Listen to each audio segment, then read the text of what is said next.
So many memories. Really, I've bitten this twice already. Okay.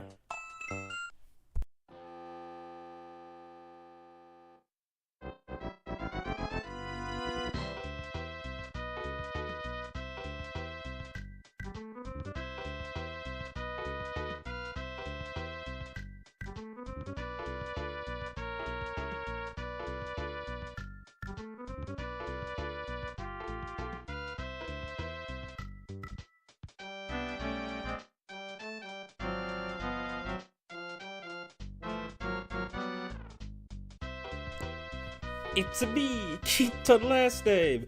Hey Keaton, how are you doing today? Oh my goodness. I haven't played this game in a hot minute. And it's like just hearing the music just brings back memories. Like when I say this is my favorite game of all time, I do not exaggerate. I think I've played every version of it, minus any arcade ports or any re-releases after the Wii version. Oh my god.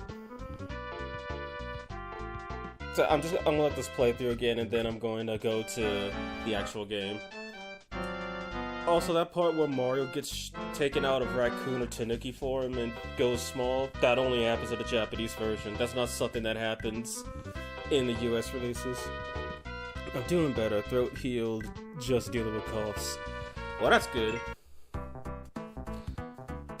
I'm glad to know you're doing better, because I know yesterday, you said you were being awful. You could practically taste the vial.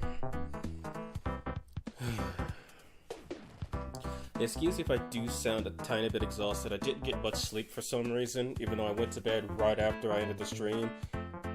And then I had to do some stuff IRL, which didn't help much. I only got to nap for like another hour. But that's not gonna stop me. And if it does stop me, if anyone rewinds this and checks out what happened earlier, please stop me from ending the stream. This game must go on. And I just need to see something really quick. Okay, that's how I do save states. I'll probably make one once per world, outside of one specific level, which I need to do twice. Controls down, because it's been a hot minute, literally.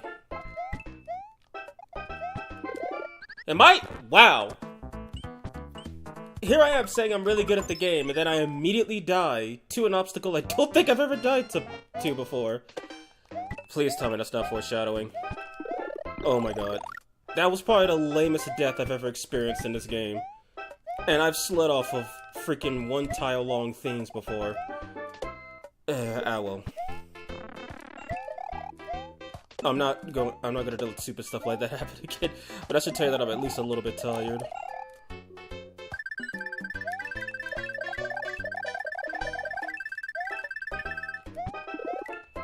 Oh my god. No, that's not enough.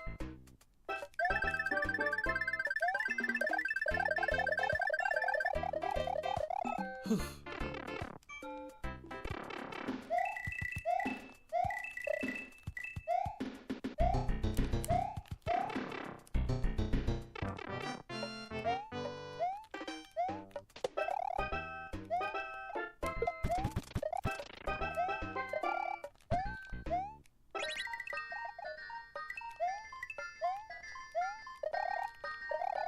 I want to see if I could... No, I'm not going to do it right on this.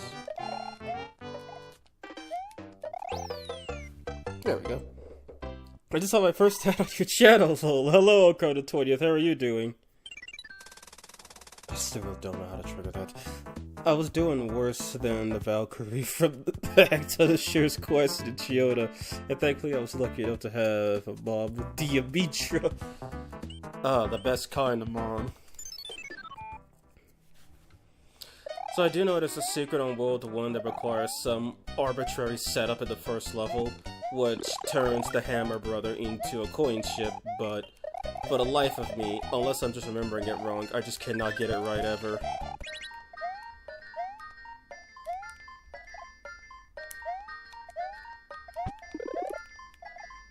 Okay. Thought I had it.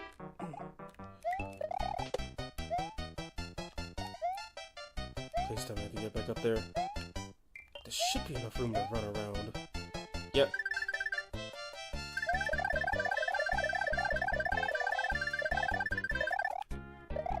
Then I lost it. No, I'm getting up there. I don't care.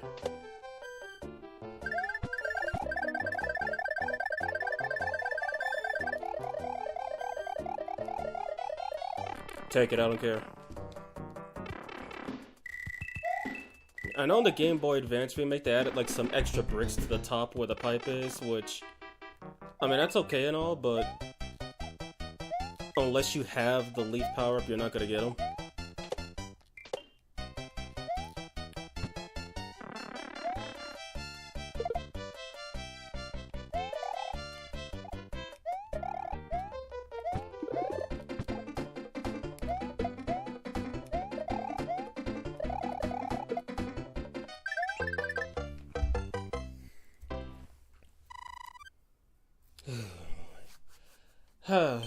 My favorite, starting off rusty. You hype up how you're good at something, and then you immediately start off with some fails. Oh, I don't mind. Not enough to deter me from playing it.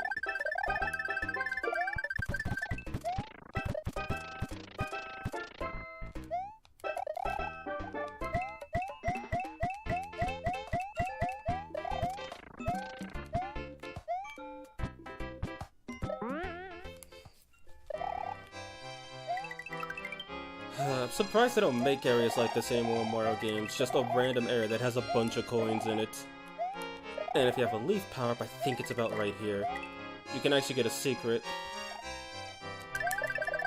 Yep, there it is.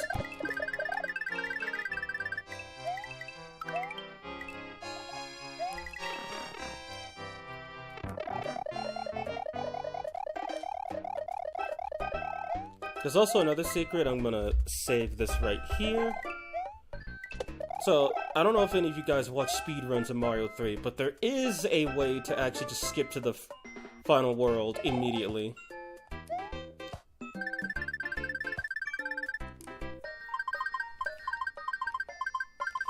Yeah, that gray block will let you go into the background, and when you go into the back, you'll be teleported to a secret Toad house.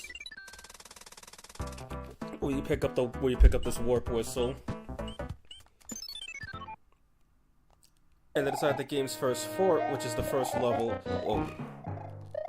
which is the first area that not only introduces lava, but also introduces the fire flower, or reintroduces it, I should say. There is an area where you can use the leaf to fly up and above the scenery, and if you do, there's an invisible doorway up there, and you just press up once you reach the very end, and I will showcase that. It's at a pretty safe runway, too. And up here, reach the end of the door, press up, and there's another whistle.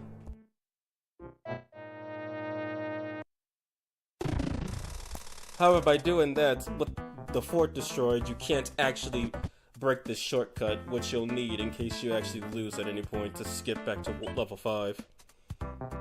Anyway, okay. Use the whistle.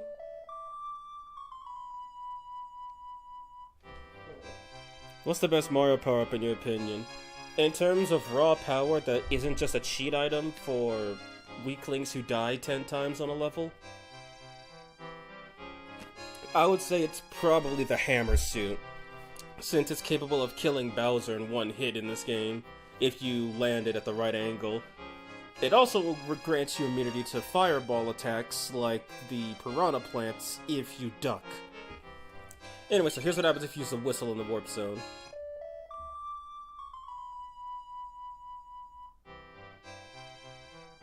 It takes you straight to the warp pipe to the final area of the game. The only other time you can ever do this is if you have the whistle and you use it when you're at World 7, I believe. I think World 5 takes you back to the warp area at the 5, 6, 7, and 7 takes you to 8. And in speedrun, it's just complete World 8. That's the end of the game. Well, assuming you're doing glitchless, of course. But back in reality, that's not how things are gonna go. And every 3 levels you complete, you get you have to roll for a star, flower, or mushroom. If you match all 3, you get 2 for mushroom, 5 for star, and 3 for flower.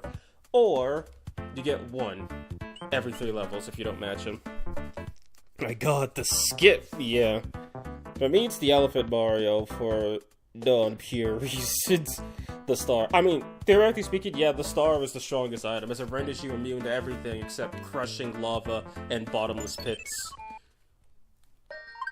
But that's on a theoretical basis. I wasn't counting that because I figured that one was just kind of common sense. Also, the Tanuki suit is pretty powerful. Well, the pre-nerf Tanuki suit, which was introduced in this game, believe it or not. What that one does is that it lets you turn into a statue, and that's it. You can turn into a statue, you can kill spiked enemies with it, and Mario's just, well, enemies just don't attack Mario. They'll walk past him like he's an actual statue. It's nice. I know it was one of these.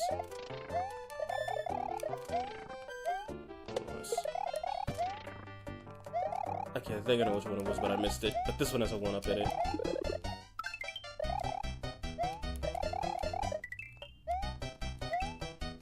Yeah, I think another reason I like this game so much is that the levels are short, sweet, and to the point. They don't really overstay their welcome. Also, now I think about it, I think this is the first level you could actually get crushed on. Because if you reach the back of the screen and then you get cornered by bricks, you just die. I just now thought about that.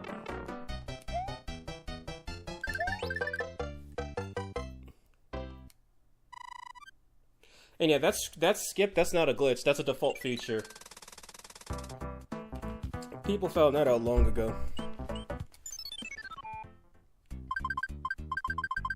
My favorite game, because there's a random amount of input delay.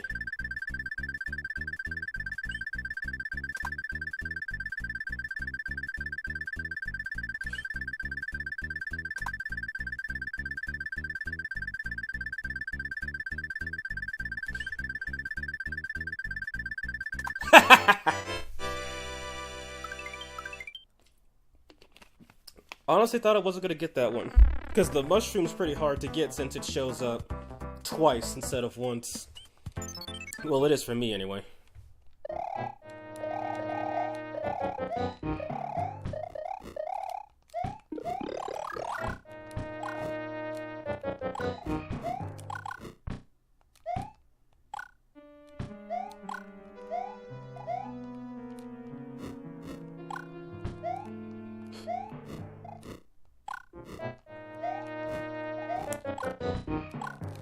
Oh yeah, and this is the first game to introduce me getting hit. And dry bones.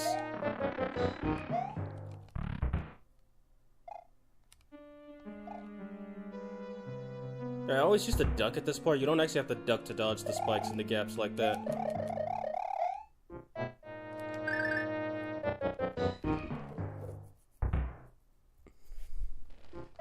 Come on, door, whenever you want to get up. Oh yeah, right, I'm gonna place an epilepsy warning right now. Every time...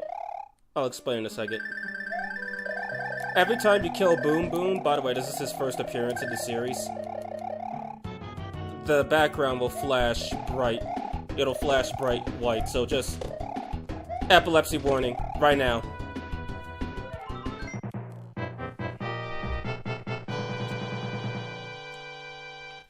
Same thing happens when a bomb explodes. And I forgot when you defeat a fortress. Never seen the Hammer Bro go up there before. Ah well. No time like the present for it first. And sometimes if you're lucky, a fire flower could spawn on here. But in this case, I was not.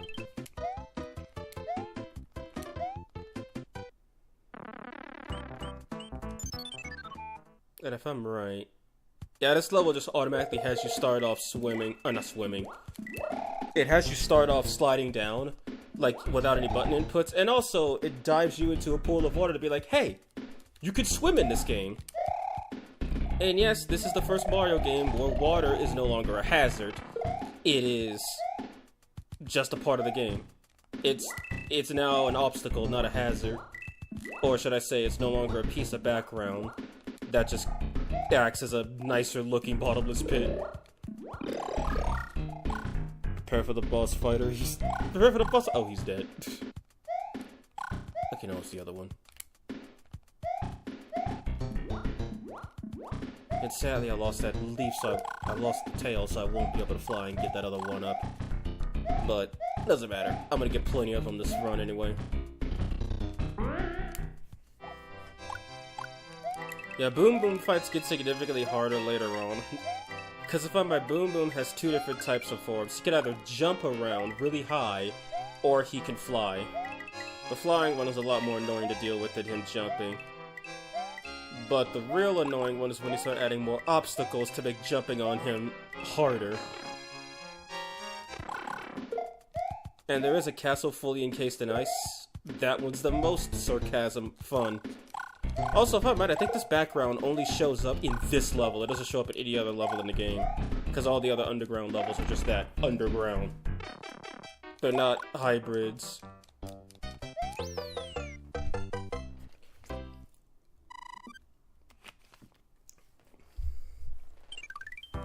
Oh god, I reached 80,000 already?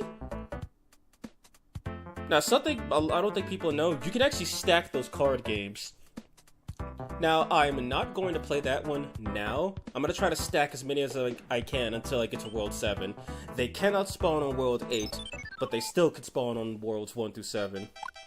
So my goal, stack a bunch of them up and redeem them at the very end.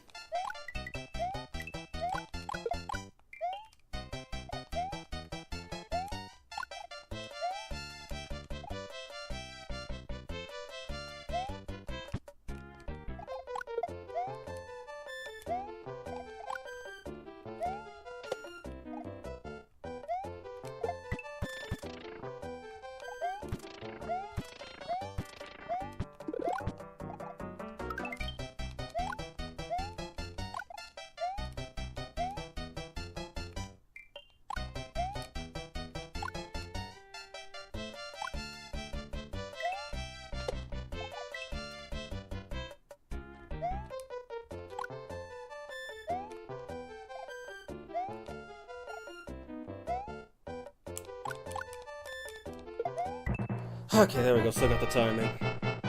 So yeah, if you sprint all the way to the end and hit at the right angle, you'll always get a star. If you walk, you'll get a mushroom. If you run without filling the P meter, you'll get a flower. That seems to be the most consistent strat for me to get these. There is another way to get a star where if you're not running, you could just jump really high and then land from the top onto the thing and you'll get a, what was it, a star.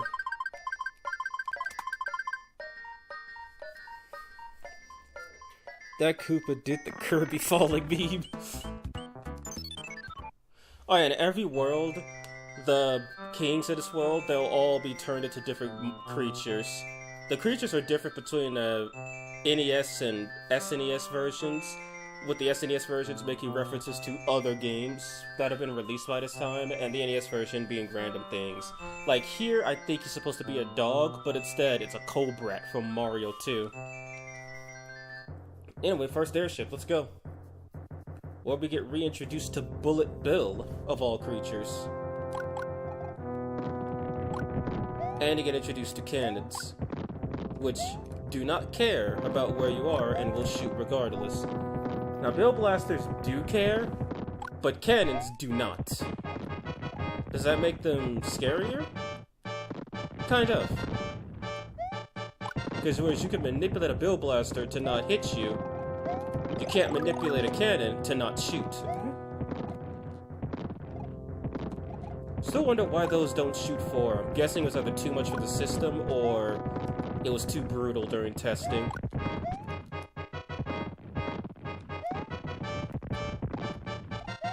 I think it's not this level that has anything on it. I think it's just one of the later levels. Anyway, first Koopa Kid, Larry.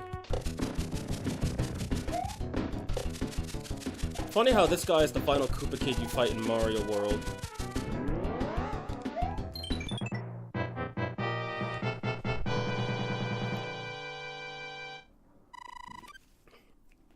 And then the Koopa ship fades out of existence. The darkness turns to day, and the king is returned to normal. Oh, thank heavens, I'm back to my old self. Thank you so much. Here's a letter from the princess. And yeah, every world Peach will give you a new item to play with. Some useful, like this P-Wing here. Some useless. If you see any ghosts, be careful. They will give chase if you turn away. I've enclosed a jewel that helps protect you. She was still known as Princess Toadstool in the West, even though she was always known as Peachy Hime in the East. And we hit World 2, the desert. Now there's one item I need to get from one of these Boomerang brothers here, but that's a matter of when, not if. I know that's fake. Yep. Yeah, just Goombas role-playing as brick blocks. I don't know why, but they decided to role-play as brick blocks, the thing Mario likes to break, so I don't get it. Oh, whoops.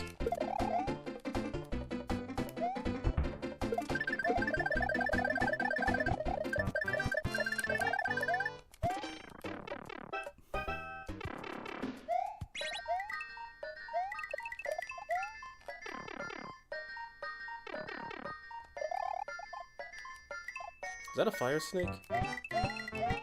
Yep. Let's see if I'm right. Too close. Whoops.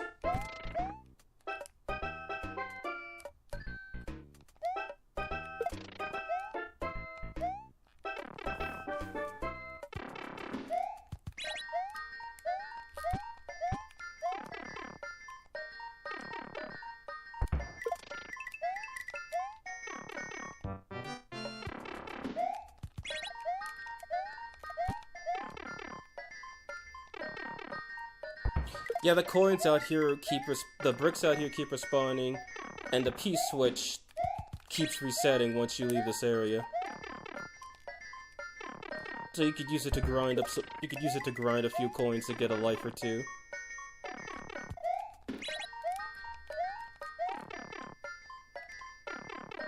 Should be enough. Yep.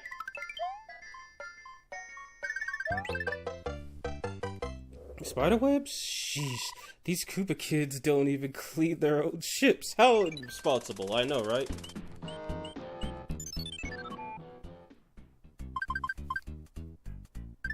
These games never change. On the Game Boy Advance version, I believe they offer a better reward for the star as you consecutively win. I'll try to remember that in a second. Taking it too early. Or not.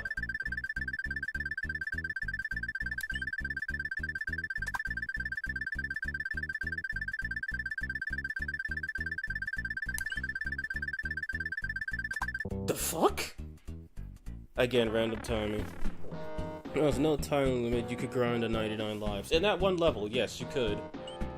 But as I was saying, so those things actually progress. If I'm right, it goes star, leaf, the 3 from the game symbol, and then if you win all 3 times in a row, the leaf gives 7, the 3 gives 10, then it'll just be all mushrooms and you're guaranteed 2 lives. And if you repeat the loop, it doesn't change. You're just guaranteed. Okay, so this one I have to be careful-ish about. I need this leaf and I also need some preparation. So I think that platform despawns if I use it.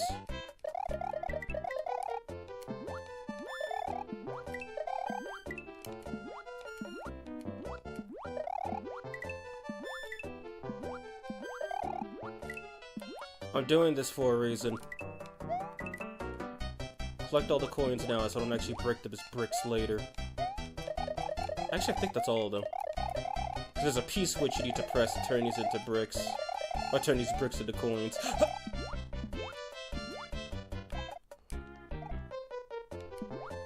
It's just the green sheeps that turn back and forth, not the red ones that just keep swimming.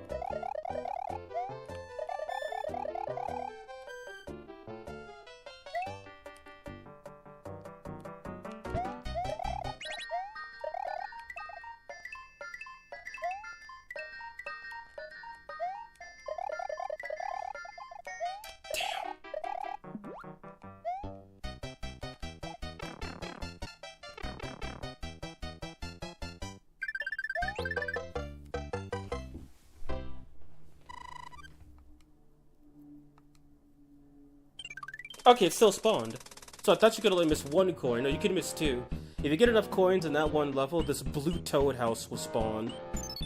And inside of it, you get one of the better or worse or useless items in the game.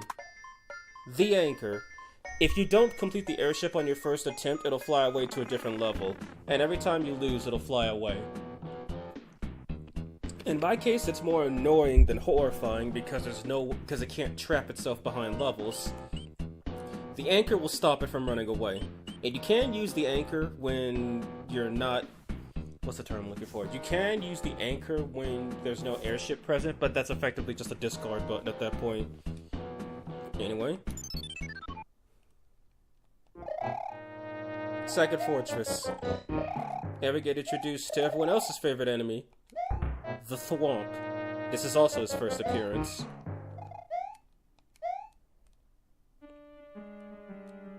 And then the third new enemy. Boo. Or as he was called originally, Boo Diddly. So that thing about Peach saying, be careful when you turn your back to ghosts, they'll chase you? Yeah, she was just telling you, hey, be careful. There's this guy named Boo. He likes to chase you when you're not looking. He's a shy guy, you know? Oh, by the way, you can't just fly over this level. There's actually, oh boy, there's actually spikes at the very top of the room. If you touch them, you'll drop right back down after taking damage. It's not enough to reach via just jumping normally, but it is enough to reach via flying. And it's like a boom boom fight.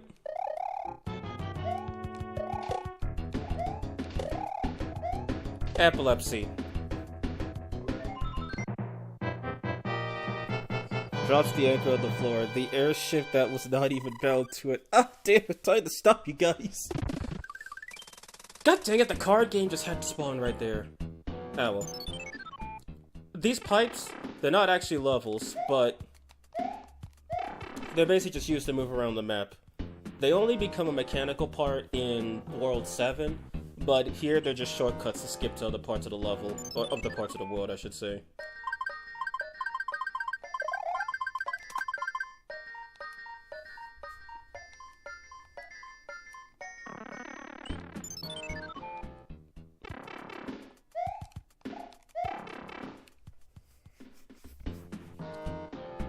And this rock, that's not actually part of the scenery. You can break that with a hammer. And if you do want to skip to the second to last level of this world, you have to do that. But there's something else you can do with that hammer, which you get from beating one of those boomerang bros. The hammer you cannot discard, however. You have to use it on a rock. You cannot use it anywhere else.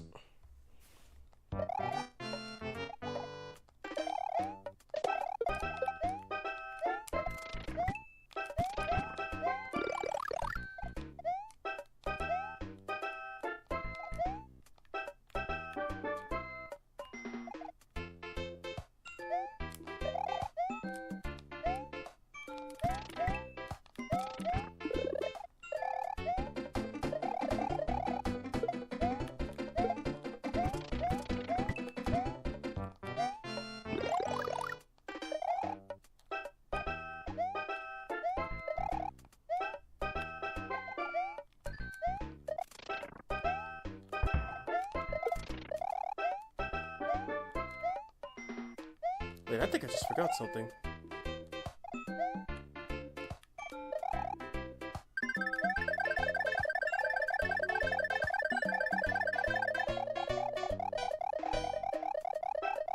Yeah, that's what I thought.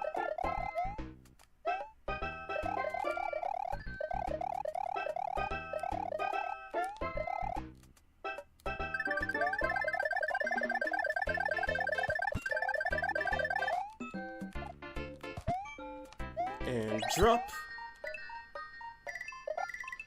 How was I standing on that coin? Because it wasn't a coin. It turns all the bricks into coins, including the ones that aren't. They did fix that in future releases, but that's how it was originally. Oh boy. That wasn't good. That wasn't supposed to happen. Oh, I gotta tunnel through this myself now instead of using the Koopa shells.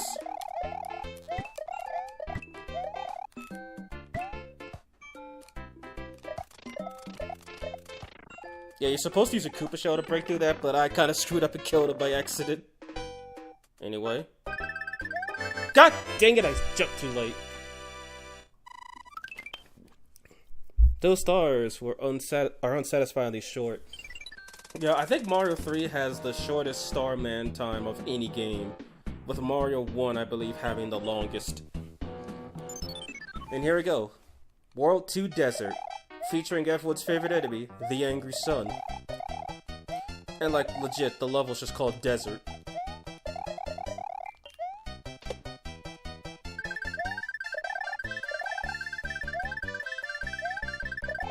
Oh! He just dropped at the right time. I think if I'm right, if you have a star, you can actually kill the sun. But I don't think you could reach him unless you fly backwards at the very start of the level. Because by the time you can, well, this happens. This is one of 2 levels the sun spawns in. The other one, I will showcase! Jesus. I will showcase when it comes, but that's not going to be for a long while.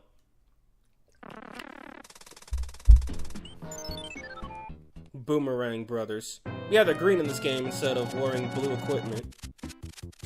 How things change, you know? And he has the hammer. The sun always scared me when I was a kid. I can imagine, yeah. Because, like, he looks threatening, he comes down and tries to hurt you. What's not scary about him?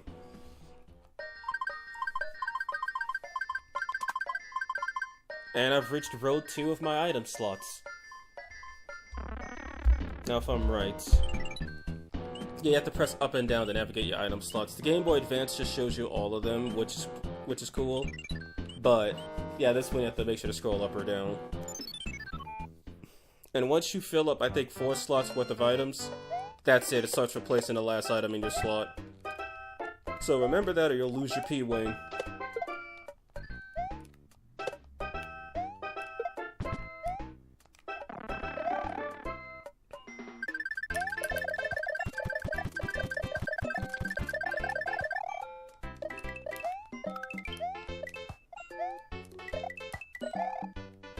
Yeah, you just skip the whole bottom part of the level to enjoy this floating oasis. And if I'm right... Yep. So I just gotta get a running start. I'm gonna hit all of them. And, or I could just miss them, that works too. I know the Game Boy Advance version also made a small improvement where you could recharge the P-meter mid, You can recharge the P-meter by simply sprinting on the ground. This one you can't. It'll just start running down immediately.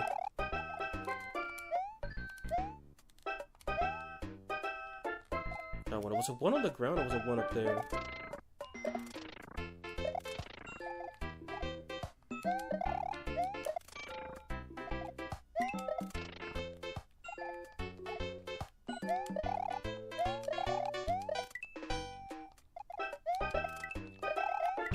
Oh, it was way up there, my goodness.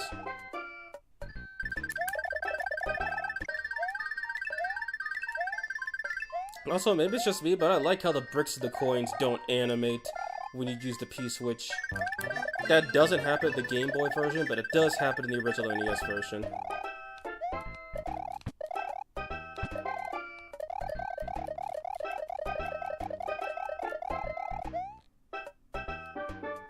Oh, hi.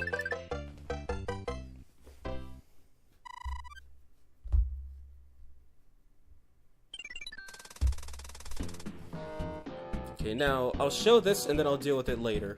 But if we open the menu, select the hammer, right on this rock specifically, watch this. Whole secret area featuring the only Fire Bro encounter on the world map in the whole game.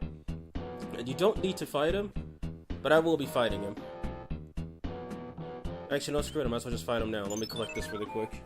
What's the worst that happens? I die. I got 21 lives, the game just started. But yeah, this is where you could get a frog suit here. Is it useful in any of these levels? No. Oh yeah, there's 2 of these guys, by the way. Probably the best encounter I've had against those guys. And they drop a whistle. Not like I'm gonna use it. I might use it on like World 5 or something just to get rid of it, but I don't plan on using it to skip anything. Oh yeah, this is the first level in the game and the Mario series that features Chain Chomp. Guess you can argue Mario 3 is like the SMT2 of Mario games. It just gave us everything.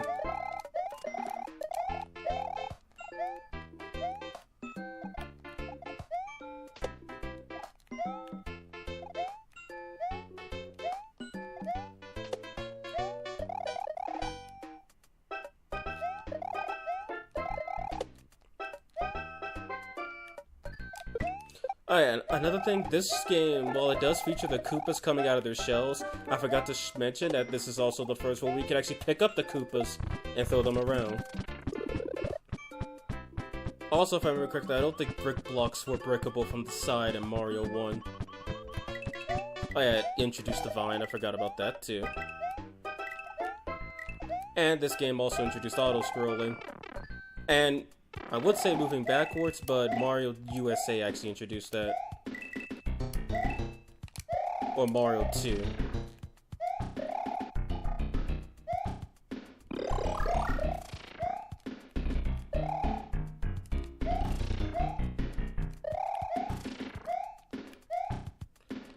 That is a really weird placement.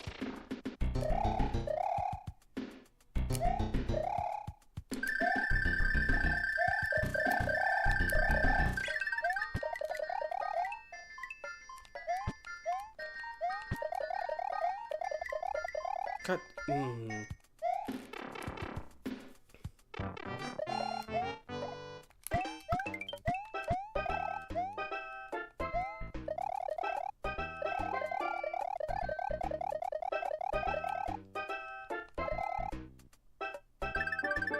And stars.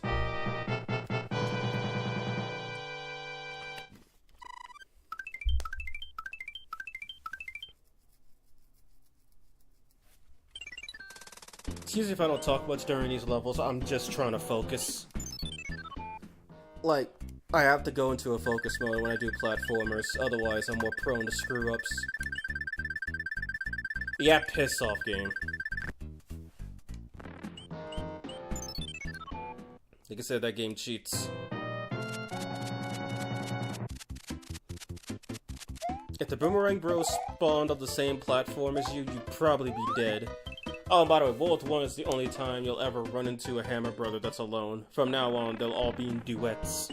Or pairs, I should say. Oh yeah, by the way, Mario was raiding tombs before Tomb Raider was a thing.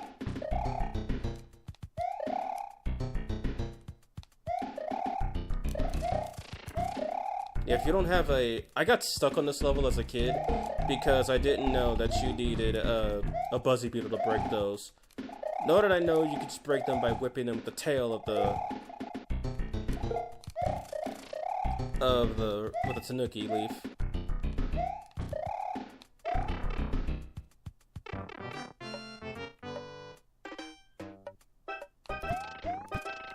Gotta collect these coins up top first. Because otherwise, there's a P-switch in that brick down there, and it'll just invert all of them, and it basically destroys half of the coins you're trying to get. Because you gotta jump to reach them, which means you're probably gonna break the bricks.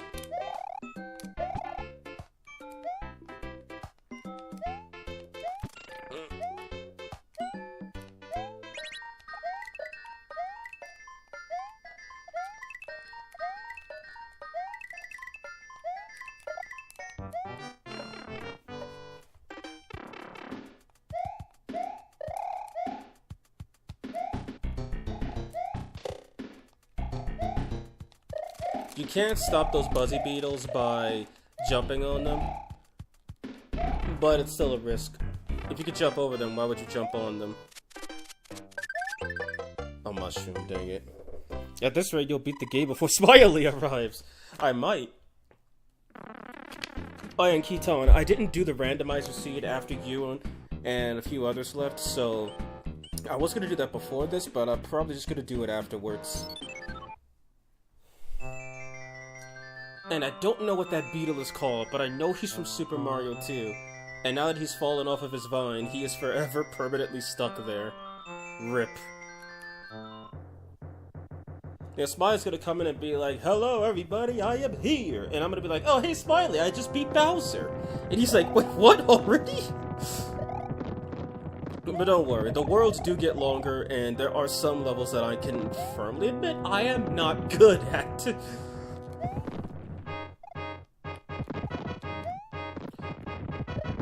But yeah, the first two worlds aren't that bad. If you have problems with them, then the rest of the game's going to be a nightmare. And I don't mean problems as in you're not getting lives. I mean problems as in... I'm gonna need this for the next world if I can keep it. I mean problems as in... Well, there's gonna be a lot of platforming, and a lot of what I like to call... the game throwing stuff at you and telling you to force your way through it. Can you get through without taking a hit? Sure. Is taking a hit gonna make it easier? Yes. But can you take the hit? Oh yeah, those rickety wrenches they're called, they respawn infinitely, but only on airships. And for Koopa Kid 2, Morton Koopa Jr. Who's Morton Koopa Sr.? Good question, have no idea.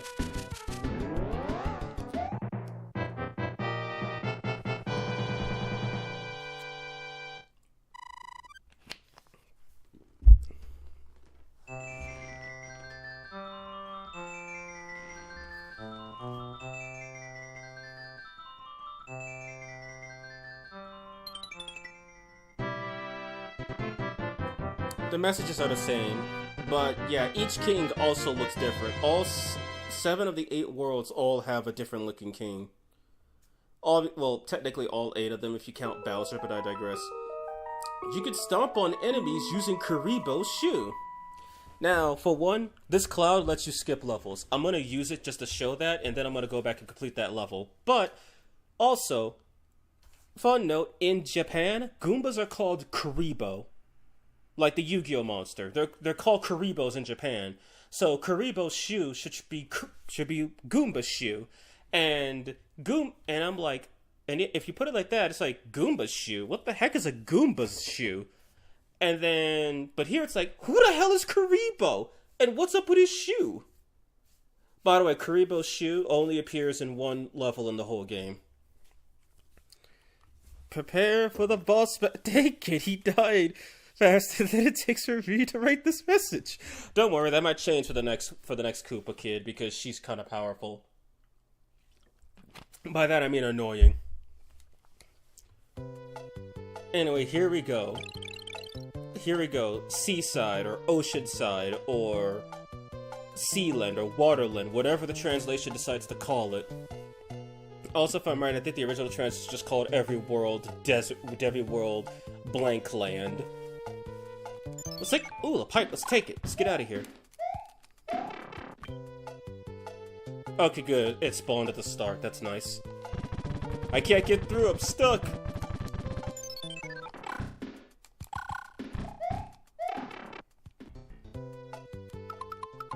Now here's the cloud in action. And I guess since I gotta do all levels, I'll show off this, music box too.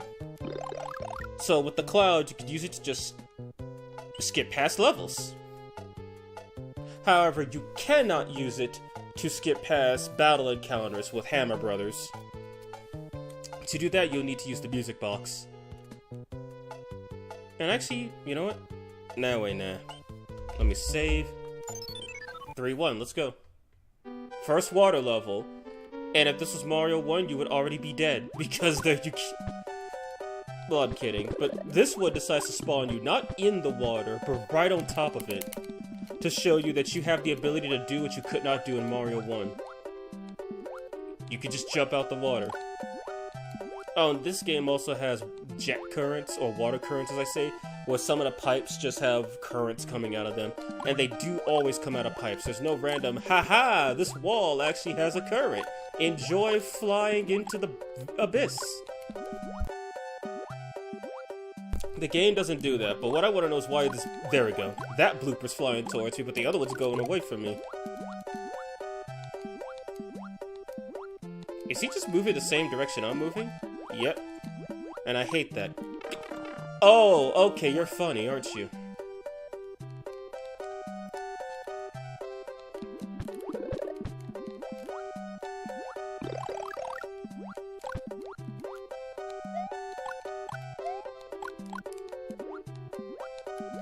And this one also has the blooper nanny. Yeah, the bloopers that have a bunch of baby bloopers following them, they're called getting hit. They're called blooper nannies. Don't ask me, that's what they're called in the official book. Or you can just walk up and get stars too, that works.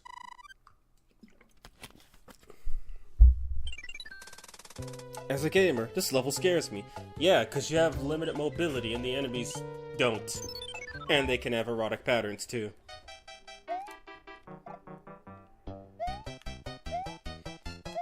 Alright, this is just Baby's first, water level with a pursuing enemy. It's a Cheep. He's not the biggest threat in the world, but he's practice for what you'll be dealing with later.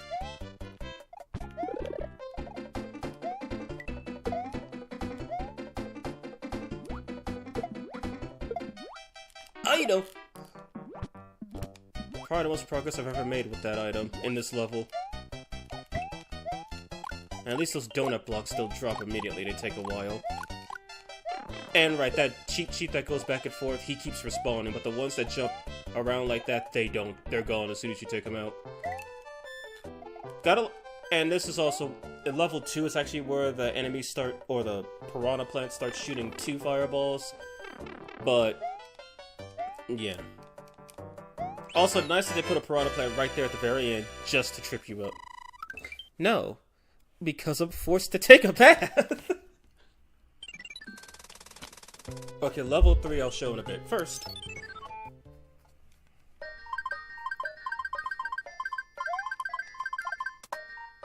another frog suit.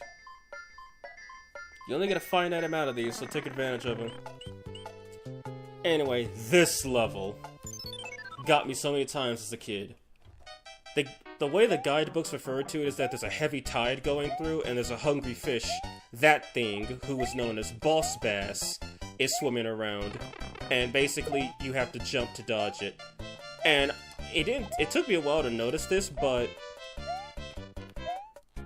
there's actually like a couple frames of animation where the fish itself jumps back into the water, like it looks like it actually dove underwater. I'd rather die to that than die to the fish. Like, I can't pause it and show because all the sprites disappear when I do that.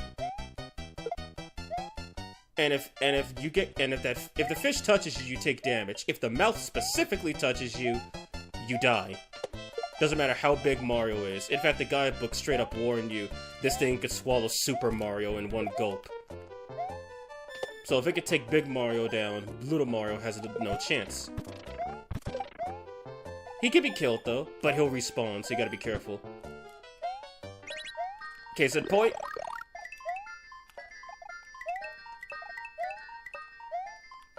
And if I'm right, the water goes up by, it looks like 3 tiles. So this is just Baby's first thing.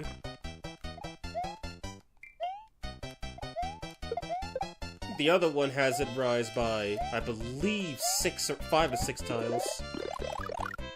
Item! See? Dead.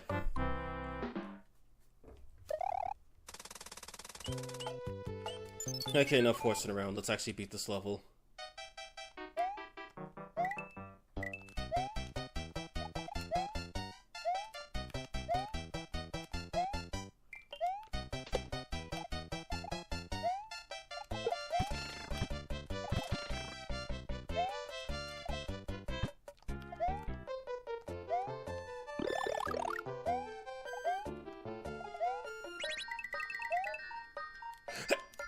I say enough horsing around, I immediately get horsed around. Jesus.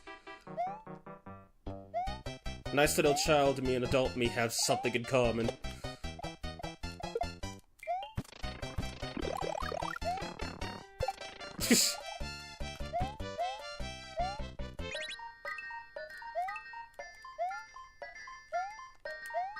Hey! Okay, that was lucky. Normally that thing throws you around all over the place, but the fact it just tossed me up.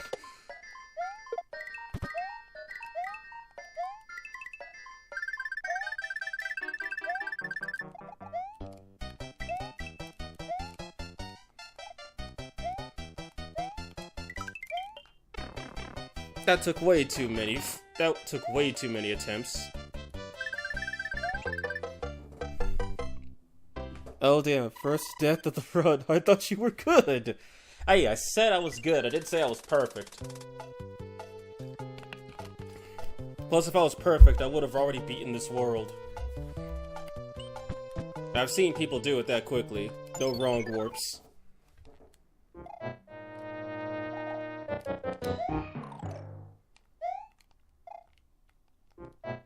And what do you mean first death? I died to like one of the most uncommon deaths in the game at the very start. And it wasn't even the damn Goomba.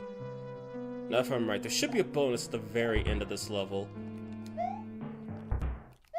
And I think it's that door specifically I need to go into to beat the level.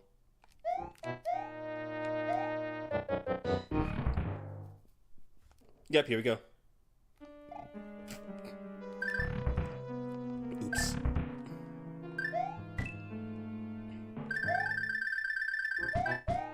Yeah, no, I can't get up there. I need a leaf and I don't have a leaf. I don't jump high enough.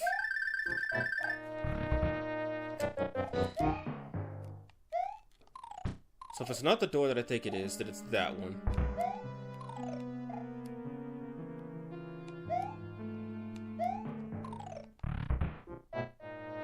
Okay, no, it's not. Okay. Swim, Mario, swim!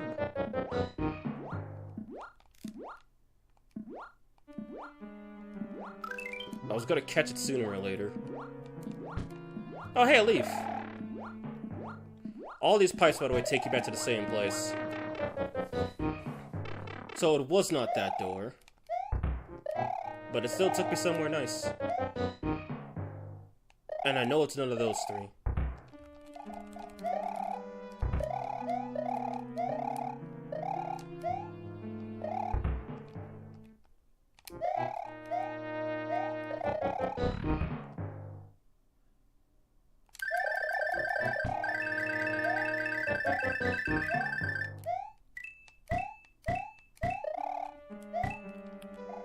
Oh, I did not know that block was there.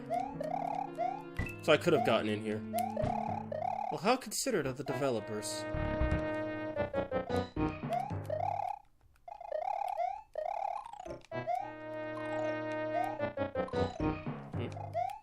Oh, whoo, that was close. And that wasn't the door.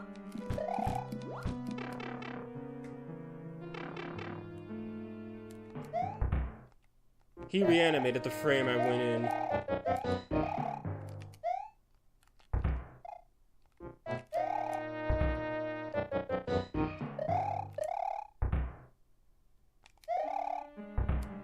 It's not the one in the middle. It's either the first one or this.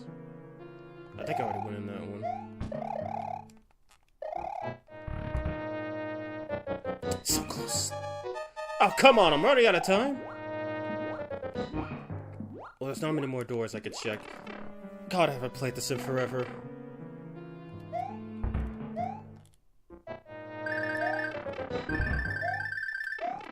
Wow, yeah, just take 2 hits. Okay, it was that one, wow.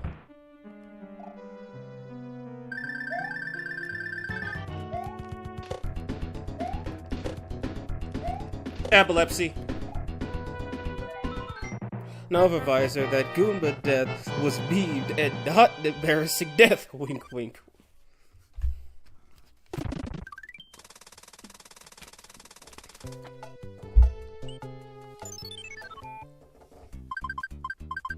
Yeah, look, regular Mario's shorter than a toad.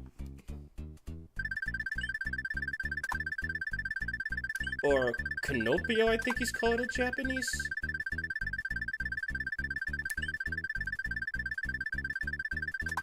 Piss off. Oops. Anyway, so I'm not beating that level without a mushroom at the very minimum. And I only have once. You know what? Screw it then. Watch this. So, when you use the music box, this happens. The music changes, and all the forced battles, they all go to sleep. I think it lasts for like two level interactions, and then it goes back to normal. So if I die here, everything's still status quo, but if I die... Let me try that again. If I complete this level, it'll still be in effect. I still couldn't make that, sheesh.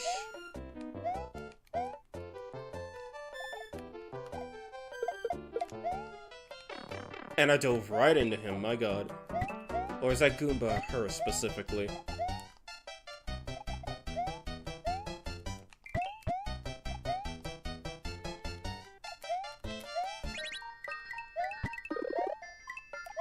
Still hate how the mushrooms started going random directions as a Mario 3, whereas in Mario 1 they all went the same direction. Right. Oh god dang it, Lakitu. Not who I wanted to see today! Yeah, he's not throwing spinies at you, he's throwing something worse. Spiny eggs. Which roll around.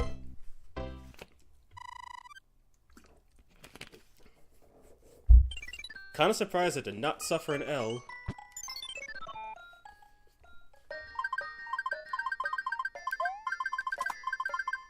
And frog suit number 3. Don't worry, I will need to use at least one of those. Scratch that, I'll need to use at least 2 of them. And then... yeah, see now they're awake. 2 level interactions and they're awake. Thankfully, the bridges don't change position when you deal with a toad house or a pipe. If they did, that could be a soft lock.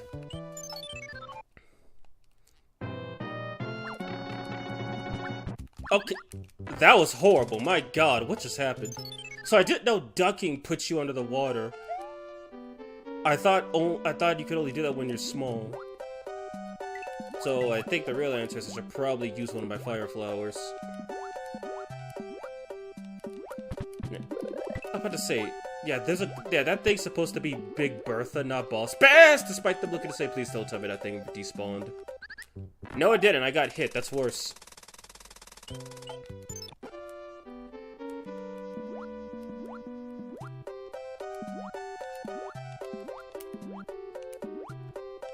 Yeah, this game doesn't have the swimming controls of Mario World. Come on, work with me. Okay, that was almost bad.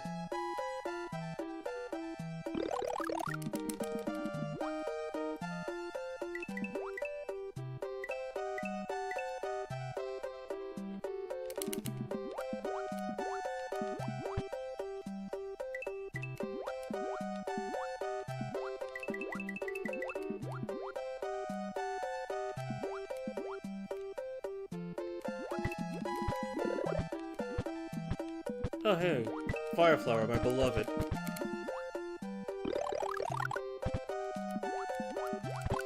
Is that the exit pipe? No, that's not.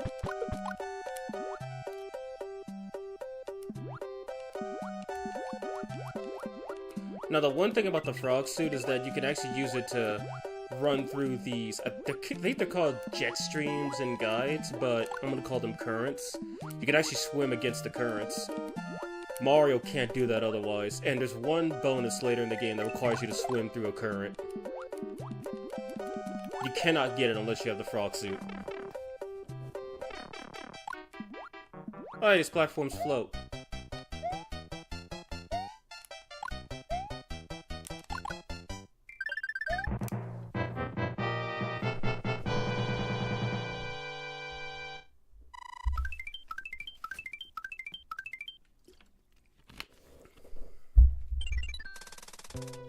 Round 2, baby, let's go. Oh, now they want to spawn in a better position.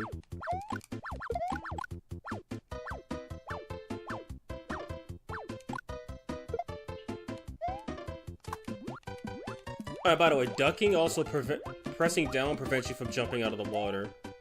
Now, originally I thought Mario just couldn't run on these levels if he was big, and then Little Mario would be forced to swim, but it turns out I was wrong. Big Mario doesn't get slowed down, and Little Mario is still forced to swim. Now, if you fight them on one of those blue tiles, you get that battle setup, but if you fight them on a regular tile like this,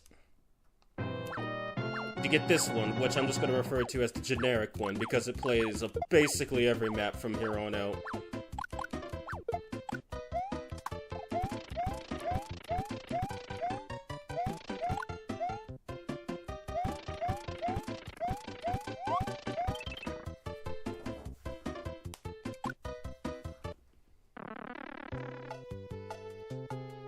Now, there is a way to get the Tanuki suit early, but it requires me to not use this hammer.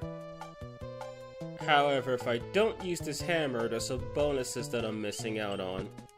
In fact, I'll just show it. You break this open, and you get to this side. You get to this little boat, and this is the only time you can even do this in the whole game.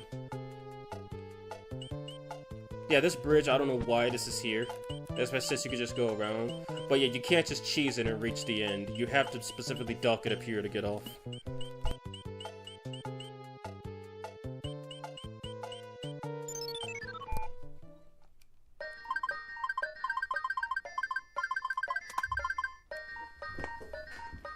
Second item slot row is going to be full already. Because of how few items I've been using.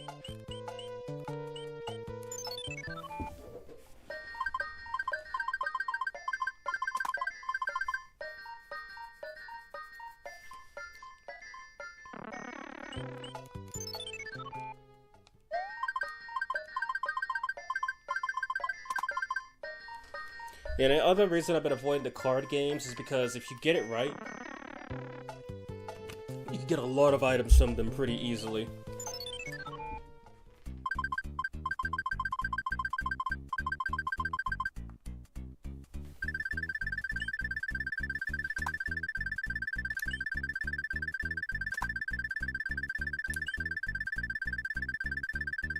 Got him!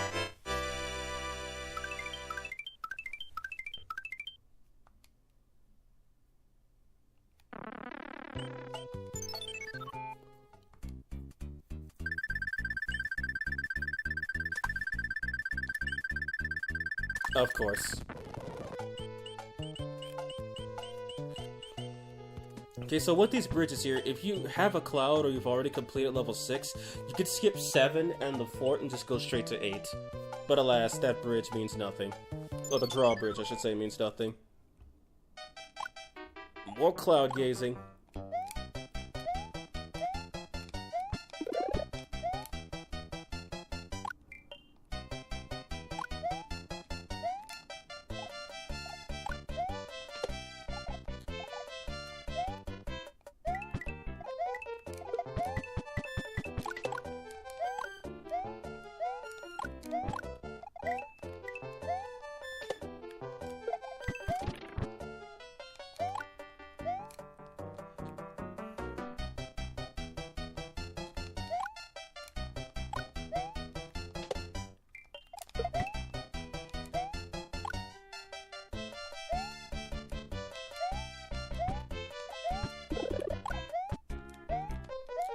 And then I jumped over it. Okay, then.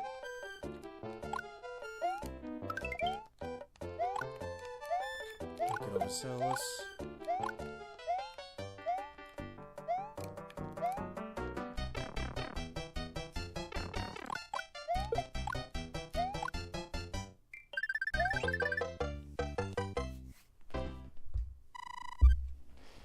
Alright, it's only been an hour and we're almost done with the third world. Now this level I like in particular. It's nothing too special, but it has a unique backdrop, and this doesn't happen in the Famicom version to my knowledge. It's just foggy. Plus this background is totally reminiscent of the Mario 1 background in this game. And these platforms remind me of Mario 2 to a small extent. Now, basically, the way that guys like to explain it is that it's, like, super foggy. That's why it's like this. Which, I mean, that checks out, right? At least the fog is just background aesthetic and not an actual mechanic. Alright, and this is the first appearance of the one and only Spike. This is the first level he appears in.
Easy enough.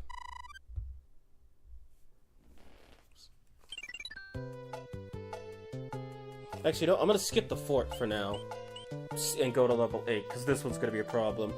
Remember the tide level? Yeah, it got worse.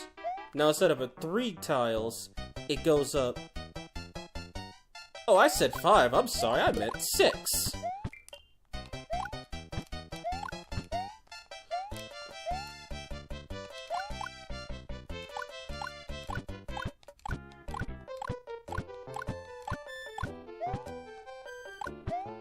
And this is like, I think the only time these blocks are ever used in a level, to my knowledge.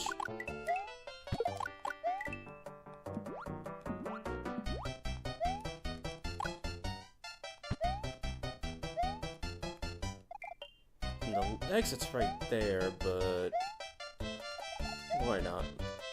Alright, because that blocks me off.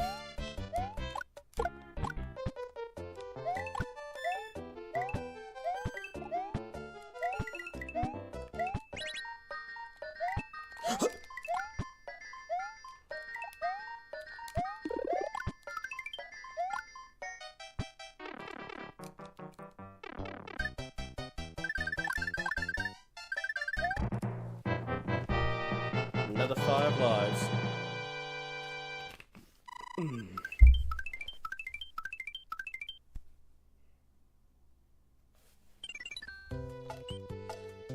That's one stress fest over.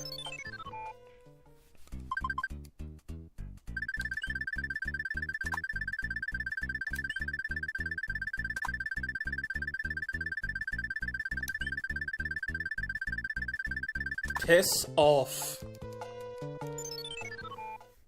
Oh yeah, spoiler alert, this whole fortress is underwater, if you couldn't tell by the pipe. Underwater.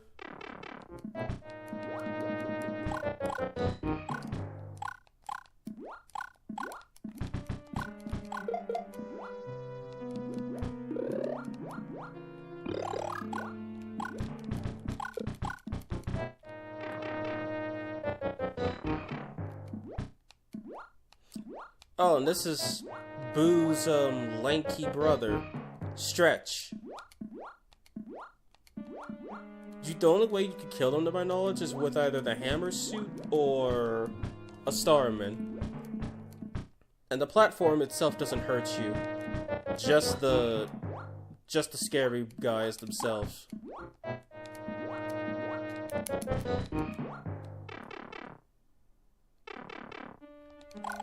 Oh yeah, and also you can kill Boom Boom with the fire flowers. Epilepsy warning.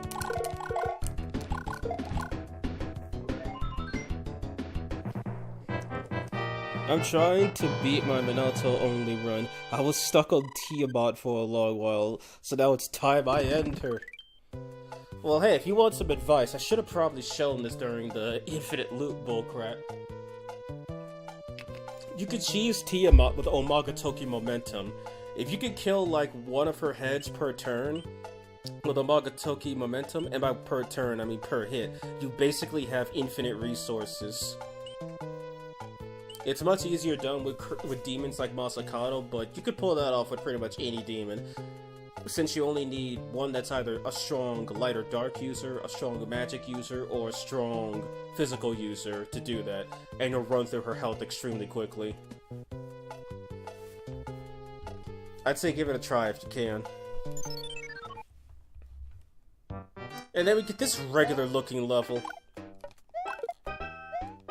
I think this is the level that introduces bombs for some— nope, Bill Blasters! Outside of the airship levels. And bombs. Bombs, for one, they're fireproof in this game, and for two, they cause the background to flash a bunch of colors. And they cannot destroy bricks if you kill them, or if they blow up.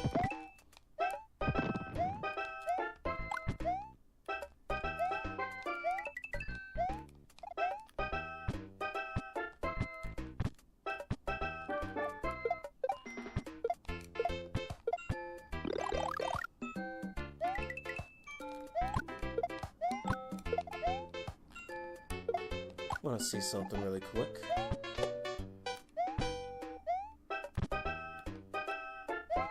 Oh no, I can't make that. Or could I? No, yeah, I can't.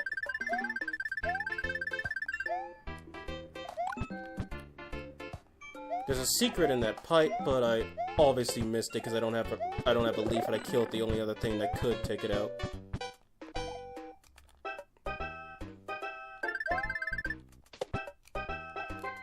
Oh yeah, right, the ice blocks disappear after a bit. I forgot about that one.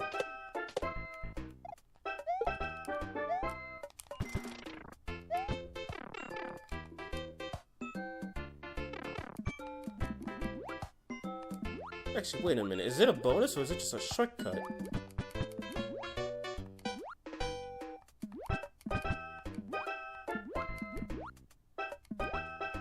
I think it might just be a shortcut to get you to the underwater portion faster so you can beat the level earlier.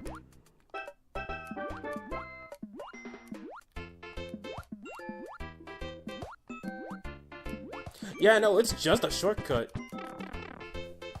It's just a shortcut so you can beat the level earlier.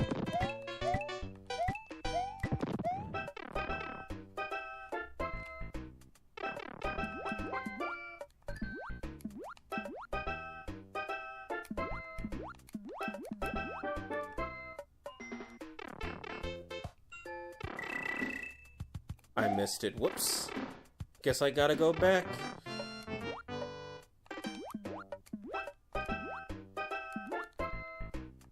And I'm running out of time. Like, real quickly.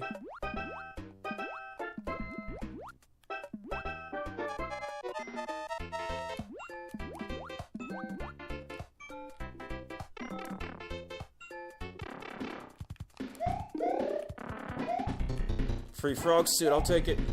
I think if I'm right, frog suits also let you jump a little higher. And they also count as an extra hit.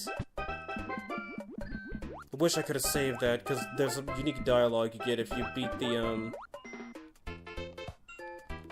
what was it? If you... Wait, what if I just... Nah, dying's for losers.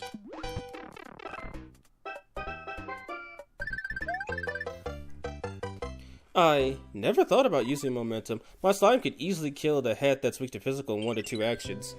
And if you have a magic user that can kill off the light, dark, or element head, you're basically set. Just have one person restore their MP if it runs out. And you basically have an infinite loop of winning. Anyway, this pipe takes you to the castle.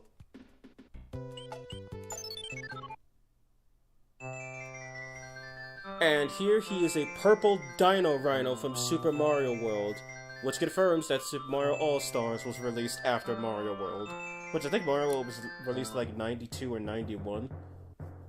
Or was it 89? Crap. Super Famicom releases. I get confused on their dates, because a lot of them I think came out way later when they came out super early. Wrench Boys. They're like the Kia Boys, except they actually get paid to throw wrenches at you. And it's not illegal. It's a war effort.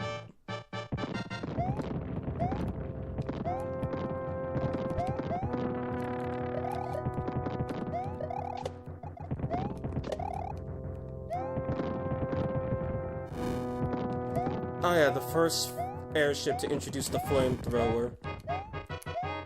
And this isn't needed to get past, you could easily get past that part, but it's practice. You're going to actually need to know how to operate those for one of the airships. If you don't, you can't beat the level. You'll just fall into the clouds and perish.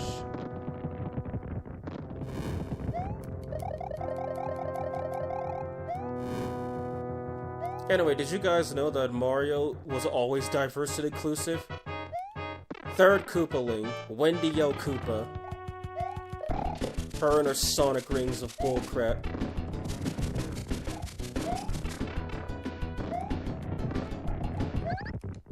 Case in point. And that thing is gone.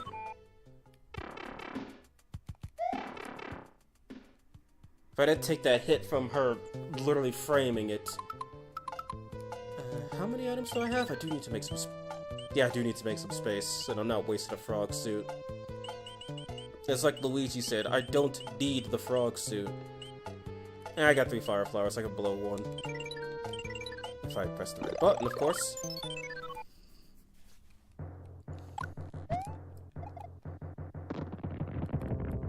This probably would have been a good time to show the anchor item, but I know this isn't an airship you have too much trouble with. It's the boss that's the problem. The airship itself is not too hard.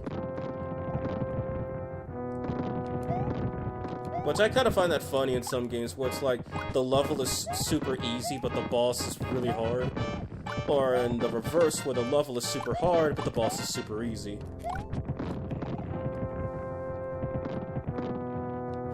What's up? Yo, Money Gotta Girl, how are you doing?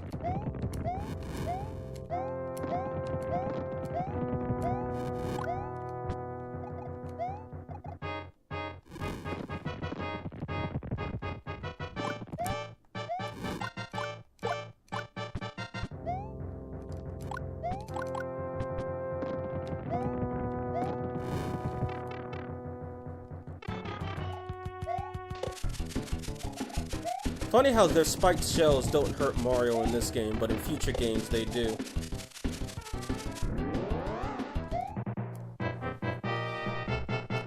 And that's 3 worlds down.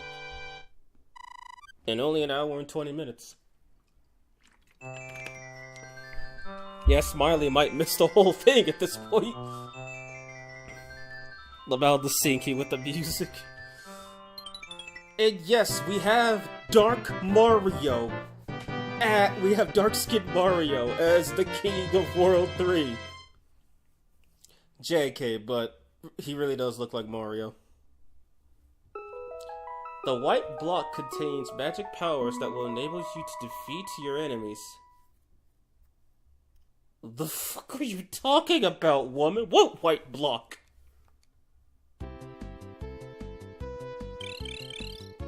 Here we go. Giant Land, or Huge Island, depending on your translation. By the way, that sprite of the boomerang, of the green hammer brother, that only appears on this level, and they changed it for the Game Boy Advance version to make it look more unique. But basically, it's called Huge Island for a reason. Let's just put it like that. Your favorite, is it not? Disney Mario. So yeah, that red Toad house, that has a Tanuki suit if you kept one of the hammers from 2 or 3. If you did it, you can't grab it. Wait, actually, I forgot if it's a Tanuki suit or a super early hammer suit. But either way, you can't grab it. Anyway, so, here we go. Huge Island. Featuring giant pipes, giant clouds, giant plants, Karibos the size of a Mario, and ginormous Koopas. And even the bricks are giant. You break one, and it breaks into 4 smaller ones. Thankfully, the power-ups have not increased in size. And also, I think for this world specifically, this background is actually zoomed in. Which I do like that aesthetic.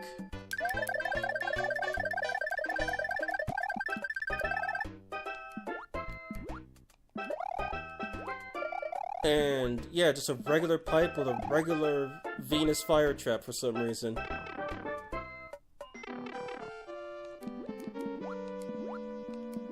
That's just a regular sized cheap in this land!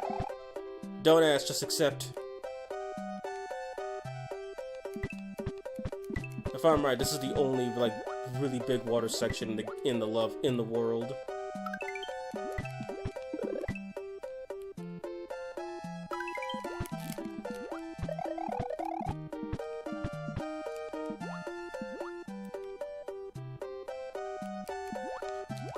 Wait, can I not? No, I can't.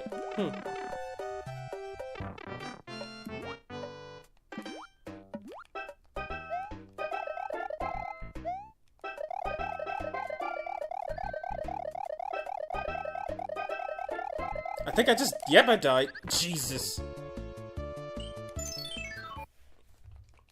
That's literally kind of just a blind jump at that point.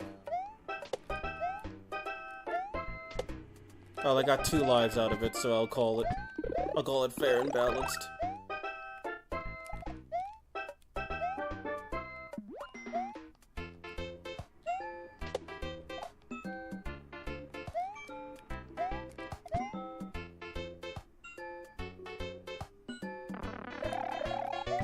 As far as I know, this giant aesthetic only exists for this world and nowhere else, which makes it stand out among its peers.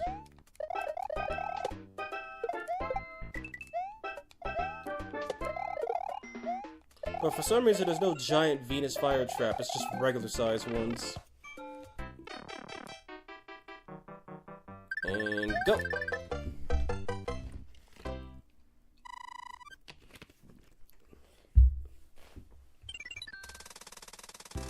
Actually, I need to see where that card game spawned really quick. Okay, cool. So it's out of the way. And then another water level. Thankfully, Boss Bass doesn't make an appearance here, so it's not so bad.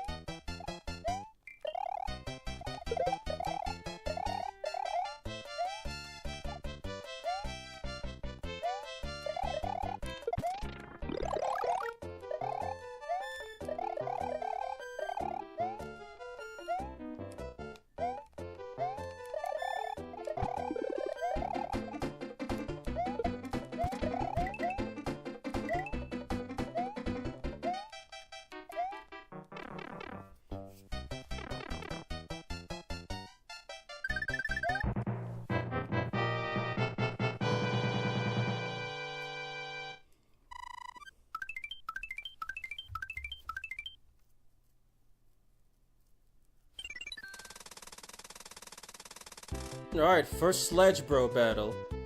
Yeah, the Green Hammer Bros are, for one, they're huge, for two, they're called Sledge Brothers. Because they use sledgehammers. And these guys are overpowered as hell in their original appearance, because they could still throw hammers while jumping. Well, let me try that again. They could still throw hammers while earthquaking. Unlike newer games where they can't do both. Oh, that was short. Yeah. I could have taken a little longer by grabbing the P-switch and collecting the coins, but I chose not to. And Leaf. Now, this level's difficulty depends on if you could get past the first Sledge Brother. If you could get past him, you're golden. Wow, he was already in the sky. Okay, he's just jumping a lot.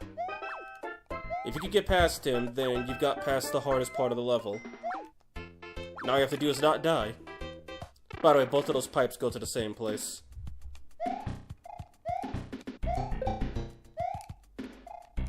Oh, come on, game!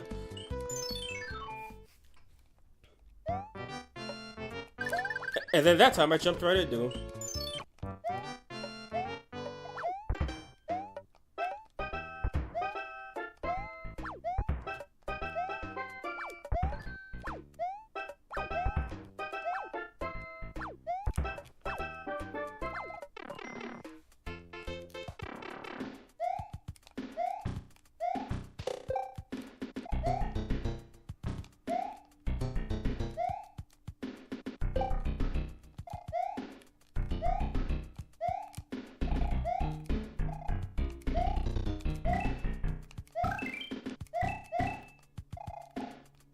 Can I make that? I don't think I can make that. I thought I missed him! But it looks like I can... Yeah, this one's where the platforming actually gets kinda hard. Ay, ay, ay.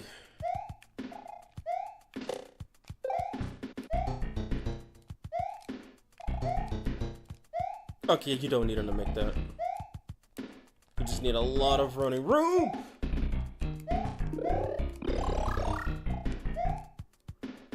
Alright, don't touch those spinies. Even if you touch them from the top, you'll still take damage.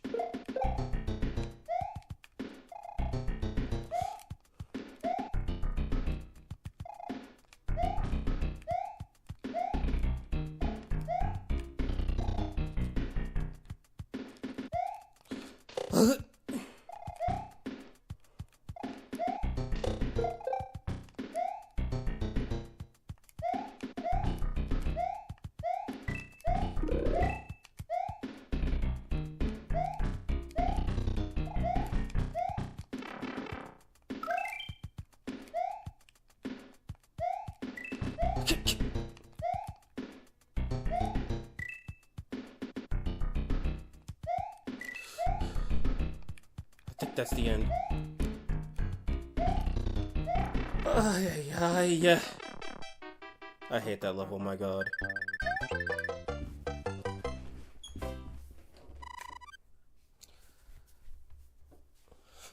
Well, that's one way to break a sweat without working out. Jesus. Oh yeah, by the way, that fire is not fire. Neither of these fires are fire. They walk. Also, thwomps that don't just go up and down.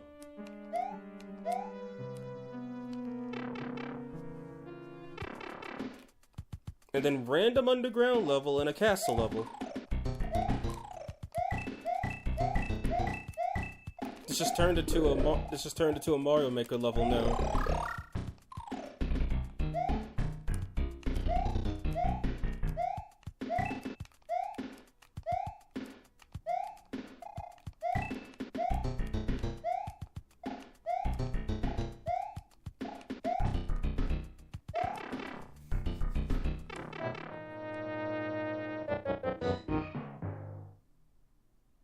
Am I about to fight him already? Yes, I am.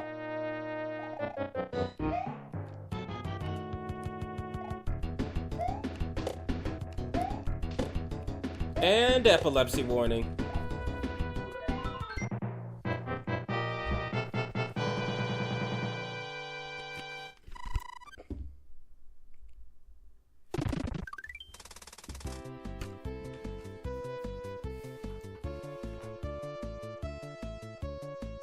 Wait a minute, is it this? I think it's this next level I need to use a frog suit on.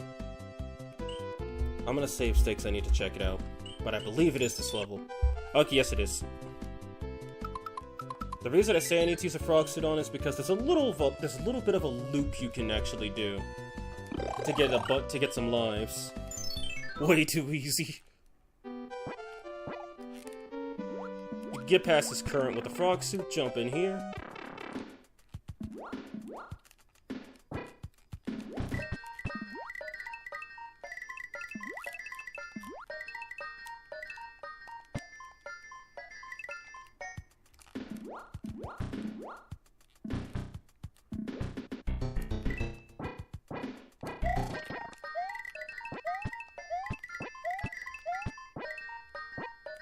Now I say there's a little bit of a loop because if you go out this pipe, you keep going right, you'll beat the level. If you go left, however, go back to the very start, outrunning the Lakitu and potentially getting spiked, and just repeat the process. The blue coins don't respawn, but oh, and the regular coins disappeared too. Whoops, guess I should have grabbed them. Oh, the blue coin! I thought they must have fixed that because I don't remember them respawning.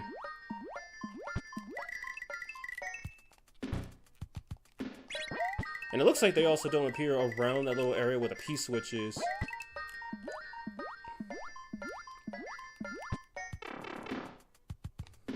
What's with the game hating on epileptic people? You tell me, that was just classic gaming in a nutshell.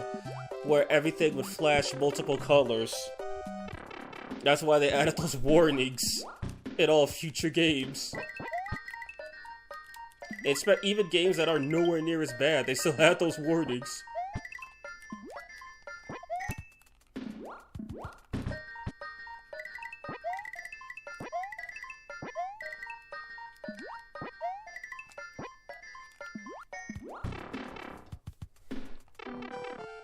Okay, I'm gonna do this loop until the time basically runs out. Because you can get a bunch of points and coins doing this. Remember, you need 80k to get that card game to spawn.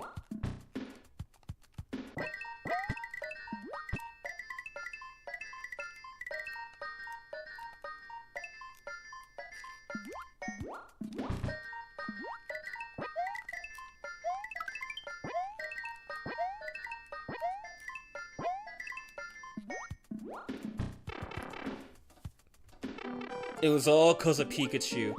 Yeah, and then Porygon got banned. Pikachu gave everybody epilepsy, and then Porygon got banned from Pokemon because he just so happened to show up in the episode where Pikachu gave everybody epilepsy.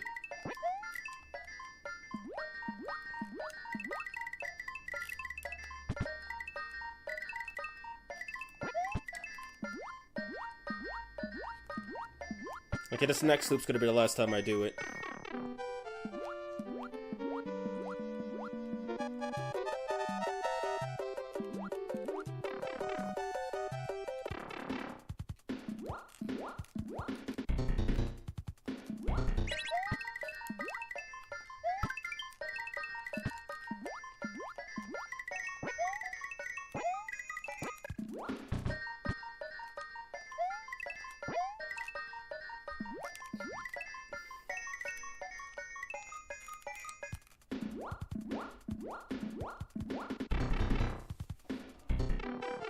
Now I just gotta literally swim through the whole level.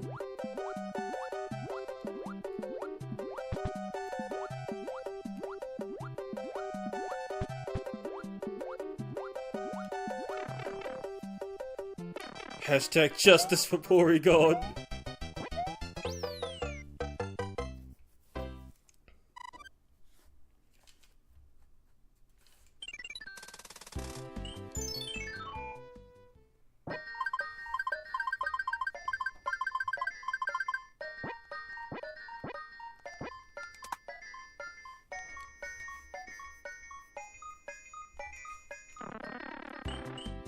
Oh, this is gonna be fun.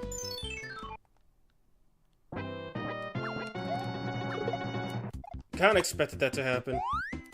P-Wing, baby. I know there's a couple levels I'll need the P-Wing on. One of which is for back-to-back battles. Oh, hell.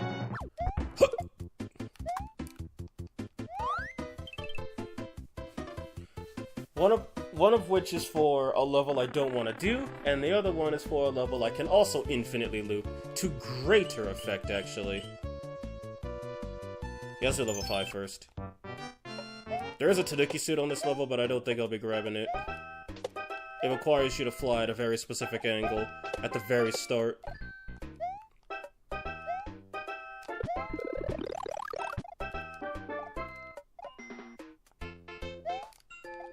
Also, this game introduced something interesting. The Bullseye Bill, or as it was called originally, the Missile Bill. Yeah, those red blinking bullet bills, those are Bullseye Bills, or what they were originally appeared as. Basically, if they missed you once, they turn around and try again, and then just give up. This is the only level Missile Bill appears in the game. And if I ever play a Mario game that has Bullseye Bills in it, and I refer to them as Missile Bills, this game is the reason why.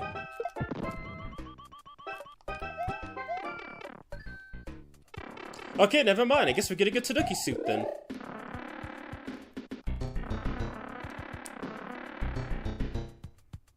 The freaking official artwork for the statue is kind of funny.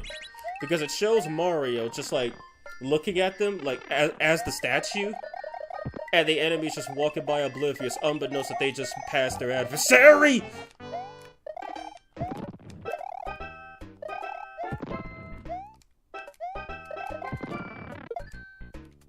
And the way you hold the power is by holding down, not the run button, which is what you use to activate it.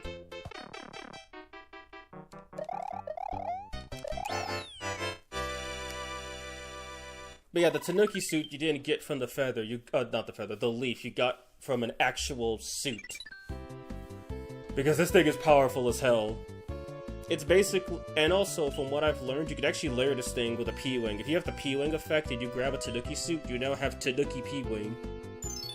Which is nice. He's so fluffy now. Hello, Smiley. How are you doing today? Cheetah was joking earlier that I might beat this game before you showed up. Because we didn't know how late you were gonna be.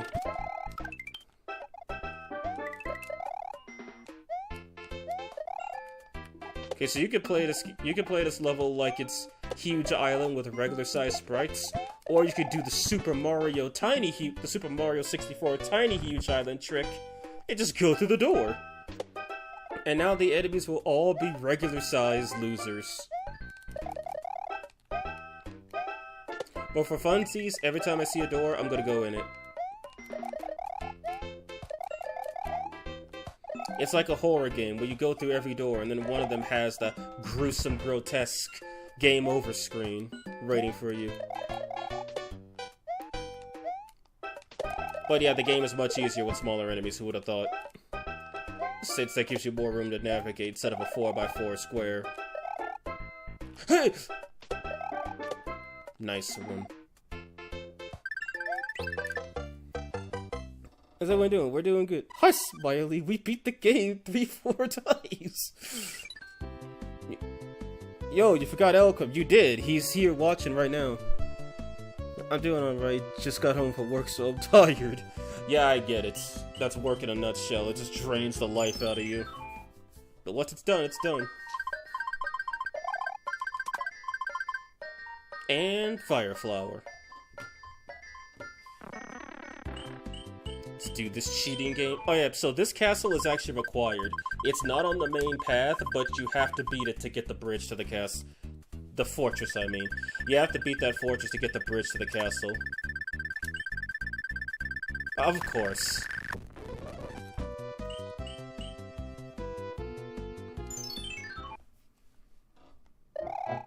Now, which one is this?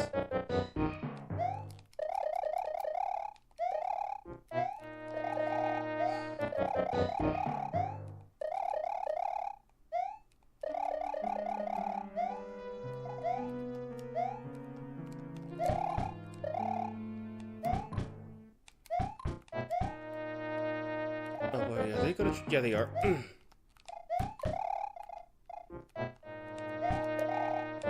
I don't like this. I really don't like this. Okay, there it is.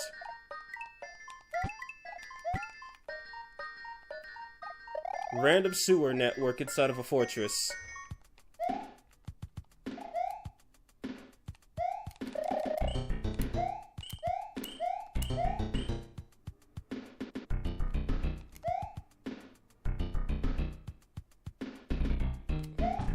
Oh! Thank God they disappear when you actually are about to hit something. Well, the 5th run, hell yes, speedrunner arc is real. Yeah, you wish. No, this is the first run. I've only made it halfway through the game. But I didn't think I'd make it halfway through this quickly. Alright, get used to all these pipes. We'll be seeing a lot more of them in like another couple of hours.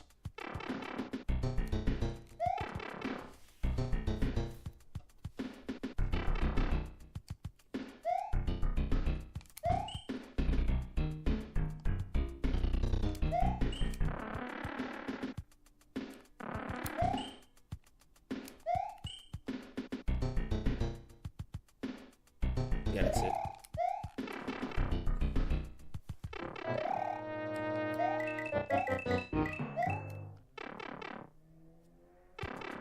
Another bonus. I go through one sewer network and enter the fortress's bonus level.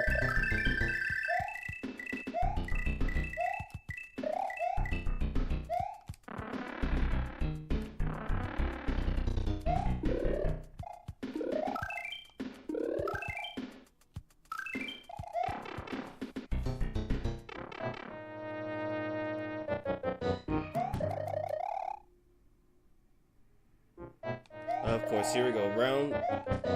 I lost count. Take him out. Epilepsy.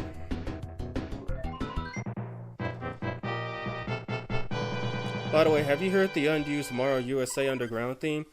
Yeah, it's just like do do do do do do do do do do do do do do do. It just loops a small part of Mario 1's theme, Mario 1's Underground theme, but in the All Stars version, it just cuts off the da da da da da da part.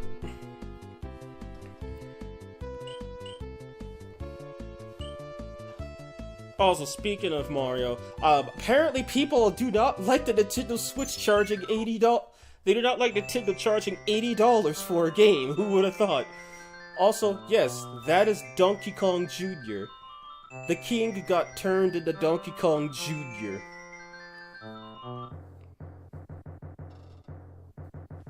This is real 3. Why is there a waffle? Good question.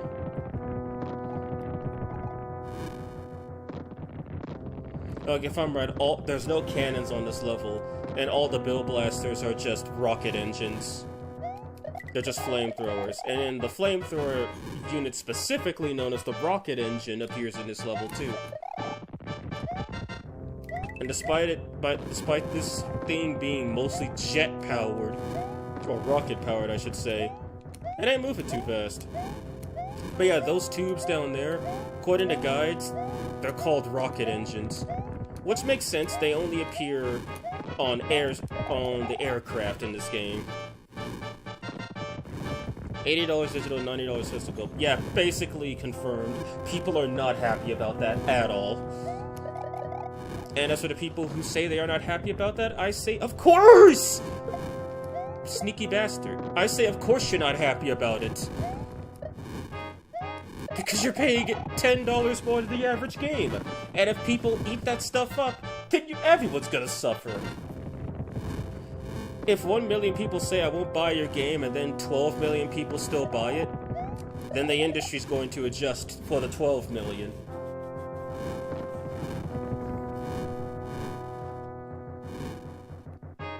I'll have to raid chat after this. Once I get to the pipe, I'll raid chat.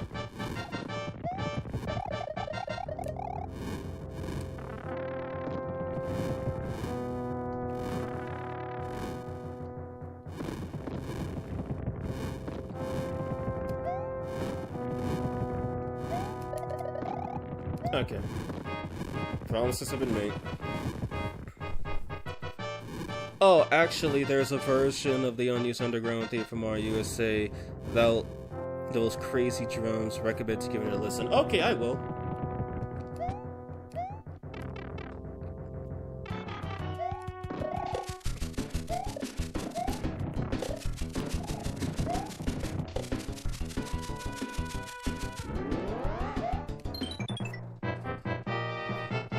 No, there is no $90 physical game right now. Only $80 for Mario Kart World. That's still ridiculous. And if people eat that game up, then everybody else is gonna follow suit. Like GTA 6 might actually cost $100 for the base game. And there we go. There's the king of Huge Island, looking like he should be, I don't know, in the desert land. Thank you, kind raccoon. Please tell me your name. Yeah, if you have the hammer suit, the Tanuki suit, or the frog suit, you get unique dialogue from the kings. Case in point. Greetings. The thief who stole the whistle has escaped to the east side of the sand dunes. Thank you, Princess Peach. I'm glad you told me about that sand dune secret. So what world are we going to? Are we going to the desert? Then why did you bother telling me that, woman?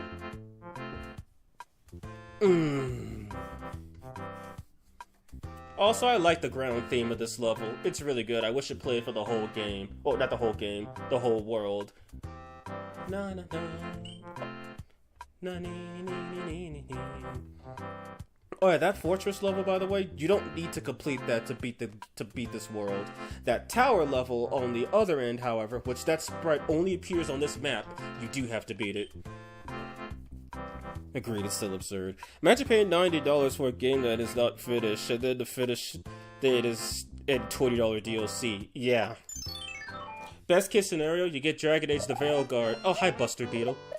Dragon Age the Veil Guard, which is so bad that they can't even give it away for free, which means you can find it for basically cheap everywhere. Actually, wait a minute. Alright, this level has a third whistle in it.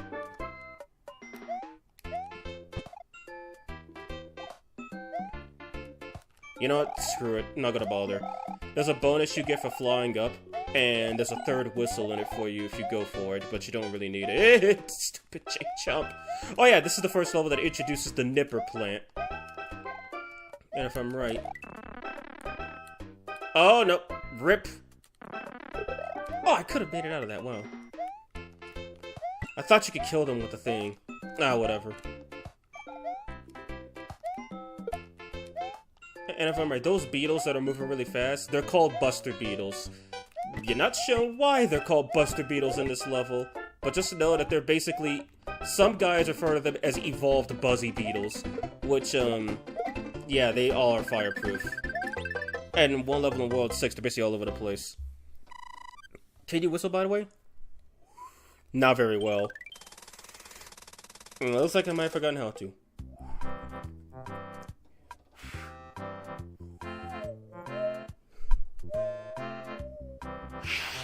God, it's been forever since I've whistled.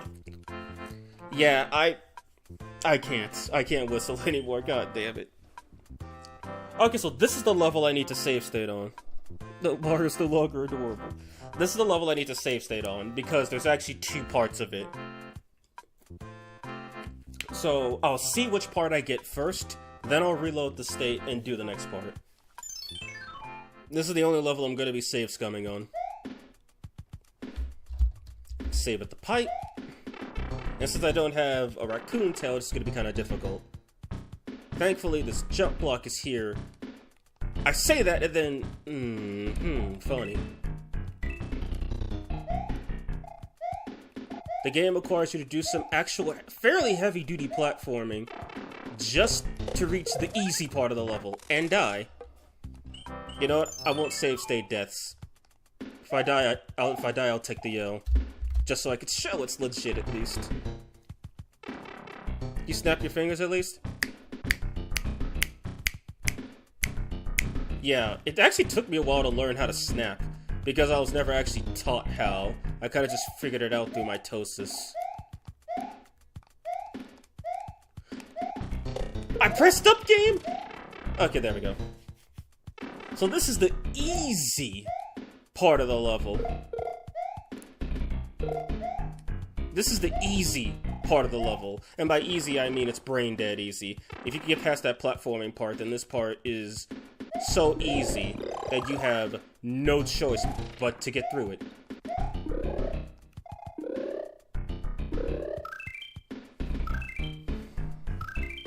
I sadly can't snap my fingers, but my whistle can be very high-pitched. Wow, you and I are polar opposites. I can't whistle, but I can snap. You can't snap, but I can whistle. And my snaps can be fairly bassy, too, from what I've heard. And there we go, that was the easy mode of the level. Now for the hard mode.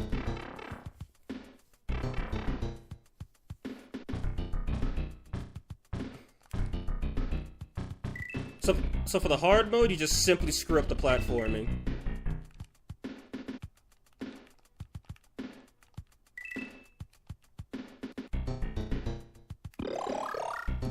And then you get sent down into the sewers, where you must deal with Buster Beetles, who start busting. Why did I think that was gonna work? Yeah, they can throw the ice bricks, and those things will kill you if they hit you.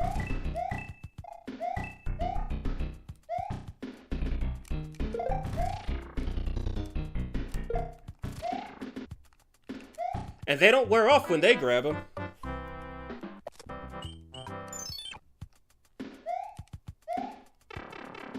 So it's an actual punishment, yeah. Either get good at platforming and get an easy level, or be bad at platforming and get a hard level. Your choice. The level's difficulty depends on your ability to platform.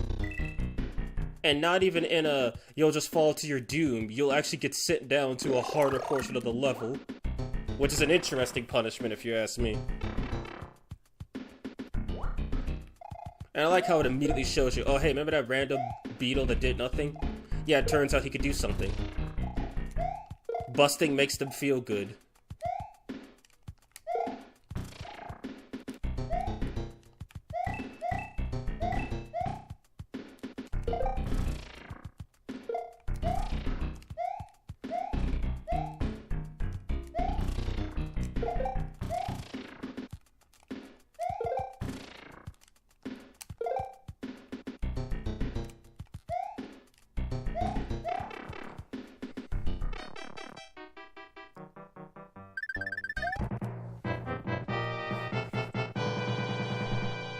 So yeah, behold, the only level I will be save stating, because it's the only one I can't show both routes on.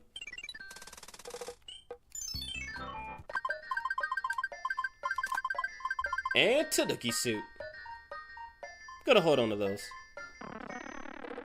So it's their cheek. Yes, they like busting. Busting makes them feel good. It doesn't make you feel good, it makes them feel good.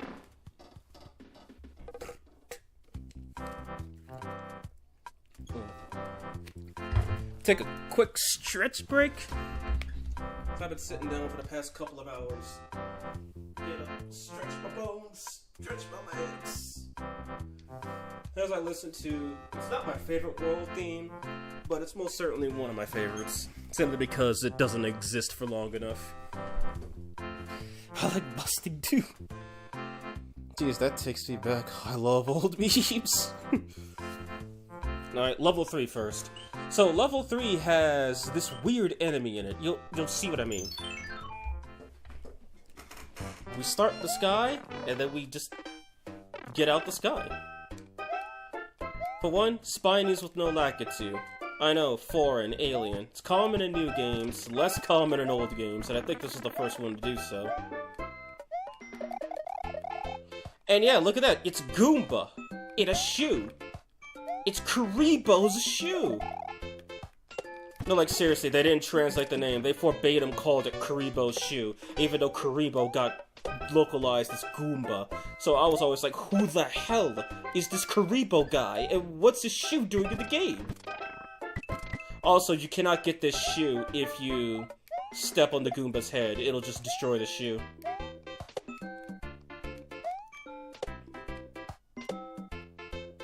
And this is the first level that introduces Munchers. Basically spikes. Except, well, not in a castle. And also, this is the only level in the entire game where Karibo's shoe even makes an appearance.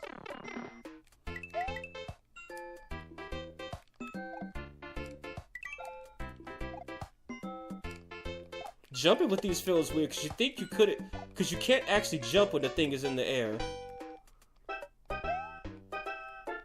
It just feels weird. And unlike Mario World, where you could do something crazy like dismount Yoshi at will, you can't just dismount the Karibo shoe like you can in games like Mario X or Mario Maker.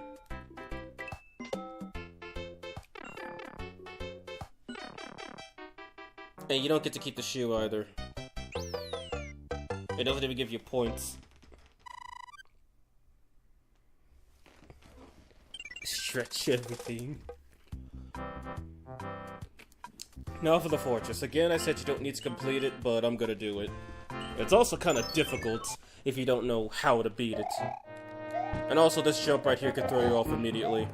Because of the Roto Disc, the Podobo, oh, and the ceiling. Can't forget the good old ceiling. I think you can just beat the level right now if I play my cards right.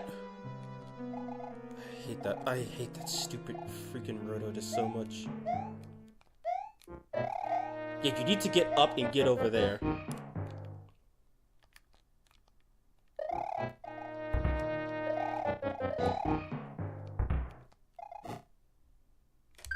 Yeah, you can just skip the whole level immediately by doing this.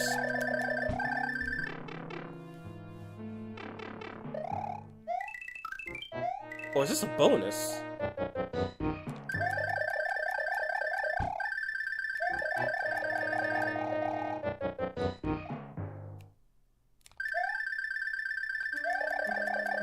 There we go. Nah, that was just a bonus. But you can't get it without a leaf.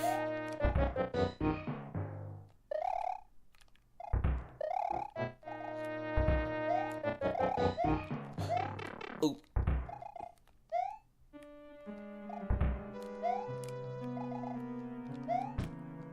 Gotta be fast! Or that'll happen. And here's the end of the level. Regular boom boom fight, no gimmicks. Yet. Epilepsy.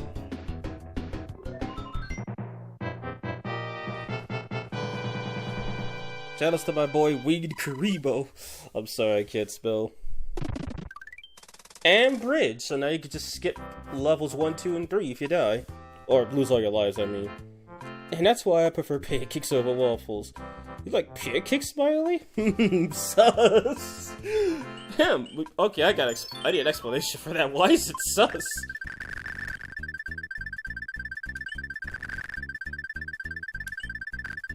My god, game, give me a break. Oh god. I asked for a break, and then I got broken.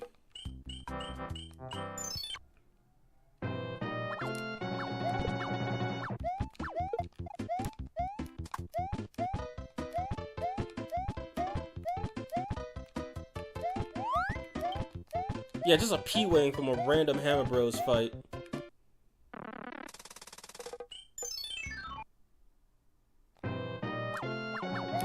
Come on, game, I did not Whoa, okay. He literally threw his hammer to Did he not move?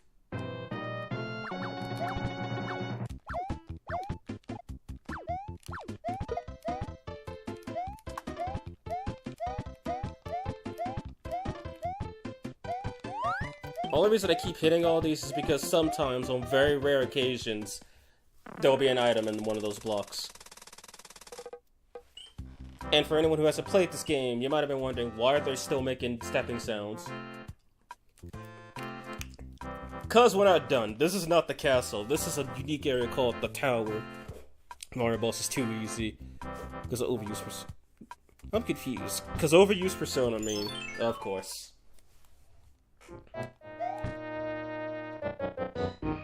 This is also the only castle level in the whole game without a boss fight. But it is gonna kill me. Speaking of death. Oh my god, I'm on the 4th item. I'm on the 4th item thing.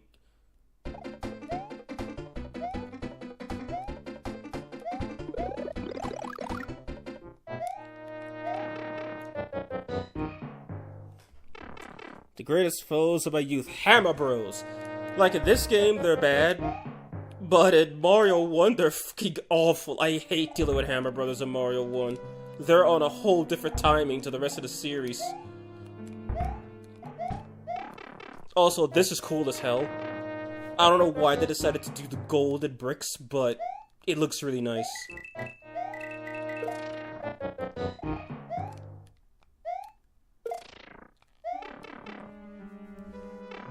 But yeah, we're ascending the tower to heaven. Wait, I'm sorry, SMT reference. We're ascending the tower of Kagetsuchi. When we reach the top, we're gonna punch a disco ball. Or I guess in Mario's case, jump on a disco ball.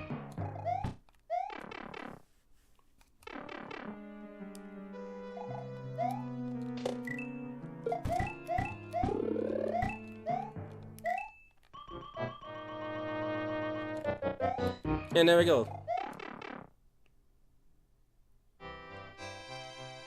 Now we are in the sky. Which, by the way, this world is either called Skyland or the Sky, depending on what translation you read. Anyway, so how do you get back down in case you want to leave? Well, you do this. If I'm right, one of those actually has a mushroom in it.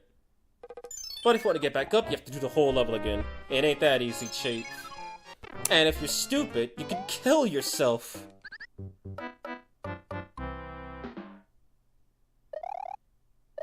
What the fuck? He starts down there, are you serious? Okay, that's kinda cool.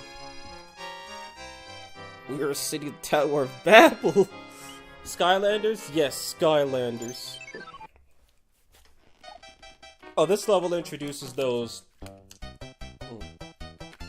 Now those little flip platforms, some of them just do that forever.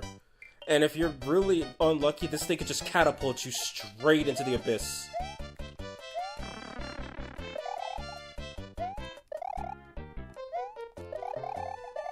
It also introduces gravity ones, which rotate depending on where Mario is. And it does act as a slope, so you gotta be careful about that.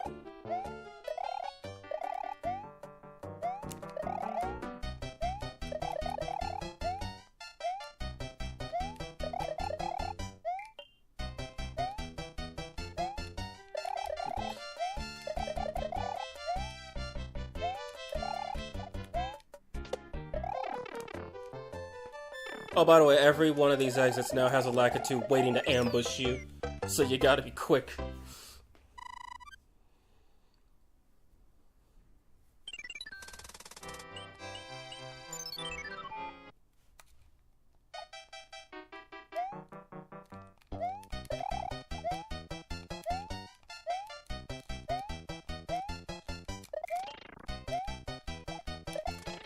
Okay, it's not this one.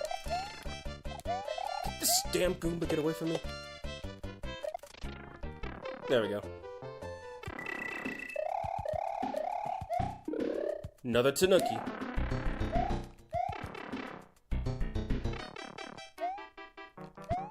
I remember there was one level here where you could just say, nah, I don't want to do a...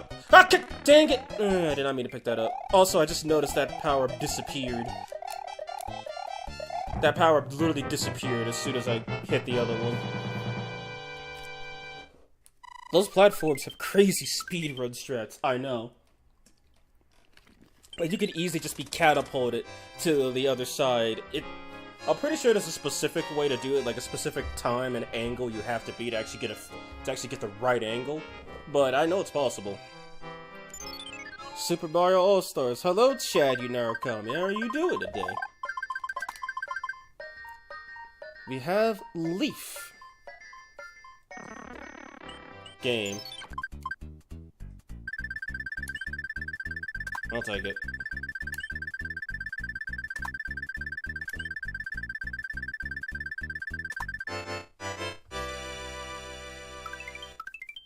A win's a win.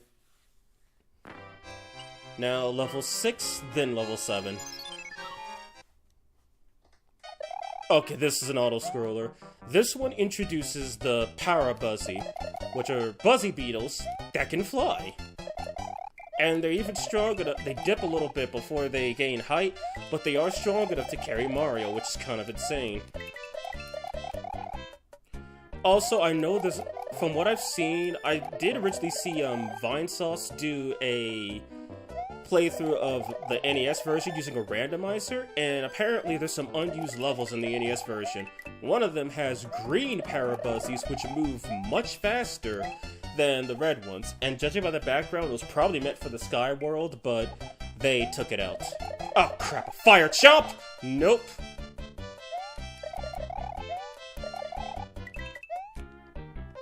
Fire Chomps could go eat a fat one.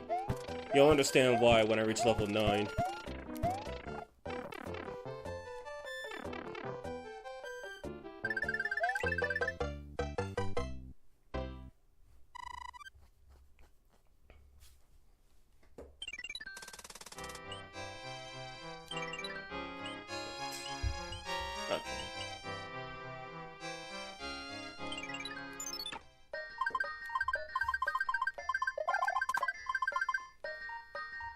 So I've got, what is that, 4 spaces left for items? See, I'm gonna have to start making some more use of my items, because once I start doing those card games, if I get it right, I'm gonna be getting a bunch of items, and I would like to keep as many fire flowers and stars as I can, because I don't think you can get leaves from those, if I remember correctly. Oh wait, I know this one. This one's a Lakitu level, isn't it? Wait, no, this one isn't the Lakitu level. This is the one where I could just decide to not play a Sky game. And I think that's the pipe that'll enable that.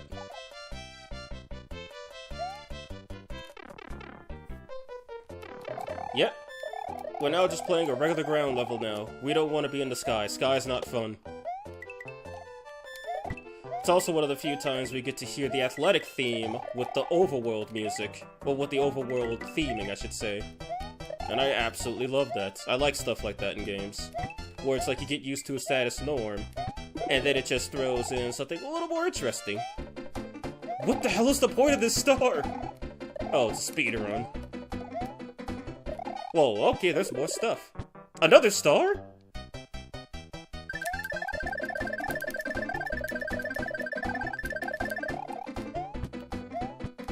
I can't even go into the pipe. Skill issues, I guess. Oh, hi, Lakitu! What are you doing here? And hi, Bill Blasters! Oh, quicker! No. Oh, hi, what are you doing here? God, I hate Lakitu so much.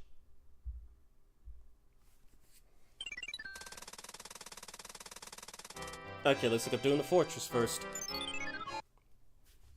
Well, that's foreboding.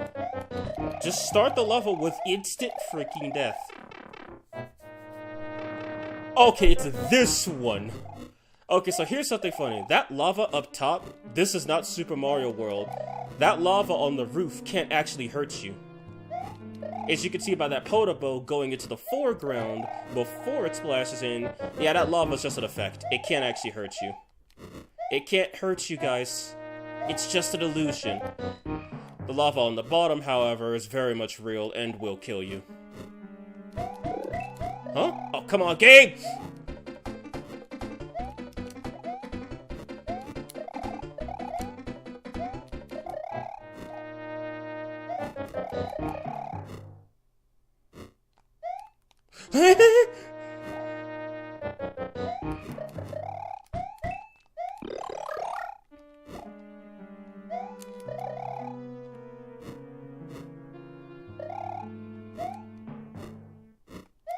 Oh, haha, funny. Cheeky developers indeed. Oh, wow. Hey, you made it to the end. Die.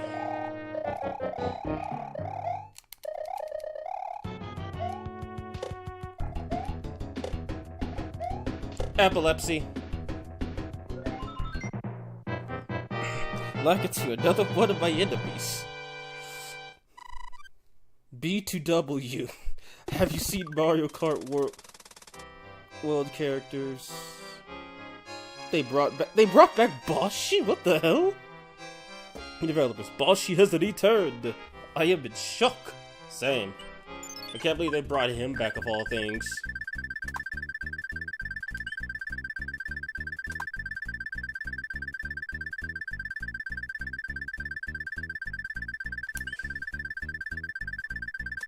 Piss off. Level 8. Okay, this one's the Lakitu level that gives me trouble. Because he spawns right at the start. He doesn't use those green eggs, thankfully, here, but he uses something just as bad. His normal arsenal. Ah, yeah, I forgot about that. It goes up. I forgot about that, it goes up. It's like, haha, you should have slowed the hell down and took a breath, even though you literally have spikes being thrown up your ass. That's basically this level in a nutshell. Oh! Oh yeah, right, I forgot. This patch also fixed the momentum problem with the Lakitus. So... yeah, I just made this a lot harder for myself. Oh, no, you don't.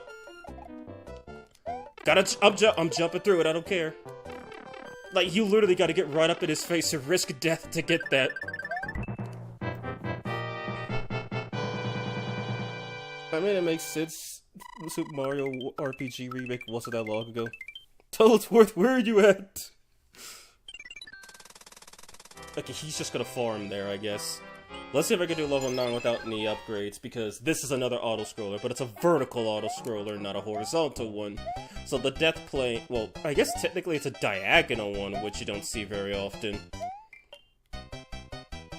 You keep going up, and the death box keeps chasing you. But what's killing you on the other end? I don't know, maybe the oxygen decreases, and this little square pocket is the only place where the oxygen is normal. And here's the bane of my existence, this guy. Him and his fires. Oh no! Yep. I hit the platform and died. Normal Mario. That throw was crazy, you're telling me.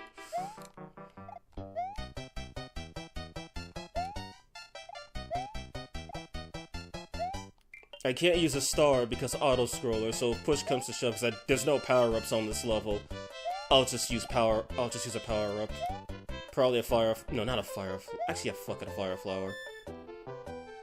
Hi!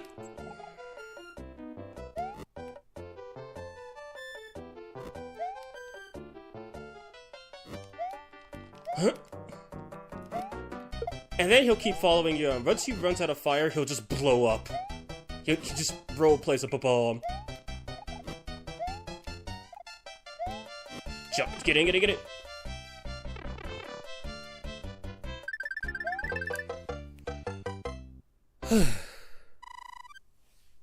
That actually didn't take too many tries. I think the first time I did that recorded, it took me like 5 or 6. That only took, what, 3, I think? Or was it 2? Anyway, will he kill me? No, he won't! Cause he chose the high ground. And sadly, I rule the high ground.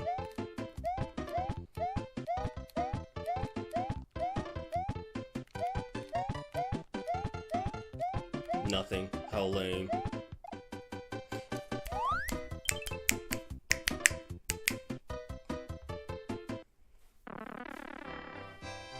I do not like that jump. Which jump? There are many jumps in level 9 that I do not like. Or 5-9, excuse me.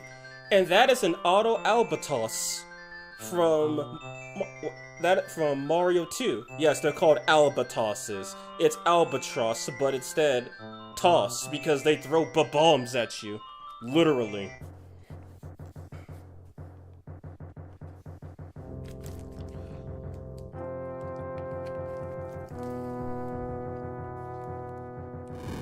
Okay, so Roy is gonna be the first difficulty spike of all the Koopalings. Basically, Wendy was the first really bad one, I could say, because her gimmick is unique. And then Roy, Lemmy, and Ludwig are just complete fucking awful. You'll see what I mean. But Lemmy in particular is awful. He's got a unique gimmick similar to Wendy, but unlike Wendy, it's bullcrap. Wendy just has rings. Lemmy has balls. Oh, he's also bigger than every other Koopa kid in terms of height, which makes... Ooh, that was close. Which makes it even harder to platform around him.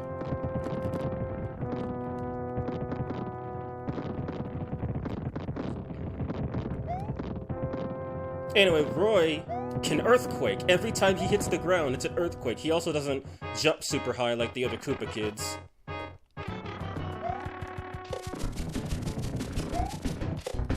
Even when he's in his shell, he'll earthquake! Whew. Oh no, you don't.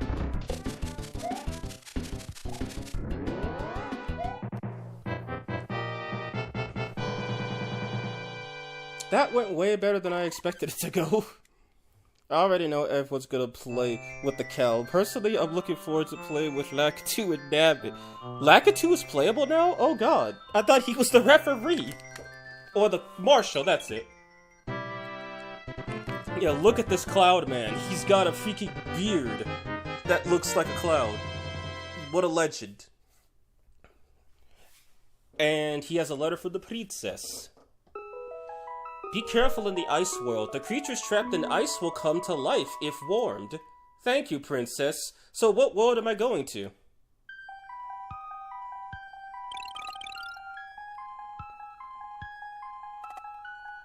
Anyone who's played Paper Mario the 1000-Year Door automatically recognizes this little tune. Yeah, Mario 3 invented this song for the Iceland, and it's my favorite Iceland theme in the whole series. Also, yes, Iceland was one of the final worlds in the game. Instead of being World 5, or World 3, or World 2, it was World 6. Also, Peach isn't lying. There's a I think level 610, if you throw a fireball at frozen ice or frozen munchers, either the coins will be... Frozen coins is what I meant to say. The coins will be thawed out so you can collect them, and the munchers will be thawed out so they can collect you. Yeah, for some reason he's playable, and I'm perfectly content with that. I just want to be Bowser and DK. I love them. Honestly, I love what they have in Mario Party, where it's like Bowser's trying to ruin everything and DK's trying to bump everything up. Alright then. So how bad are the ice physics in this game? There is no snow. It's all ice. Basically every level except the athletic levels is an ice level. Oh yeah, and these piranha plants, yeah, they just throw spikes up now. Because that's funny. And also, we get introduced to the walking piranha plant known as Patooey.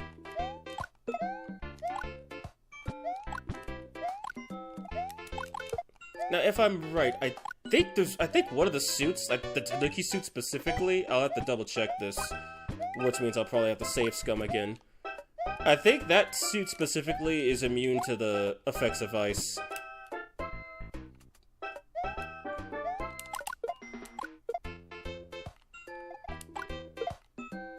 The ice sliding doesn't seem as bad as I remember it. Okay, no, there it is. It's just less bad on the ground. Like, this is how bad I remembered it. And here it's... So yeah, it is more slippery on the ground, but it's not as slippery as actually being on ice. I actually did not know that. That's kind of a nice attention to detail. Snow is slippery, yes, but it's not as bad as ice. Raw ice is horrible. Wait, I think it's further to the start of the game.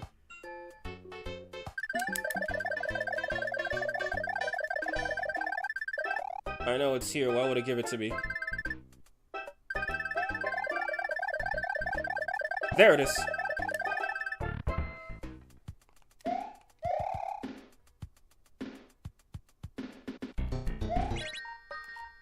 Gotta hurry up.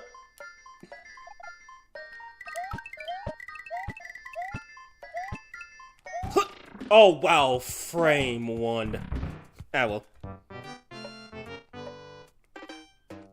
And all the Patooies respawned. Hoi! Nope.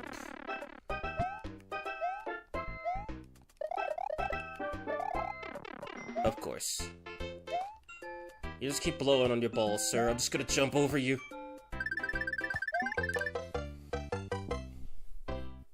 It's a Smash character. This level exists in real life too. Oh, thank God it spawned at the start.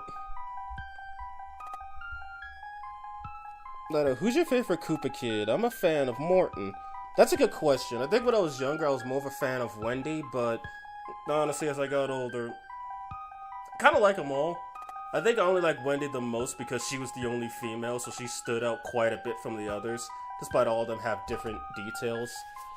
And you'd be surprised how many fan theories people have come up with all the Koopa kids. Like, I know in Mario 3 and Mario World, Larry has 4 fangs, but when they reappeared in Mario Wii, he only has 2. And people theorize that's because the two smaller fangs he has, those were just like baby fangs, and then he grew out of them.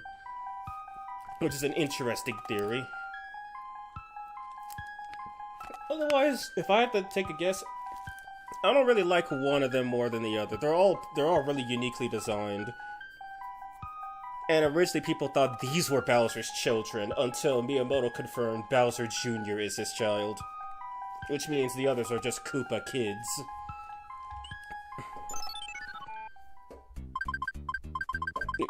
No, wait, this game took from TTYD. Iceland. She checks Bowser as canon. I mean, isn't that called Mario Odyssey? Which I still gotta play that game. Piss off. Level 2 is a athletic level, right? Yep. With clouds that don't magically despawn upon me touching them.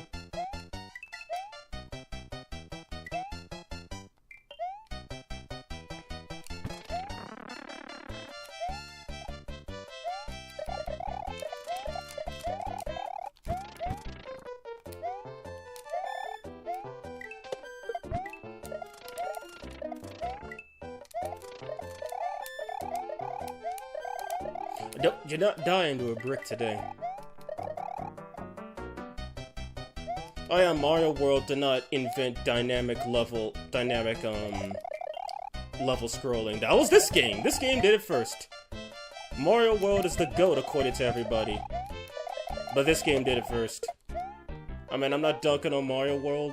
I do play quite a few ROM hacks from Mario World, and I have played it vanilla once. It's a pretty darn cool game, and basically set the standard for modern Mario. But whereas Mario World set the standard, Mario 3 wrote the entire document.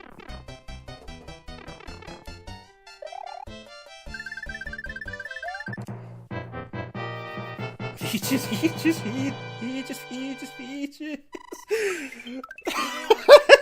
God damn it. I went to see that movie with my mom, and we were just laughing up a storm on that scene. I think we were the only people in the theater who were laughing, and everyone was just looking back at us as we went full hysterical. Man, the Minecraft movie's gonna be bad. What do you mean it's gonna be bad? People are already saying it's bad. I mean, you have the funny people saying that Jack Black is a bad fit for Steve because he's more spherical and less cubic. Which is funny, but, yeah.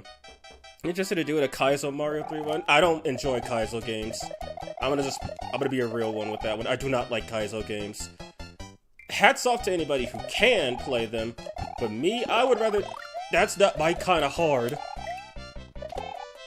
I don't like playing games like that. Like, games where you either have to be frame perfect, pixel perfect, or both, or you lose. That's not my kind of thing. But I do appreciate how the level designers for Kaizo games are able to basically algebraically find out the exact angle you need with the exact speed to take a certain jump. And I also like how the people who play these games blind actually freaking complete them. Like, hats off to all of them.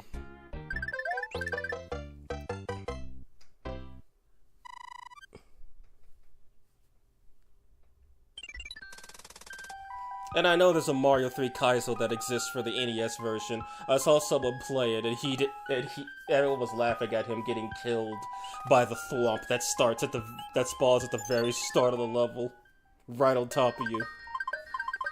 Really, I was losing my shit, Jack Black singing. I was crying in awe. Yeah, no, my mom and I were in hysterics, hammer suit, baby, and everyone else. Unless we just couldn't hear everyone else laughing, we couldn't hear anybody else laughing. Like, that was incredible. Wait, is that my last? Do I only have one slot open? Oh my god, I only have one slot open. Oh, time to waste some of this useless stuff. But I can't get rid of that. Dang it, I forgot to get rid of that whistle in level 5. Whatever. And I can't really use it in level 8 because, well... Oh, god damn it! I can't use it in level 8 because, well, there's no item unlocks in level 8.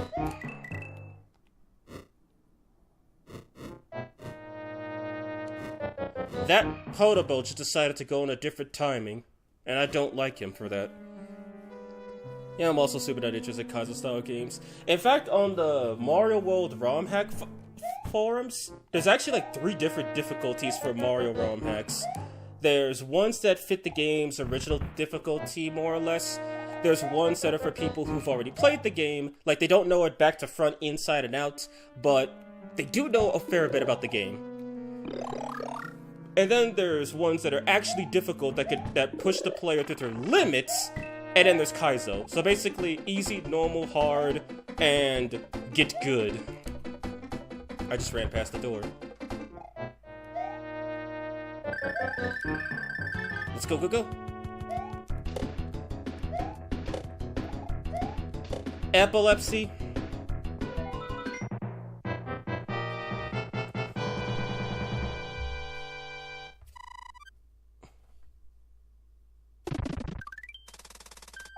Like, I think the hardest ROM hack I ever played for a Mario game was called Brutal Mario World. And that was in the hard, you know how to play the game, you know a lot of the tricks and tips, get it done. And the thing I hate about that is that game is insanely difficult, but it also is insanely unique. Because it has so many different bosses, so many cool level designs. It's amazing, and I hate that I had to cheat for most of it, including look up guides for levels, because clipping through walls didn't always solve the problem. Hammer Bros and Ice, my least favorite combo. Oh hell. Oh, I got... what? So if they're jumping down and you hit the brick, you can still hurt them? Well, you know what they say about a win. Don't complain, you got it. Oh, hey, a hammer. I don't think I'll be using that any day soon. But if I can't use it, I gotta get rid of it, because there's no rocks in, World 7. I'll see if there's any hammers further down. If not, I'll use it up there. That was... you're telling me he could have just landed on me and ended the fight right there.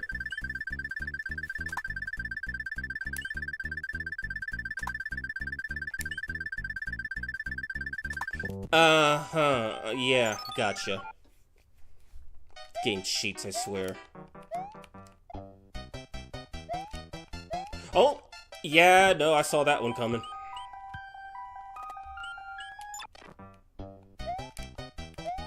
I also do like how the hills that you normally see in athletic area, yeah, they got snow on them. That's pretty cool.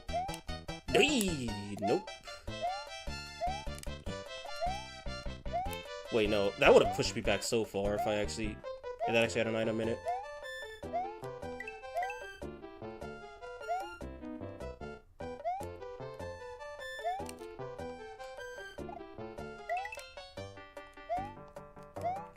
Now, I noticed a small glitch you could do in this version of the game, where you could just make these two platforms not spawn, which makes the jump impossible, unless you have a P-Wing.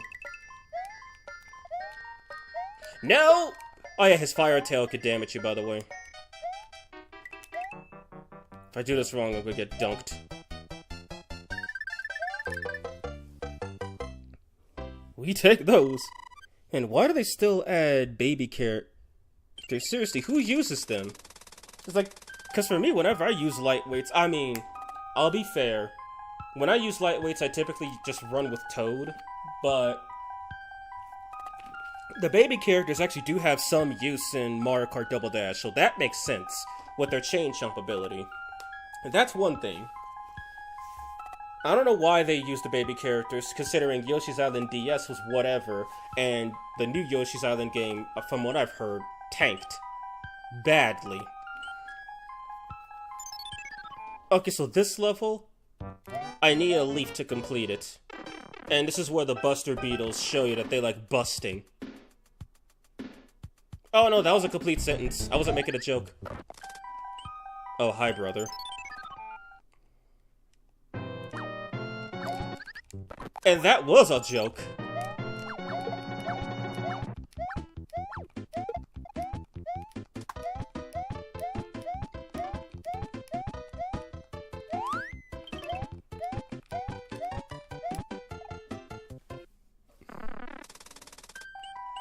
Level 6, if I'm right, 6-6 is a water level underground, and 6-5 is a gimmick level, for better or for worse. But it involves a lot of beetles busting. Like, if I'm right, I think I have to fly up there in order to get out of this level. Really? If I miss that, I'm gonna kill you.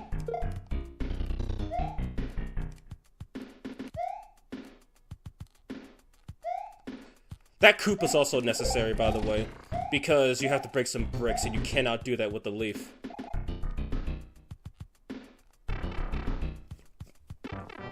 I guess was still, why do we need 5? It's like, really? And if they're gonna use 5, why not just use the 5 from from Yoshi's Island? Mario, Luigi, Peach, Mario, Wario... Actually, no, we don't need a Baby Wario again, fuck that. Peach, Donkey Kong, and... what was the other? What, me getting killed from a stupid mistake? God, fucking... I hate these things. I hate them. Okay, so if they pick them up, bullcrap happens. That's nice to know.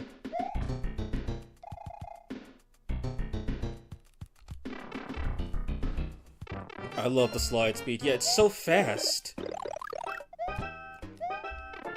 At least the level infinitely loops with infinitely respawning power-ups.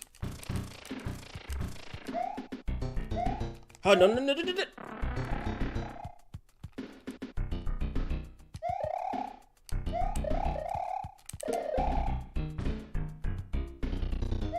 You must live.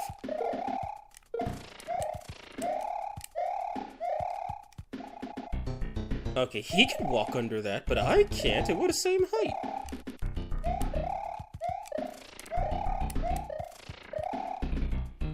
Okay, he despawned, but he's not dead. And this is the one to the right or the one to the left? It's the one to the right. See those nippers? They're the reason you need a Koopa. That's why this Koopa spawned. It's not random. It's because you need to complete the level. This is Mario World, they would have just made it a Koopa shell. But since they couldn't do empty Koopa shells yet... Which, by the way, empty Koopa shells need to make a return. That's like my favorite mechanic in Mario World.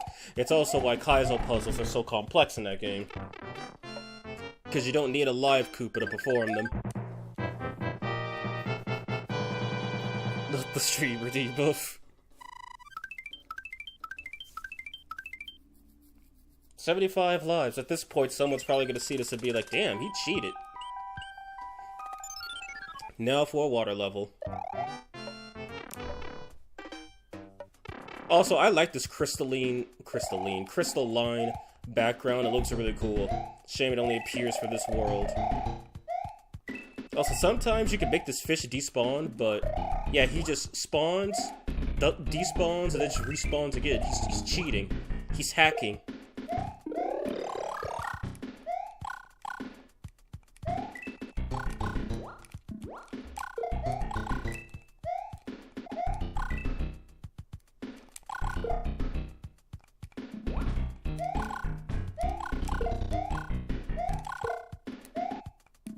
Yeah, you weren't expecting fish and water in an Iceland, now were you? You're probably expecting ice and maybe frozen fish, but not living ones.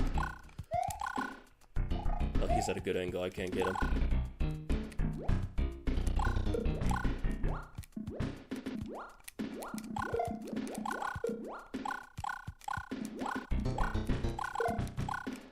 Also, can I say I just love the reverb effects in this game? They sound so cool. More Mario games need to do this. I think that's a leaf, and that's actually going to be a nerf.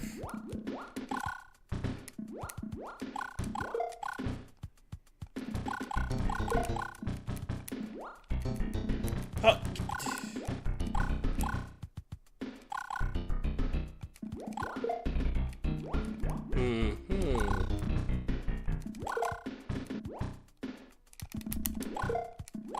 This game does not have Mario World's water controls, by the way. It's just swim up or fall down. There is no swim in place or swim up really fast.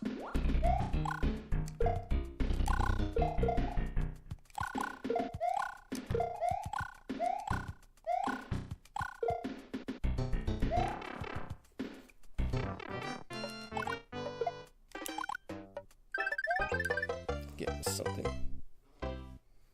I did it. I beat Tiamat with Minato Demons, finally! GG, Kitan. GG. How many slots do I have left? I have no slots left. Okay, let me go blow this hammer really quick.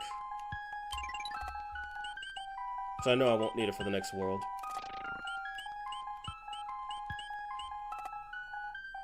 Yeah, there was another spot I could have used it, but it only gave me access to the fortress. But I have to do World 7 anyway, so it really does not matter. I'm only saving for... because I want to see what I get. Nice try. Now, I'm gonna have to decide on what I want to get rid of. Oh, there's something I could get rid of! A cloud! And I think I killed all the... Yeah, I killed all of them, so I can't showcase you can't use clouds against them. And that was the last Hammer Bro fight in the game.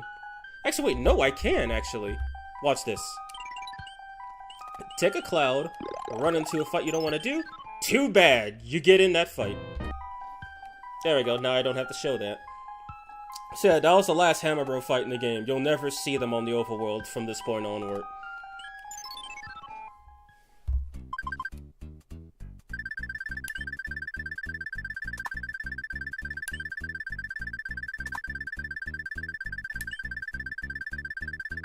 The fuck? You see, that game has cheating timing. You can plan it as perfectly as you possibly can, but the random modifier it adds to the end could just be like, nah, you lose.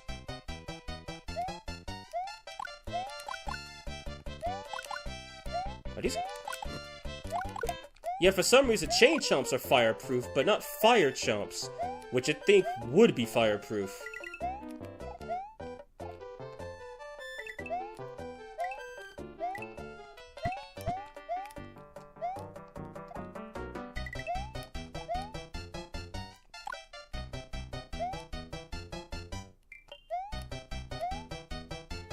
Hey! Yeah, that's what I... Jesus Christ, that was close. The not paying attention strat almost bit me hard.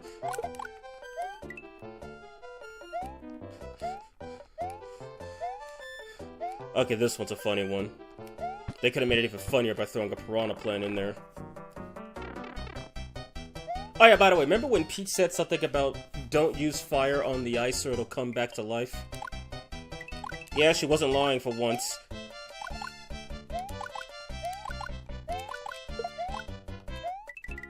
Consider this a tutorial for level 310.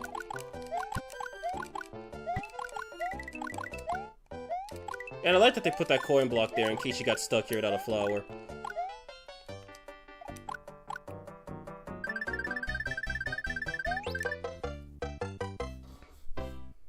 I'm gonna fight my favorite boss. Which one is that? Is that Tahoma or is that Chadstema? How many... Okay, I gotta get rid of all these clouds. Not like I'm gonna use them.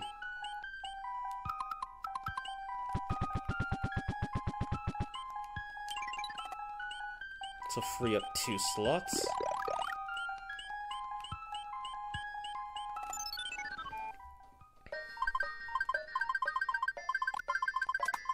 Who is it? Why is it item spam user? And there you go, that's the last hammer suit I can ever obtain without collecting it from a chest. I think there's one level, if I'm correct, in World 7 where I can get the hammer suit. And that's it. That's the last time. And look at Ice Fortress. Because nothing says I like platforming more than literal frickin' ice puzzles. Wait, did I say ice puzzles? I'm sorry, wrong game. I meant ice platforms!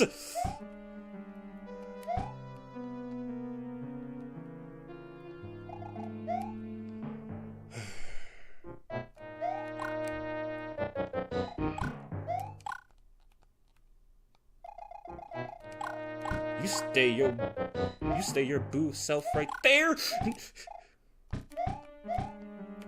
least the thwomps move before you come down, that's nice.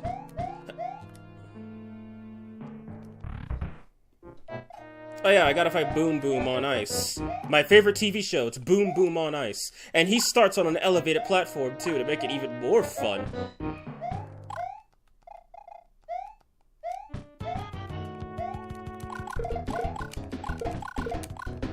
Epilepsy. It's Tahoma, of course. Wait, never mind. Oh man, I love tutorials. Alright, level 8, let's do this. Wait, okay, so level 9 I need to use one of my frog suits. And level 10 I need to be fire Wait, no, it's not World 7 that gives you a hammer, I believe. It's World 6 that does. Because there's one bonus level that I know I'm talking about specifically. So hey, yeah, we went from an ice level to this. What the f just happened? When the hell did the ice defrost? Do not ask me, for I do not carry the answer to that question. Also, these guys are fireproof for some reason. No, they're not. No, they're not. I lied. I lied. These guys are not fireproof. I've played too much Super Mario Bros. X. I'd totally stream that game, but I'm pretty sure Nintendo won't like it. Considering bigger streamers have been struck down by Nintendo for playing it.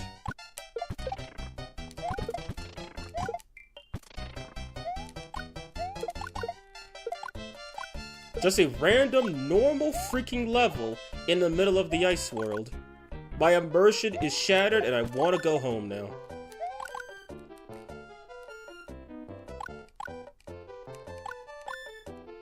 Well, that was easy.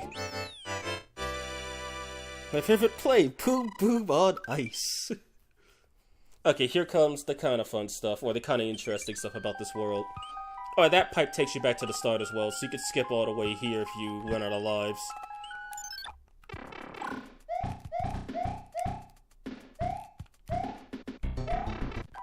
That one goes right there, and then this one goes... It goes right here, actually. Because if I remember correctly, unlike the Game Boy Advance version, but just like the NES version, if you run out of lives, every level gets reset, except for the fortresses. So do not run out of lives.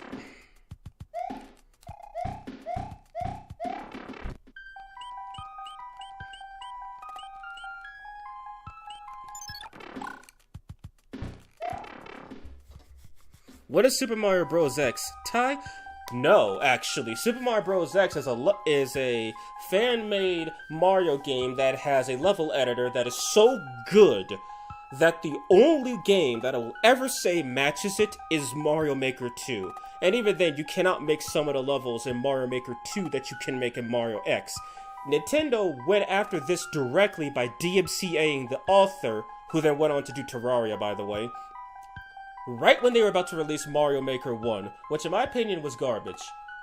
Mario Maker 2, however, is really damn good.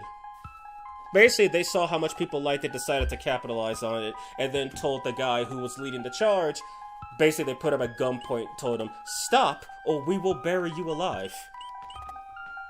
Alright, this world has 3 fortresses. Isn't that fun? So I'm going to do level 10 first, because I have the Fire Flower. Oh, that's crazy. Very. But I'm gonna lose the hammer suit doing this, sadly. Or just die. That works. Okay, and then I ran back here. Guess I'm not doing level 10 first. Got it. But look, the frog suit's immune to ice.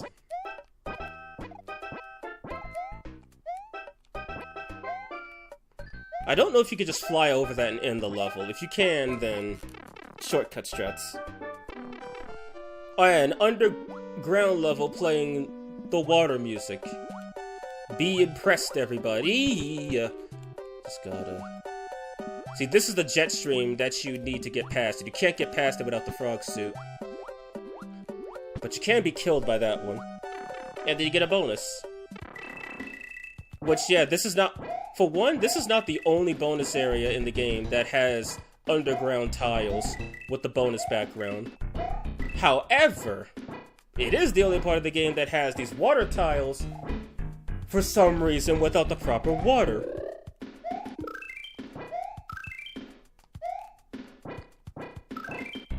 Like, the water doesn't even work. Why are these even here?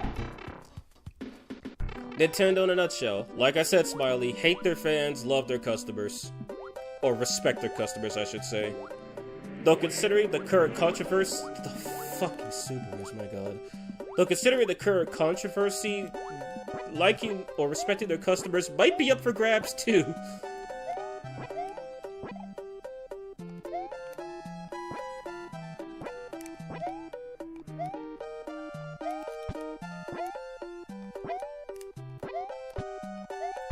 I think I might have skipped the exit by accident. Oh, yep, totally skipped the exit.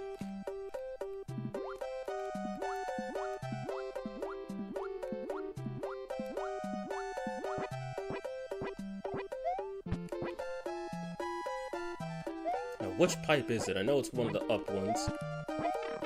Is this one?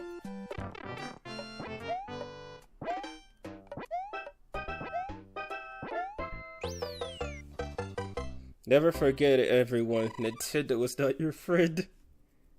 Remember Power World? Yeah, didn't Power World win their lawsuit because their stuff was considered unique enough to not be copyright?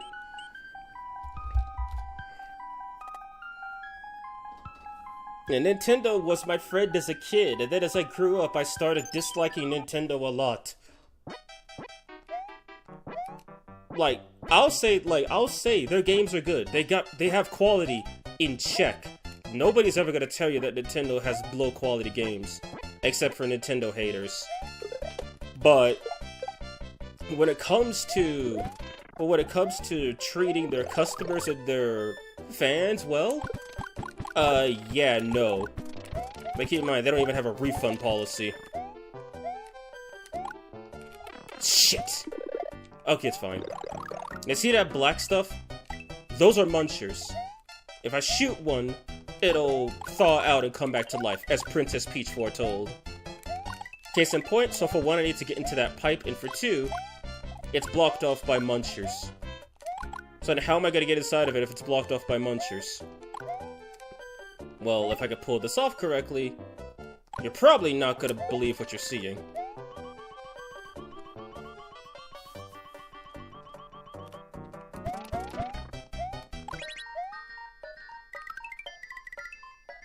Move, Mario, move!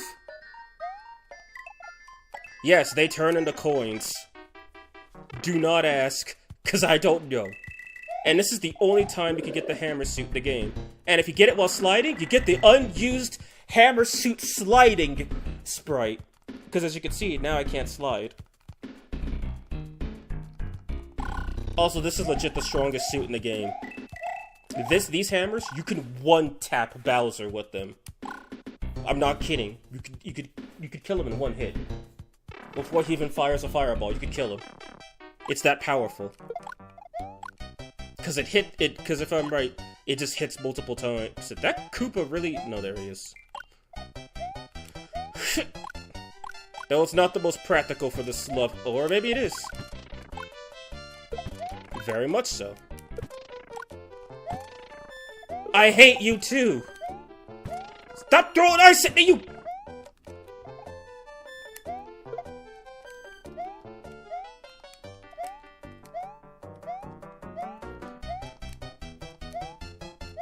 Oh great, now I'm blind.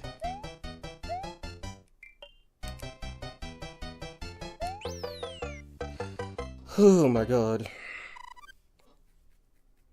That's how it goes for every company. Yeah, the only company that's your friend is the company that you own. That's ran by you, with no one who can oust you. That's the only company that's your friend. Your own. I am in shock. Yeah, I know. Plants that turn to coins. What's next? Ghost? Or maybe plants that eat people. Oh wait, oh yeah, oh that's already canon. Still can't believe Boo's original full God-given name is Boo Diddley. And I'm pretty sure they changed the Diddley part for a reason. Oh, and as I already said, you can kill stretches with hammer suits. Of course, with hammers, I should say. But obviously I can't show that because some stupid Buster Beetle busted my hammer suit, goddammit. I hate these conveyor belts because you still have proper jumping momentum while you're being pushed backwards on them. Which made it super confusing for the last fortress in the game, which has a really tight jump you need to make. Oh, hi ghosties, how you doing? Hope y'all are doing okay. Just taking the elevator up to your boss's house. So nice talking to you guys, have a good day. Hope you're getting paid well.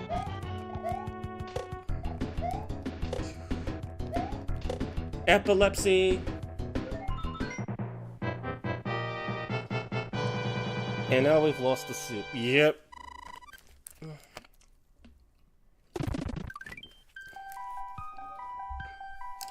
And that's World 6.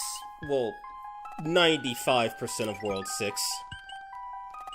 So yeah, I'm gonna have to start clearing stuff out. You know what, screw it. Just take the mushroom. Take this, because I'm not gonna need it. And Monty Mole from Super Mario World is here. There's no Pascal the dog, but he's still here.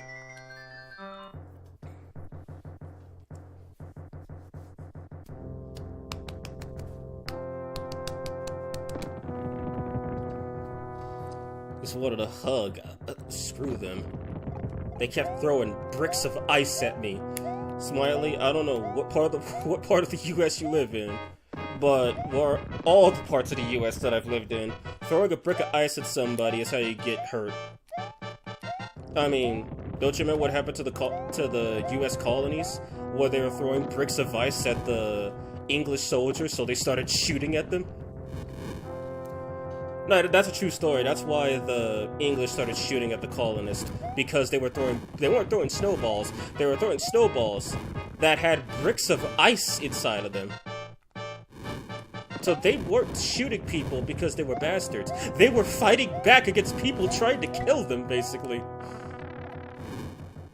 The things they don't teach in history nowadays. Hey, Monty's playable and they've made Monty Mo playable. Okay, that's a new one. He's normally just a hazard. Alright, time to fight Lemmy Koopa. He's got a ball. And he shoots balls. And he's extremely tall. I think his balls hurt you if you get caught at the wrong angle. And that's the easiest Lemmy fight I've ever had.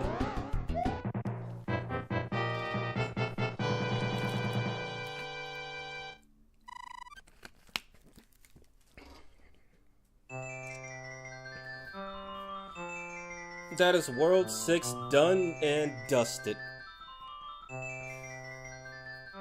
Oh, those are deadly indeed.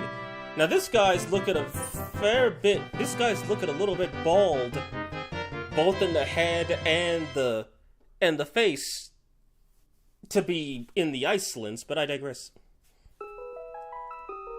I am well. Please retrieve the magic whistle hidden in darkness at the end of the third world.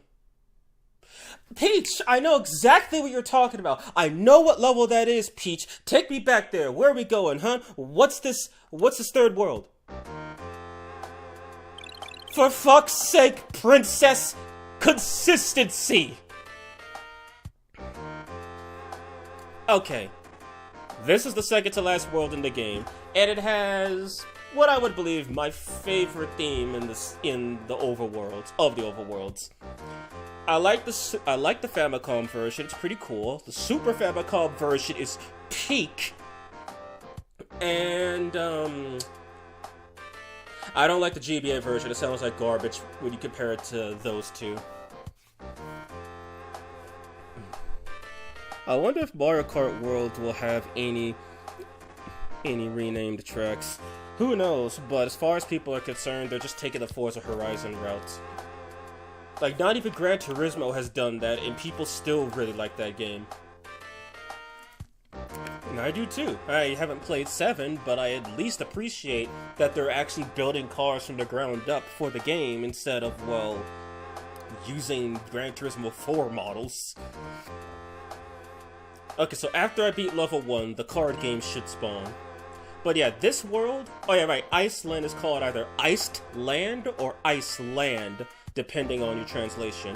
This is called Pipe Land or the Pipe Maze, depending on your translation. Pipe Maze fits a lot better because while there is one pipe that just takes you straight to nowhere, you gotta look at this and be like, yo, how am I supposed to get anywhere? Like, look at all these pipes. Also, all these pipes, all these piranha plants, anytime I get a Mario Maker level, I always find a way to make a level that has a bunch of pipes. This world is the reason why I love pipes so much in Mario. Like, I love putting them in levels. It's... If I ever do Mario X, which I probably won't because Nintendo, expect a level that has a lot of pipes. Anyway, first level of the Pipe Maze. It's a sewer level. But we're not here to fix the plumbing, we're here to climb through it.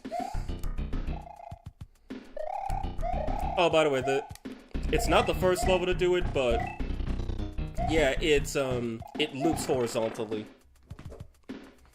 And also, something that doesn't happen in this game that does happen in Mario X is that you can loop levels vertically, so you can effectively have no bottomless pits, and you could use it for like some really cool puzzle solving and whatnot. Which makes me question, which makes me realize Mario World, Mario X is kind of limited compared to... Did I say Mario X? I meant Mario Maker's kind of limited compared to Mario X and a lot of the other Mario Makers.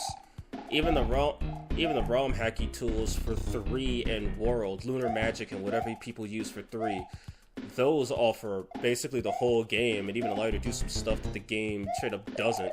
Like with Lunar Magic, because I played around with that for a bit, you could straight up add brick blocks to the game. Oh, damn, why'd I do that?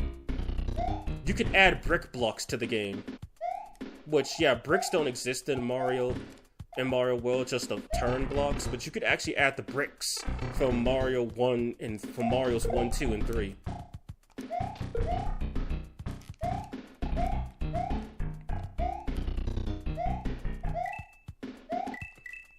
You could even complete the Piranha Plant model that went unfinished, or not model, sprite.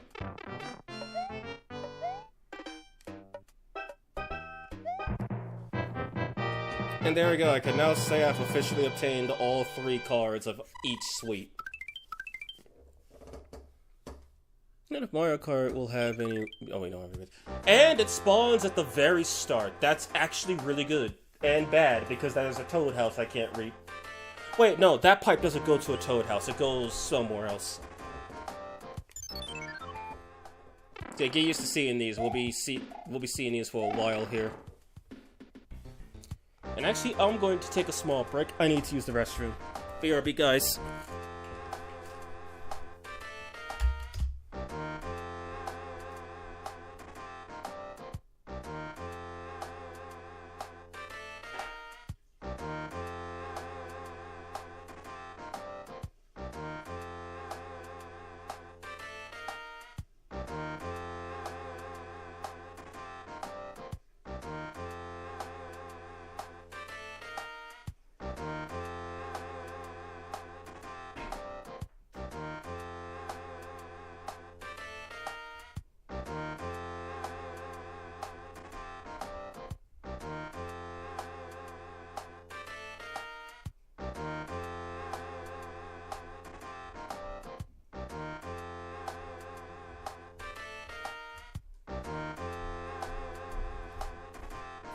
Alright.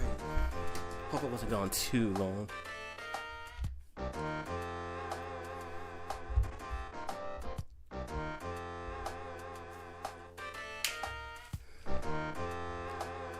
And if anyone's asking what I'm playing this with, I'm using a PlayStation Mini controller. Ignoring the joysticks, it looks and feels exactly like a Super Famicom controller. I do have an Xbox Mini controller, but that's closer to an Xbox controller instead of an actual, well, whatever this PlayStation one was supposed to be. But I still like it. It makes playing these games actually feel normal. For the first time ever, Goomba is now playable in Mario Kart. It took them long enough, because Goombas have always just been an obstacle. And then Goomba's been playable in Mario sports games for a while, since the original Mario Baseball. Though it was only Mario Baseball, now that I think about it. Okay, this part does require a frog suit too. Actually, wait a minute, how many... Don't I still have a frog suit? Yeah, I do, okay.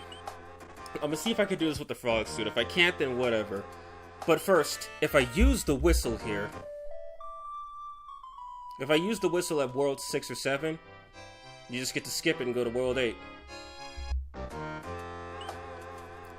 This is my last frog suit, and I'm not gonna need it for the rest of the game. Except for one particular level, but I'm gonna try to do that one legitimately.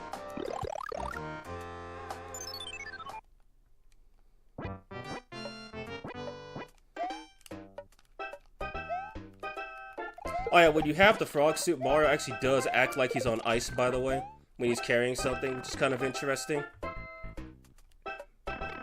So you can actually get another blue Toad House by collecting a bunch of coins here.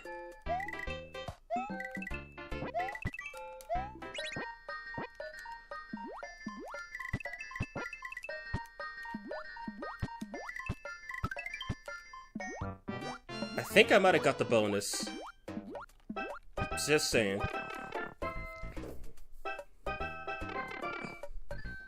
Did I wash? Of course I washed my hands. Why do you think I was gone for so long? And I lost it. Whoops. So this part actually soft locked me when I was a kid. Cause I was always trying to jump up there. Basically I was a dumb kid. Cause I didn't know you had to actually, you know, go back up and jump on the blocks to get over the gap. Now if you have a leaf, you could just fly over it, but obviously I didn't. Legend of Zelda, my favorite Mario game. Nah man, my favorite Mario game is Burnout 3.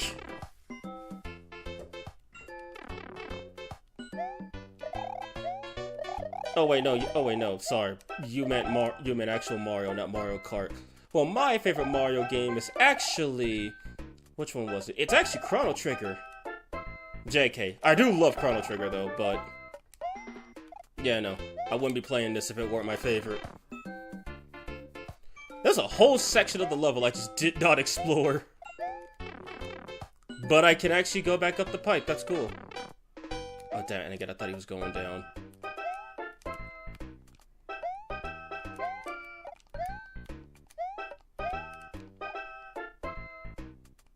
Yeah, it's called the Pipe Maze, and there's a bunch of pipes. Who would have thought, right?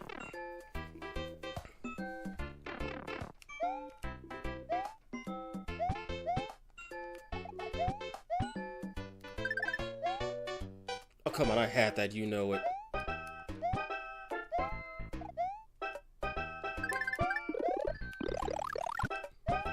Yeah, these pipes for some reason don't work, despite the fact that near every pipe that goes into the surface or goes below the surface does work. And I'm glad they did that. That way it's not only do they have to save on level transitions, but also it makes it easy to tell where you have to go. And also how I also like how this was just in a desert out of nowhere.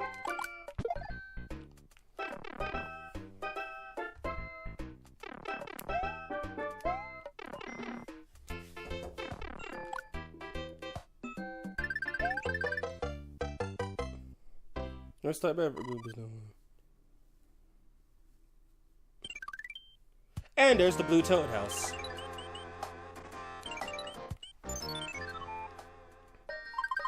Hello, you found my shop of strange and wonderful things.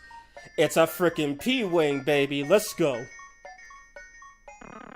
But yeah, you gotta collect basically every coin in that section. I don't even know if it's possible to do without the frog suit.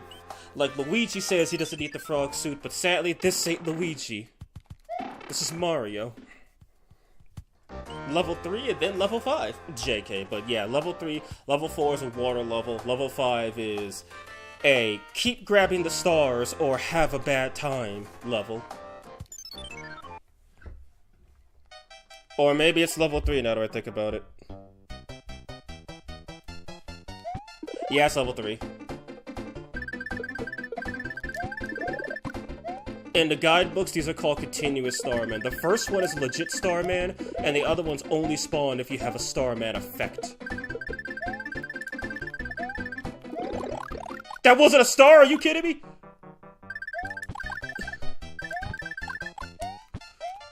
I hate you too, don't worry. I hate you as well. I recommend Valkyria Chronicle. It's an underrated Mario game.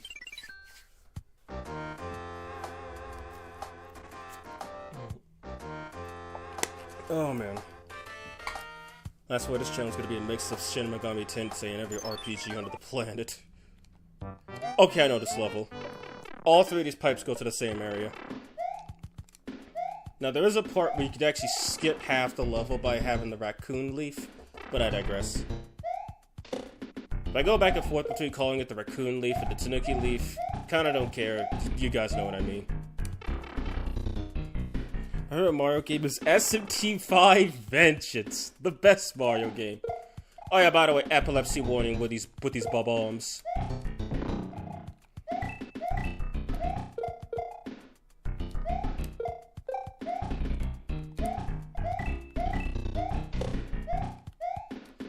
Now, if you guys ever want to see me play the original Super Mario Bros., forget about it. I suck at that game. Like, that game is just hard for no reason. But I guess I'm just being salty. I could always just run through it with save states.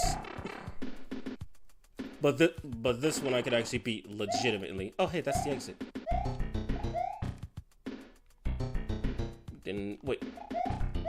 Unless there's something down here.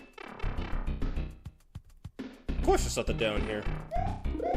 Gotta repeat this entire section, but hey.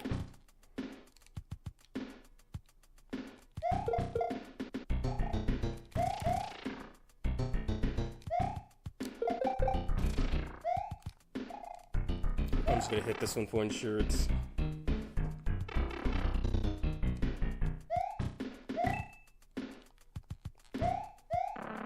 Okay, there we go. Level skip can be performed.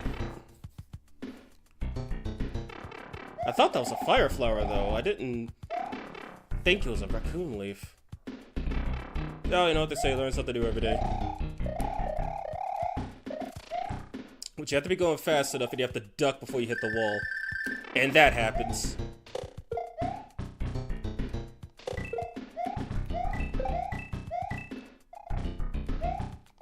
And don't drop down there or you'll get stuck if I'm correct. Well, not stuck, but you've got to navigate the pipes again. And if I still had the leaf, I probably could have made that. That Spiny is there because he's a funny guy.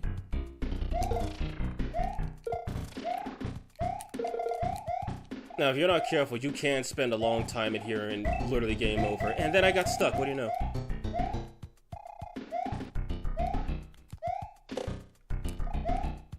Like, this is probably the first time I've done this level and the timer hasn't started speeding up the music yet. Others I could see it as Pokey, Spike, Piranha, or Pinta, excuse me. I read that as Piranha, what the hell. And the Penguin. Okay. By the way, I'm surprised, Piantas weren't playable in Mario Kart. Like, what the hell? Mario Sunshine was one of the most successful games ever made. Why weren't Piantas playable?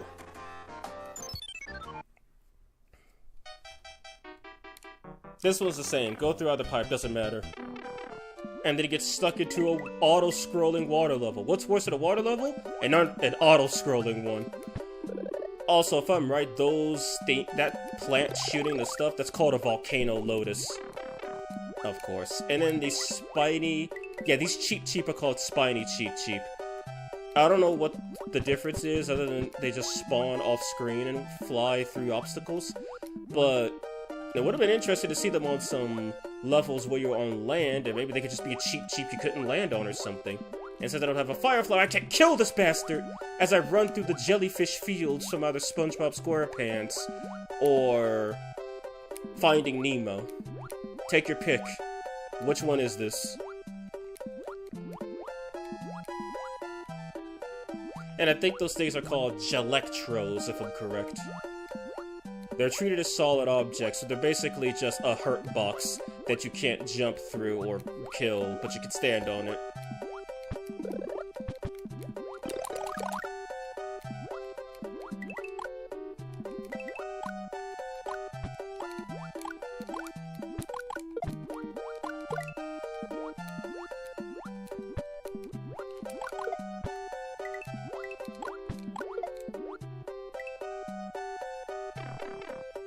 I also like how the water levels are dark in this game. Kind of like how the underwater is in real life.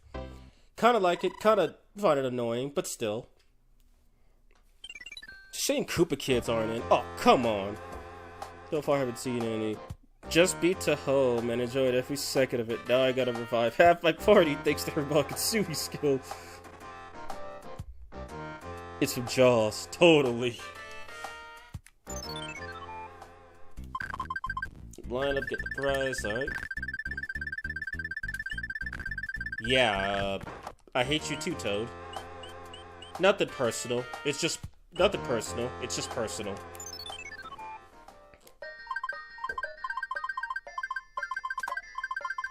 Oh, hey, a frog suit.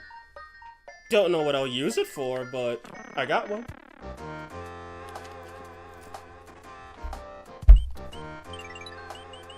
Yeah, I'm out of space, my god. Do I have any more...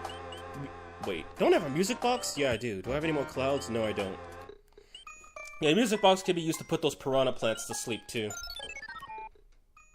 So I'm actually gonna let him wake up because I'm gonna need to use a P-Wing for this fortress. Not because it's impossible to pass, but because there's a little infinite loop you can do to make some real money. Also, I need the fire flower for this level because this level is literally called Piranha Plants. You can probably guess why.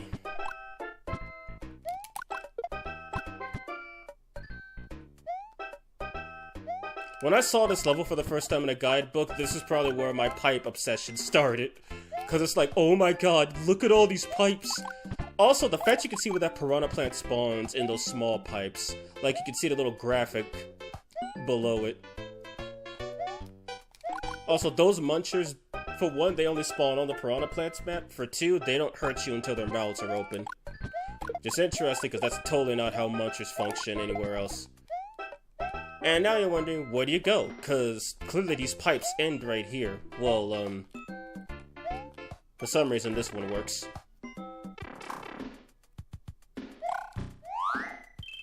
Just said I was going to use a P-Wing, and now I just got a P-Wing to use.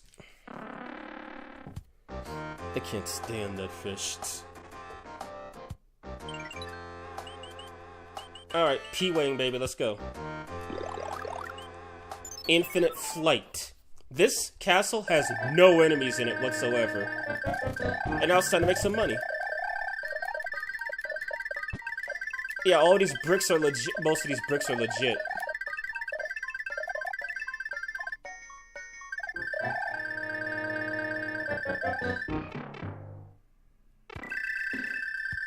Alright, and if, like I said earlier, if you grab a Tanuki suit with the effects of a P-Wing active, you keep the P-Wing, and you get the Tanuki suit. It's a win-win. Literally. Oh yeah, you also need a leaf to beat this level. If you don't have a leaf, you cannot beat this level. It's literally impossible. And no enemies whatsoever spawn.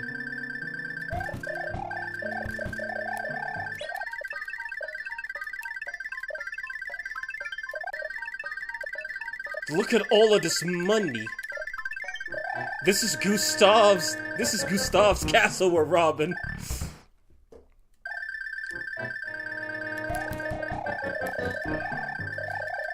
Gustav didn't know Mario was coming to pay a visit to him today.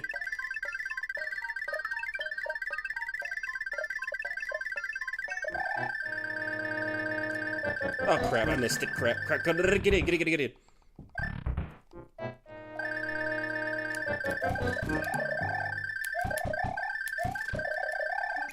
Yeah, this is where you get your infinite lives. This level right here.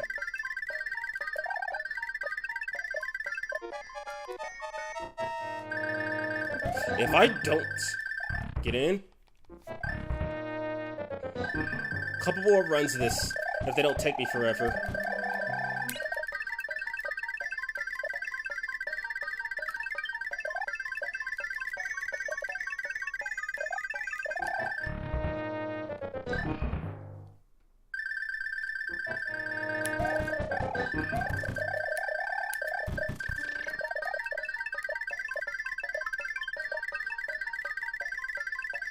It's like the coin level stage was secretly transformed into a castle. And now to get out, I think if I'm right, it's right here. To get out, you have to climb a pipe. There it is. So you need a way to fly.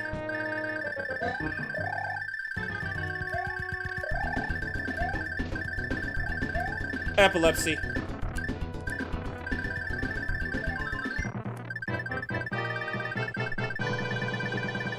I will now try to beat Shiva. Alright, man, go for it. You beat to home, what's the worst that can happen?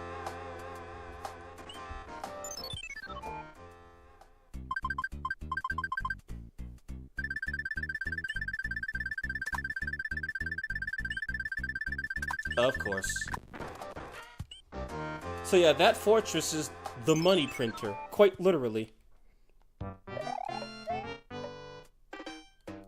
And then we got another sewer level. Enjoy it, because it's the last sewer level in the game. Bonus or otherwise. And I guess theoretically you could get infinite 1-ups here. Simply because the Koopas spawn on the thing. But I wasn't aiming for that. I went for something a little easier. Plus I have to clean up my inventory. Because before I go to World 8, I have to do those card games. They will not spawn if I go to World 8 without doing them. Also, spikes on coin blocks. Because that's totally not scary. Move too early, or the platform drops. You get pricked. Oh, wait. I was about to say, wait, what the hell? Did I do something wrong? Yes, I did do something wrong.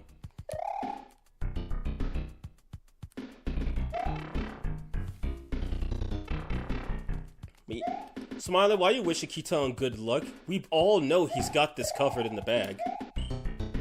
He doesn't need good luck, he's got skill.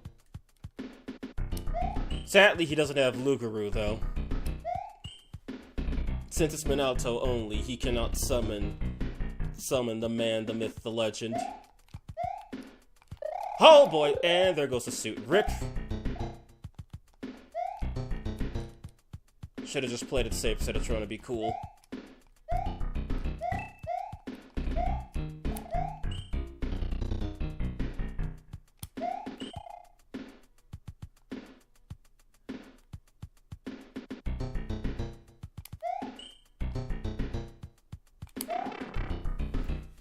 I died to Tondava. Well, then that's your cue to put the Batama DLC on and get to work.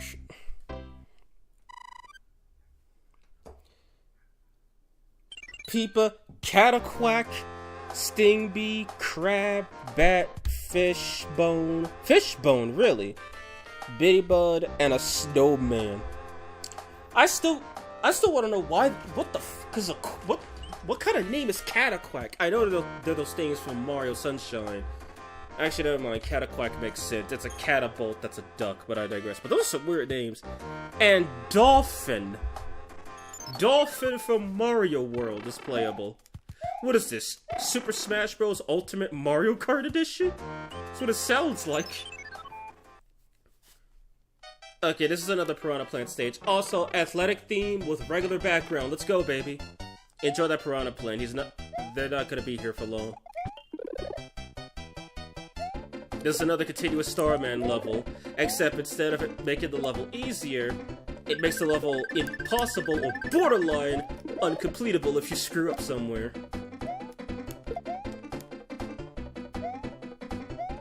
Oh, hell no. Okay, that counted.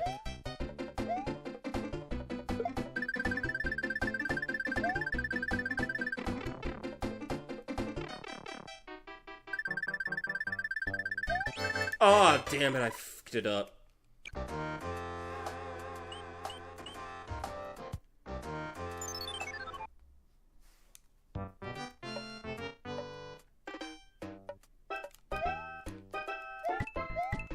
There's pipes and plants all over the place. Someone needs to bring some I almost said pesticide. I meant to say herbicide.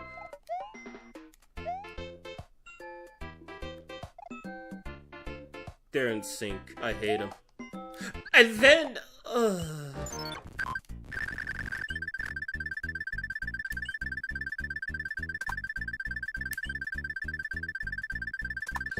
I hate you, Toad. Go jump somewhere. Go jump into one of these plants' mouths. I'm pretty sure they could use the plant food.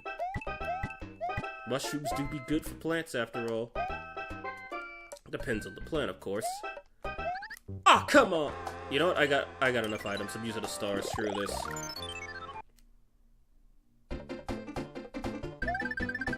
It's gotta be quick enough.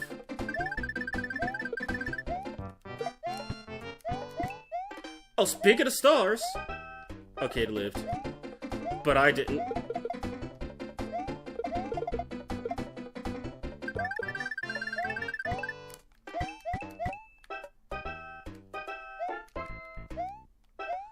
But I... Come on!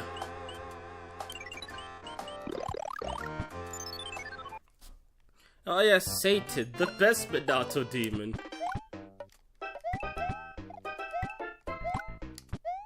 God, all the fire coming from them, you'd think this is a Gradius level or something.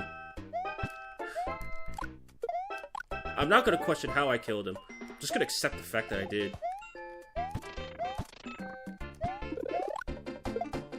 If I keep falling down there...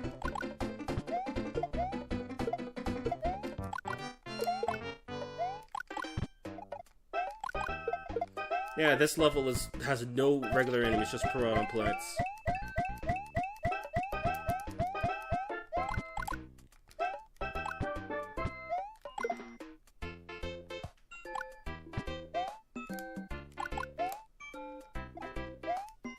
They don't jump high enough for my taste.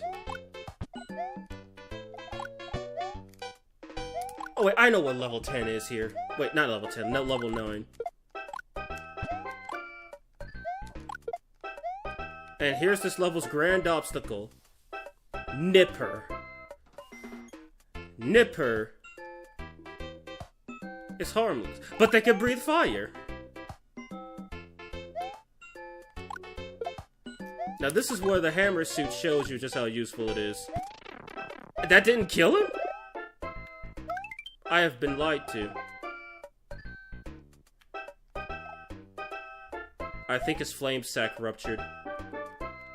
Oh no, he was just trying to fake me out. He's that kind of plant.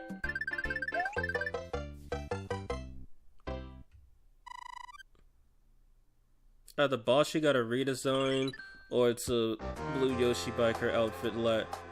But it would be disappointing, but cool reference, I guess.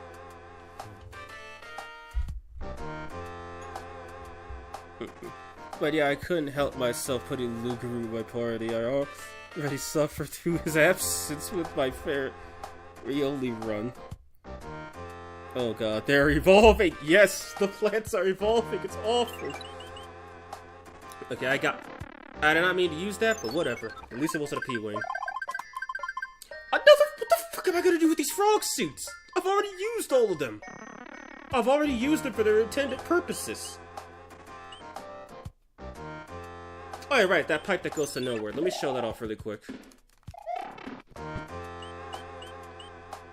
I'm right, I came from this one was blocked, so it should be this one, or I could be wrong.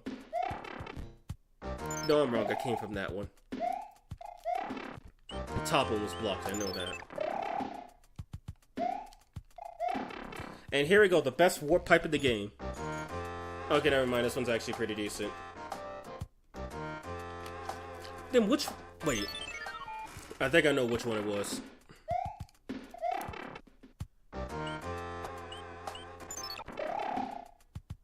I just want to show it, because I'm not going to get the chance to do it again. This random warp pipe right here, you take it, you're like, oh, where's it going to take me? Literally nowhere. It's like a ha-ha, you thought you could just come to the end of the world. Fool, you do not understand my power.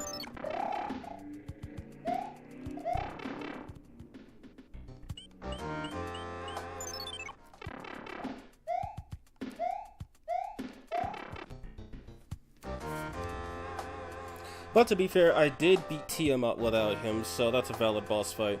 Also, in the demo outfits except for the characters, hoping that's just a demo thing. Hoping.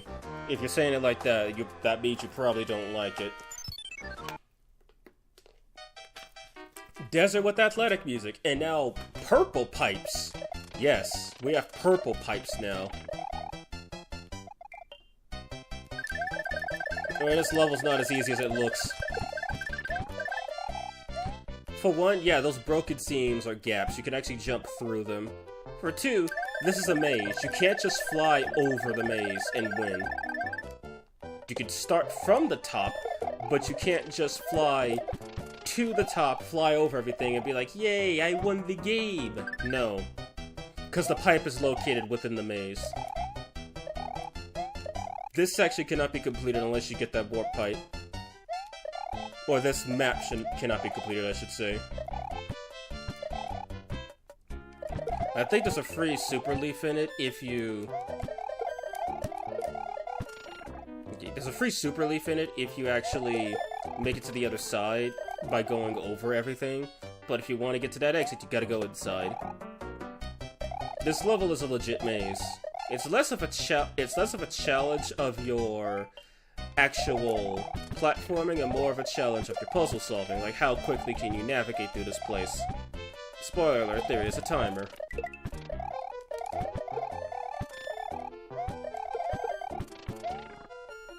And there we go, there's the pipe.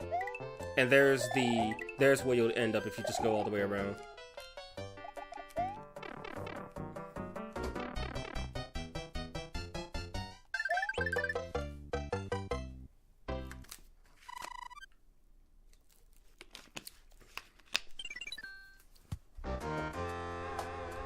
Okay, second to last fortress in the whole game. And it starts off with a doozy. I mean, at this point, you shouldn't be questioning how hard these get. The ice level was surprisingly not that hard. And the fortress before this was not actually a challenge. It's like, once you know what to do, there is no challenge. Trigger him.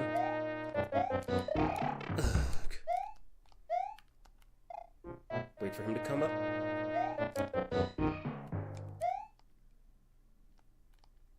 Nobody's home.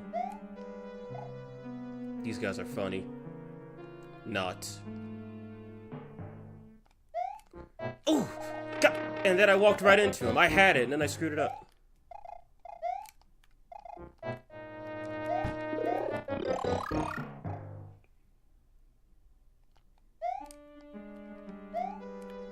Look at this one, gotta be quick. Then I have to use the pipe to get up here.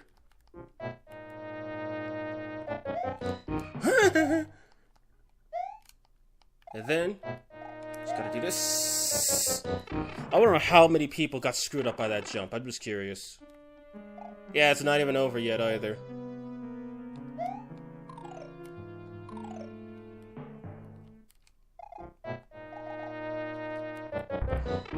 Did the fucking disc hit me? Are you serious? Alright, I guess I got one try at this fight.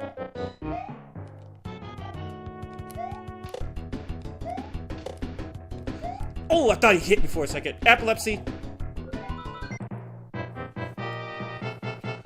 So like Dragon Ball Budokai Tenkaichi games, I'm gonna grind other demons on my completed save. There are some I want to try out, like Mad Gasser and more. Mad Gasser seems like a pretty decent ailment user. It's too bad he has Virus Carrier instead of Taboo, though. I think he'd be a better Taboo demon, where he just boosts ailment efficiency. You know what? I'm not gonna use these frog suits.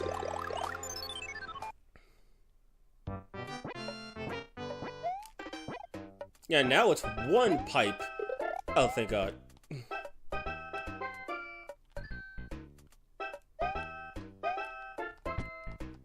A Koopa! And then I died.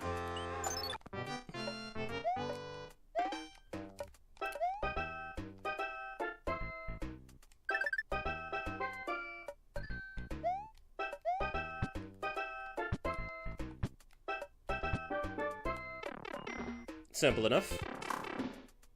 And all I get for this? A lousy super mushroom. So I'm gonna use that right the hell now. And then I'm gonna go all the way back to the start and run through those card games. Cause wait a minute, no. Go back up. I can take there's a shorter way I can get back. Since I unlocked that door.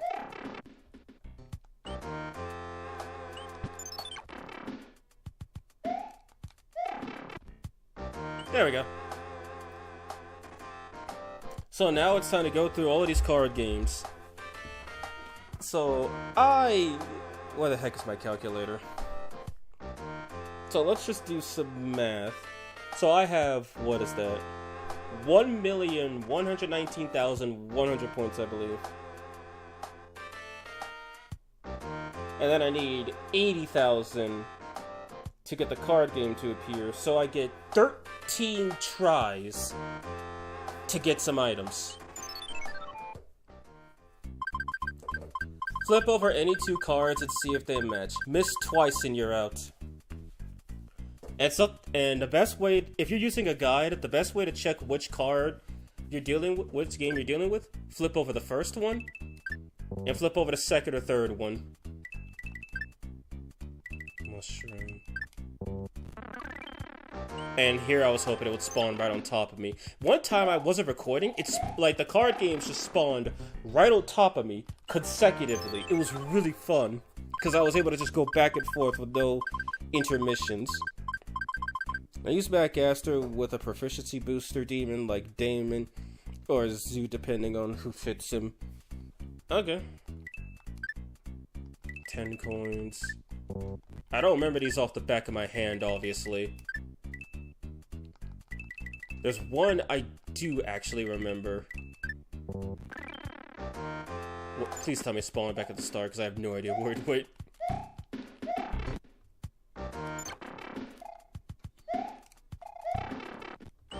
Oh no, it spawned at the pipe.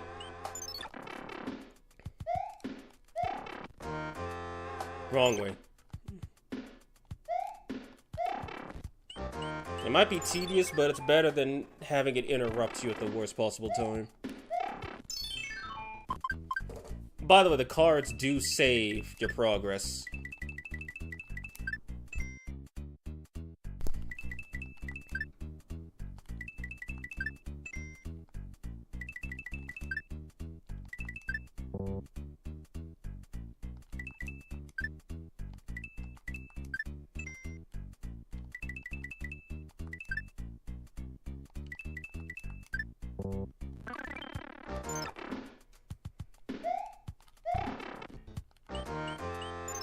And if I'm right, there's 7 patterns to this card game.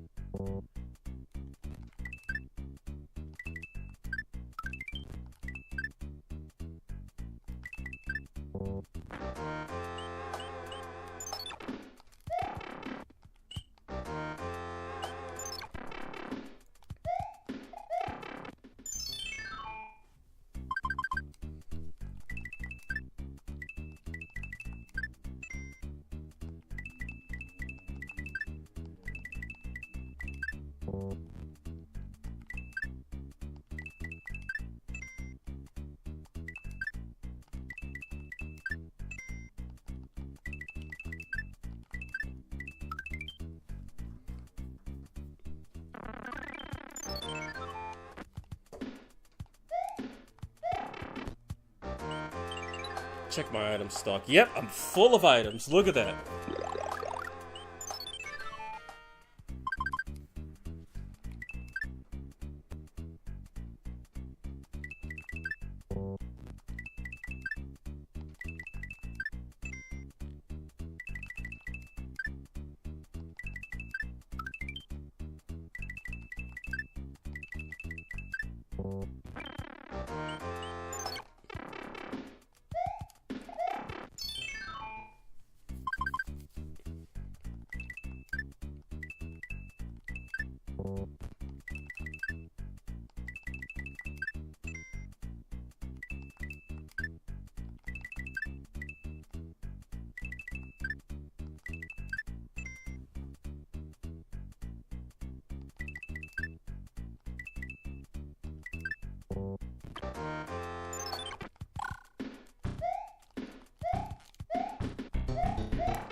God dang it, I forgot about that one.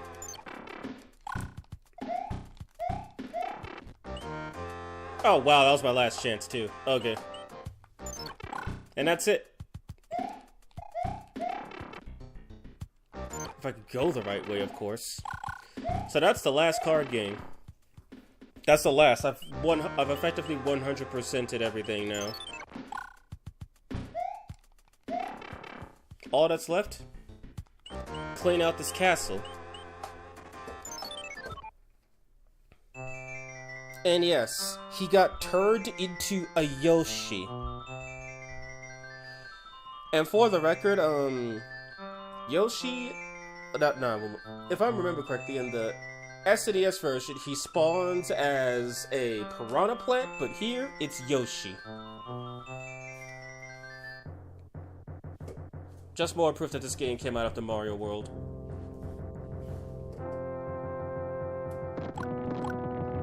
This is the hardest airship in the game. Because you do have to actually interact with those gears in one section to make a jump. I mean, you don't have to, but you'll die if you don't. So your hands are tied. Do you die, or do you keep moving?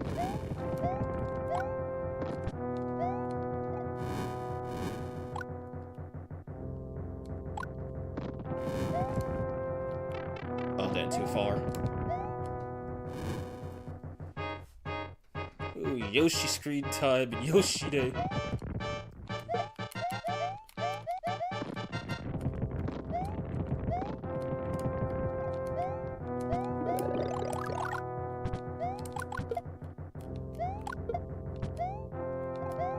Also, yeah, the airship theme. Not only were airships invented in this game, but that foreboding theme was also invented.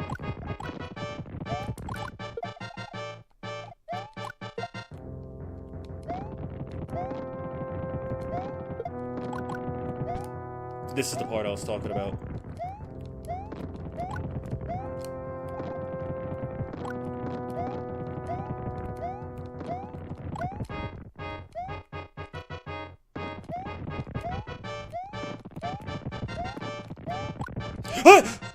I thought I didn't press it fast enough.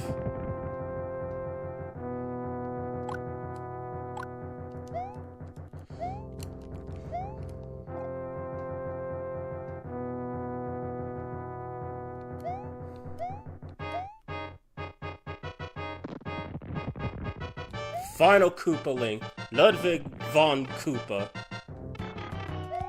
And he starts off with a stomp. Oh no. And that's the last of the Koopalings. We have saved all the worlds of the Mushroom Kingdom. Now we can return to Princess Peach's castle, get our reward. The one Mario game where Princess Peach doesn't get kidnapped. And look at this dude with the Viking hat.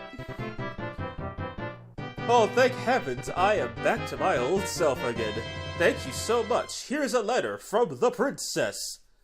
Oh, what has she got to say? Was she going to tell me to come back?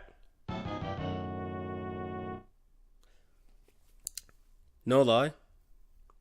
This gave me a freaking heart attack when I was a kid.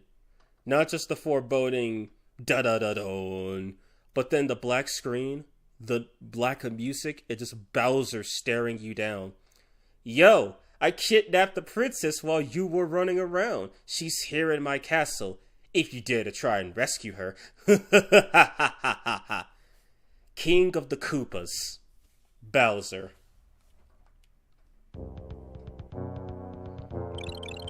And yeah, this is World 8. Fire, lava, brimstone. Looks like literal hell. Also, as I already said, if you use a whistle, you can't. Using whistles doesn't do anything here. It just takes you back to the. It just takes you back to the pipe.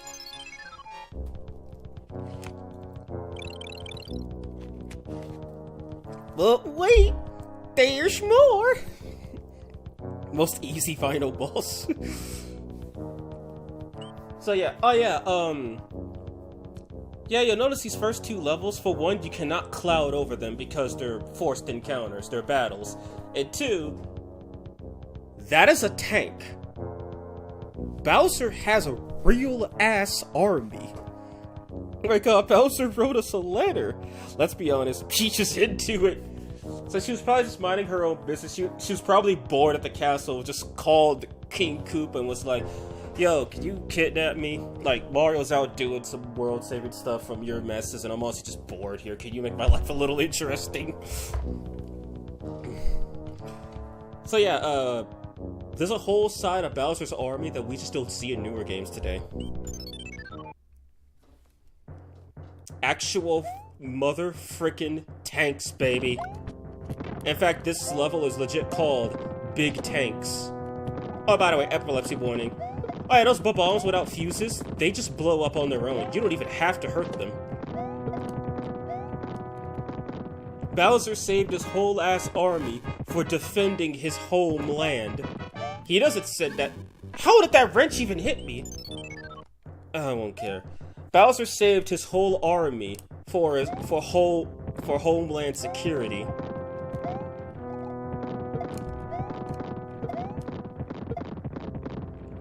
He doesn't send this stuff to go fight the princess. He sends the airships.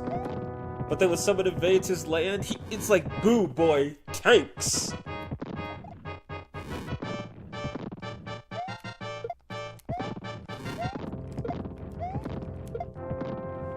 Like, look, like, really, these are real tanks. Like, look at the designs. They really are tanks.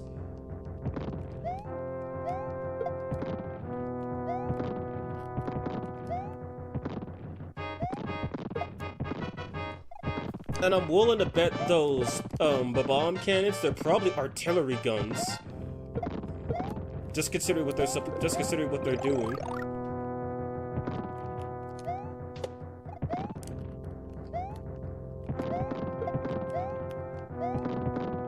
Or maybe they're just those are anti-personnel, like high explosive grenade launchers, and then the cannons would be the actual artilleries. Like the cannonballs are the artilleries, and then you have the anti-personnel grenade launchers, meaning Bowser is a frickin' war criminal in the making. And then look at this big chungus. The biggest chungus in Bowser's army. Oh, but it's not done yet. We also have armor. How the hell did that hit me? Armored personnel carriers. King Koopa mean business. This is the last brother fight in the game. Now, if I remember correctly, in the NES version, it keeps playing the music for the stage in there, which is actually a nicer touch in my opinion. Wonder who's Bowser's knowledge. Nobody got a girl. Peach is just a woman. I guess, yeah, considering how they're trying to write Peach as not having not having a romantic relationship with Mario, I'm guessing Mario's too vanilla for the princess. She wants to make, who knows, maybe she got kidnapped by Bowser for the first time, and that's when she realized, oh my god, I kinda like this. Like, why do you think Bowser blew up a whole universe to kidnap her? He wanted to go all out. Mario Galaxy reference. Anyway, time for a level skip.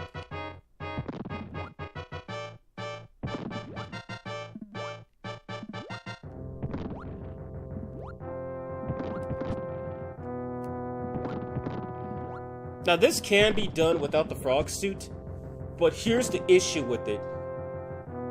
You are literally standing right above the death plane. If you aren't careful, you will fall down and die. Like, you will drown to death.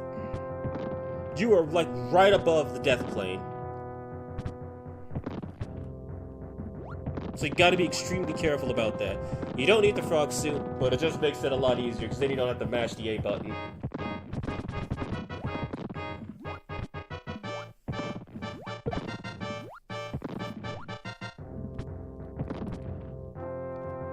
And then I know in the game, I think in the Game Boy Advance version, they actually lowered that edge to make it easier to get back up. Almost like they knew people did this. But here you need it like the right frame with the right speed, otherwise you're stuck.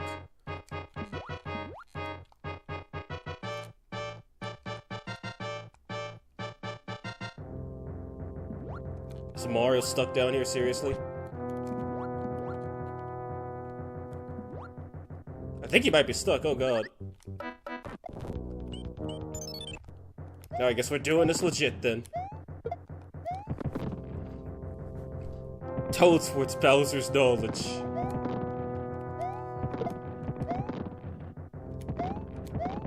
Wait a minute, how can Toadsworth be Bowser's knowledge? Neither of them are deities!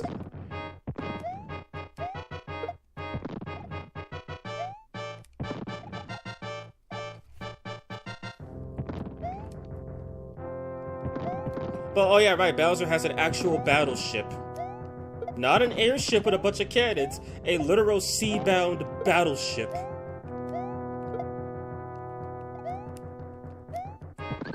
How did I hit him? You know, whatever, I need to use items. Because there's a few levels in the game that give you leaves.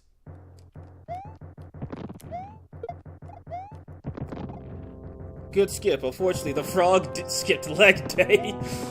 Yeah, because I know it's very much possible to get up there without the frog suit. But yeah, the frog skipped leg day. Good skip. Unfortunately, no legs.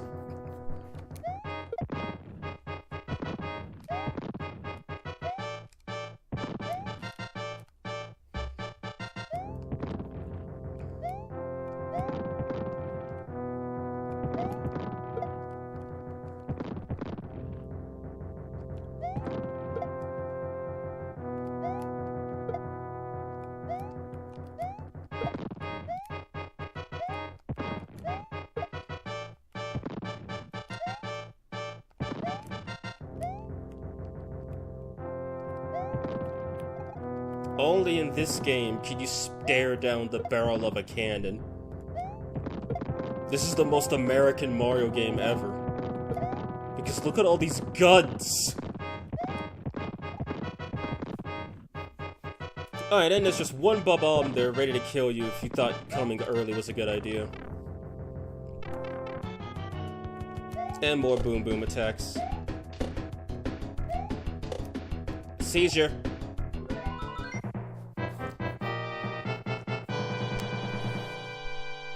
What if the frog suit had a tongue attack? Be kinda kinky. It'd also be kinda useful.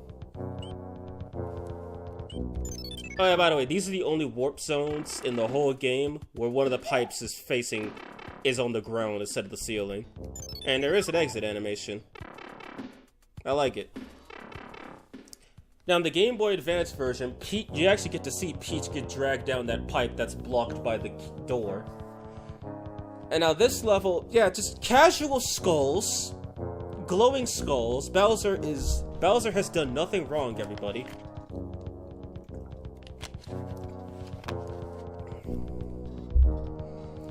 Now these three levels, there's three of them. Those two in the middle don't count. Just the middle, just the direct middle, and the two ends. These are called hand traps. Why? That's why, because if you step on them, there's a 50% chance that a hand will come out and grab you and drag you into the level. Well, also something people don't normally do. You can do those intentionally. Also, by the way, this is the only level in the game where you have the fortress background with that glowing effect from the lava, which looks so damn cool. But yeah, this is what I like to call Brothers Paradise. Because it's got all the brothers. The Boomerang brother, the Fire brother, the Hammer brother, and the Sledge brother. And that is the last time we will ever see them for the rest of the game. I'm not even kidding. But you get a leaf for completing it, so that's nice. I'm gonna put a star on because I need 2 more slots. Oh yeah, and you also get a seizure every time you get trapped.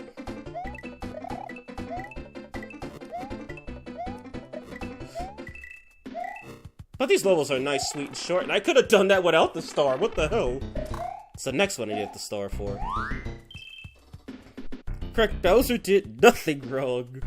Those are obviously from the Halloween store. The good guys win and the bad guys lose. That's controversial, Muno. How dare you? Rip all the brothers? Rip all the brothers. Use 1 more star. And you could go past it. But if I didn't do that, I would have showed you can also manually enter the levels if you want.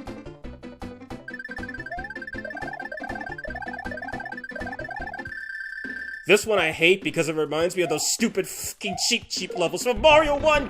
God, I hate these things! I almost died at the finish line.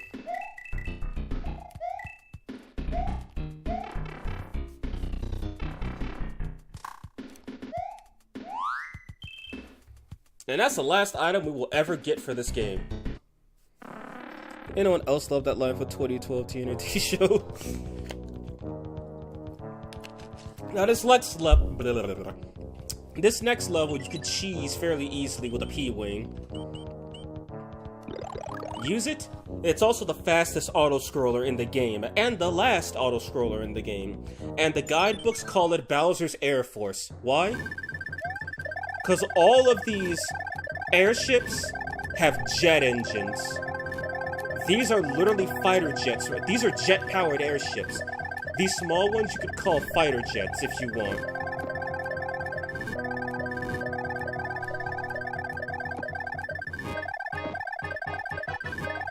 And yeah, it is a really fast auto-scroller. They even got a whole ass ammo crate to go with it. But yeah, guides recommend that you use a P-Wing for this level just to skip it. Obviously, it is doable without one, but it's much easier to just do it with a P-Wing. Which is why whenever I quote-unquote speedrun this game, I always complete World 1 first. Then I do the skip in World 2.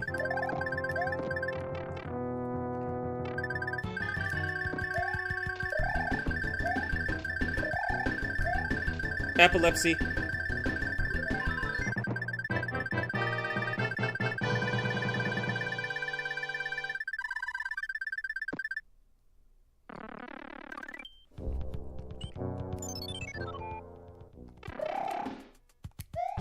Oh crap, I screwed it up.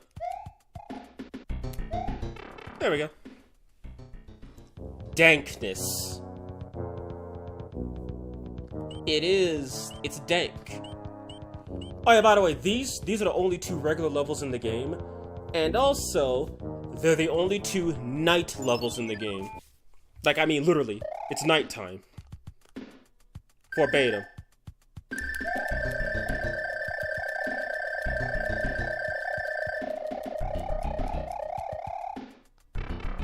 Also, this jungle background only appears on this level. Never appears anywhere else in the game. Oh, now you want to go all the way through. I recommend watching Rise of the TNT. It's really good, super underrated. Gets a lot of unfair hate. And then, this basically just skips the bullcrap. It sends you straight to the bullcrap. Yeah, now you have to do some precarious platforming. Using super jumps, no less. I did it. In one try, okay. But it's not over yet. Why did I just do that? Because I'm a fool! First try, baby. Could have been performed better. And that's the last level up we get. Bro, that's like the most popular. And now this next level is also pretty interesting. I'm being super liberal with items because I don't need them at this point.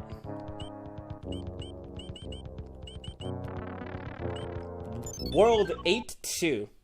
So I'm gonna save state right here. Because there's a couple things you could do. This is the only patch of quicksand in the game. Now I'm not gonna touch it yet.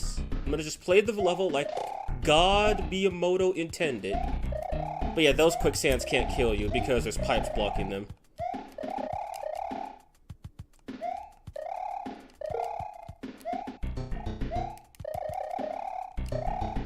Now watch this. Once I stop dealing with these oh, dang it. Let's stop dealing with these How at that? Guys, notice something? The sun! The sun is here in the middle of the night! Riddle me that one. The sun! At night! As I die. Okay, now I'll show you the quicksand. This quicksand hides bonuses. There's a pipe to the left and a pipe to the right. They both have a different bonus. This one houses a super leaf if you're Big Mario, and the other one houses coins. But they both take you to the same exit. Which is right after that jumping part with the sun chasing you. And my guess is that because you teleport so far ahead, it doesn't spawn the sun in, so it can't chase you. And that was clearly an intentional design choice. These games aren't necessarily known for being poorly designed.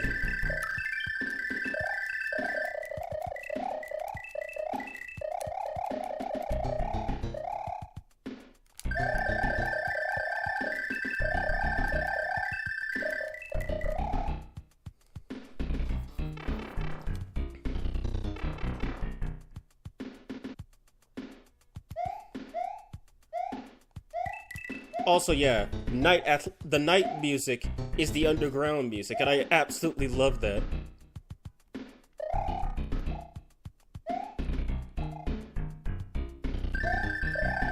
Screw platforming, I can fly. And that's the last star I'll be getting. And it's completely useless, it will just stay at the bottom forever.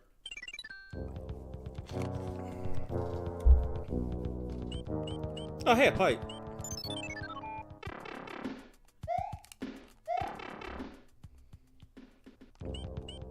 Yeah, these pipes are useless. They're just there to make you think you're going somewhere. This is the final fortress of the game, and it's easily the most confusing of them all. It's an actual maze, which you would really actually need to study a guide in order to navigate this place. In fact, there's 2 Boom Boom fights in this fortress, and I have no idea how to get to one of them.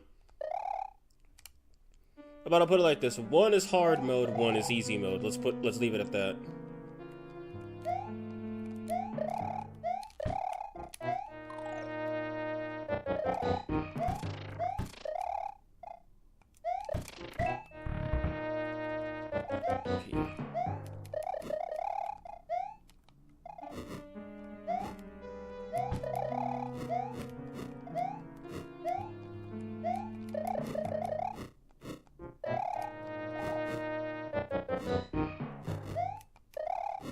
Hey! Dang it! Tripped up.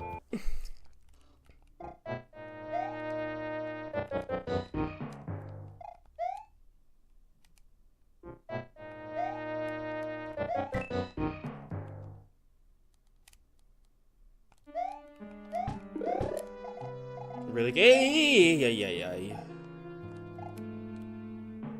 It's not coming back, is it? Nope.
Ay. I got leaves, use them.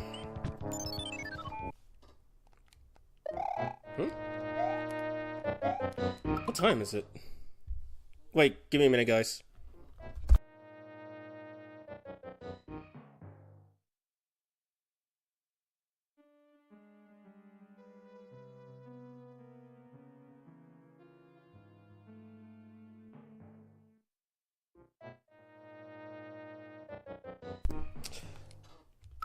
Sorry about that, guys. Roommate called. He's coming back with groceries, and I gotta go help him. But I told him I was still doing Mario, so he's like, "All right, cool. Just when you're done." As I screw the whole thing. Yeah, I deserve that one. Actually, I never tried using P-Wings on this level. I think. Let me see if it'll actually work, because I'm not about to lose another 10 lives on this level.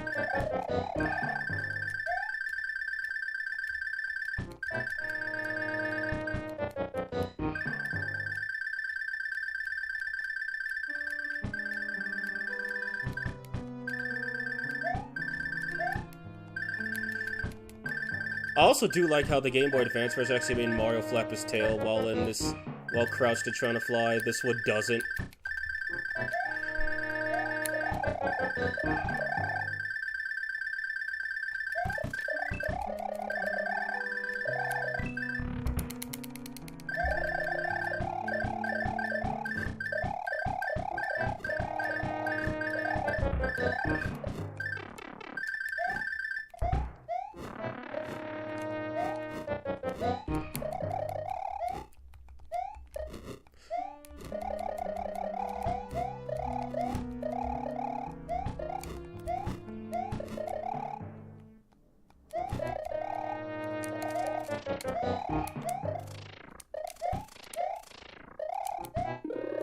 Oh!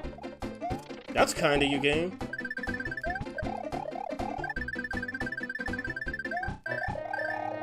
Now, if I'm right, I need a P-switch in order to get to one of the boss fights. There it is. There we go. Also, for some... Whoa! Wrong area. There it is! Whew, that was close. Also, yeah, for some reason, P-switches stop the conveyor belts. They truly are amalgamations of God.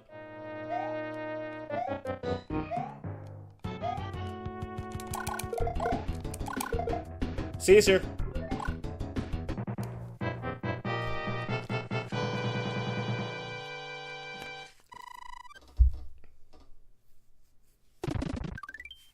Now, I think the Game Boy Advance version does show you that part opening up, but yeah, there we go. Wait, no, wrong part. That goes back to the other area, where the airships were and the hand traps. Anyway, here we go. See, even Bowser has mushrooms. Yeah, this is Bowser's inner walls. Something that you don't even see in the newer games. Koopa Castle, guarded by walls. The castle, like, this is his whole courtyard. Look, this is his whole courtyard, essentially, with the castle at the very end. And then this is the final tank level in the game. This is not called Big Tanks or Big Tanks 2 or something. No, according to the guide, Super Tanks. That's what this level is called, Super Tanks.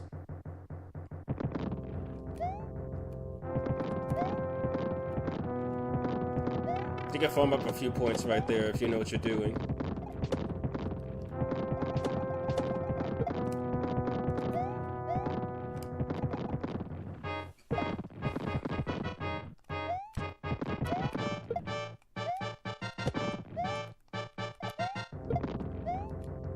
Oh yeah, and those things flying in the air, those aren't, you know, just tanks in the air or something. No, that's the bottom of an airship that's attacking you. You're always on top of these airships going inside, but no, now you're actually getting shot at from the undercarriage of the airships.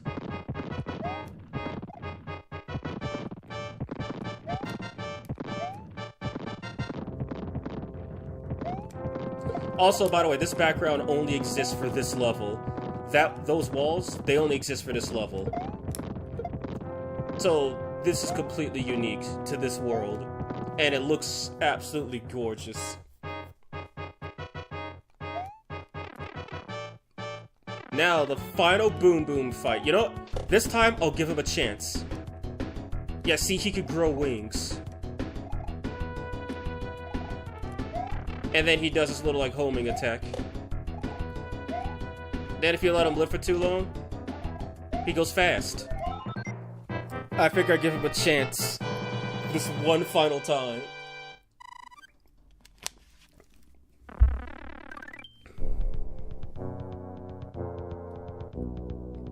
And now there's only one castle left.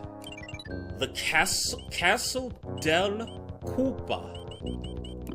Home to the one and only King Bowser Koopa. Yes, he cosplayed as Wario for a bit. And yeah, Bowser has lasers. What are you gonna say about it? Bowser's castle is a literal maze, but if you know exactly where to go, it's pretty easy.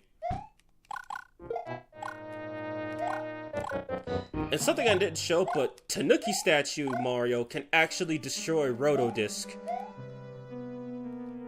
Which basically just removes a bunch of obstacles from a level that you kinda don't want to deal with in the first place. Yeah, oh shoot, final level indeed.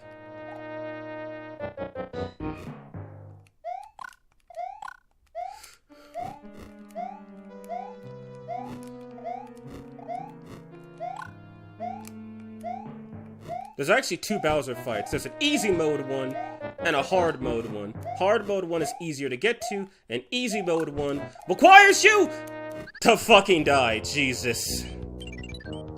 Not only did I screw up that jump, I literally fell to my doom. Last hammer suit, final try.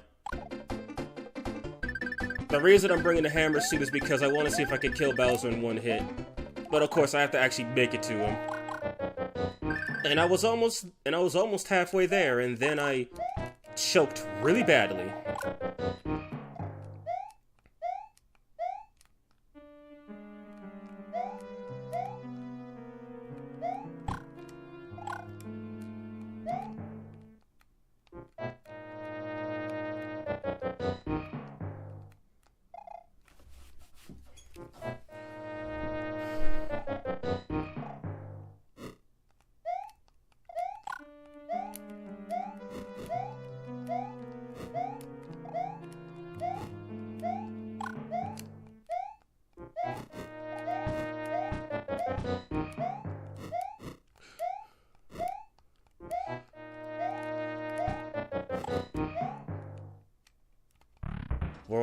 We're on the easy route now.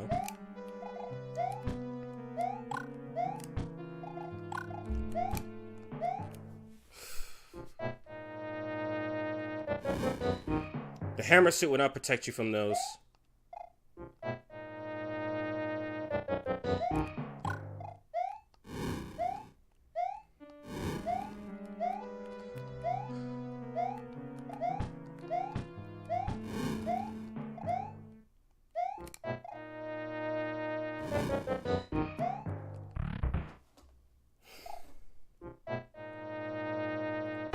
Here we go.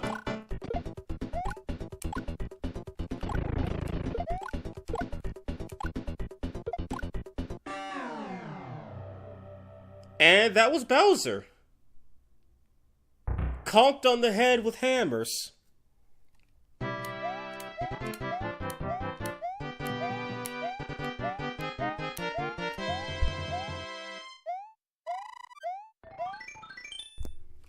Funny enough, if you actually defeat Bowser the proper way and make him fall to his doom, you can jump down that pit and die and have to redo the whole level again after getting to the freaking finish line.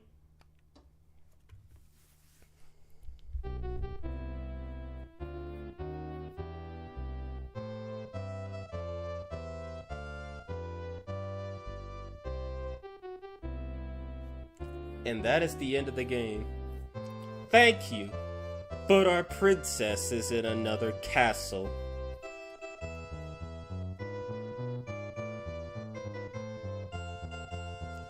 Nah, dang. Bye-bye.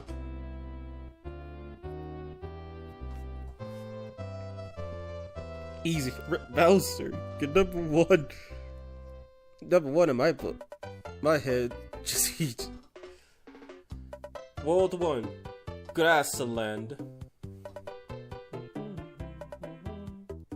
World 2, Desert Hills, or Desert Land.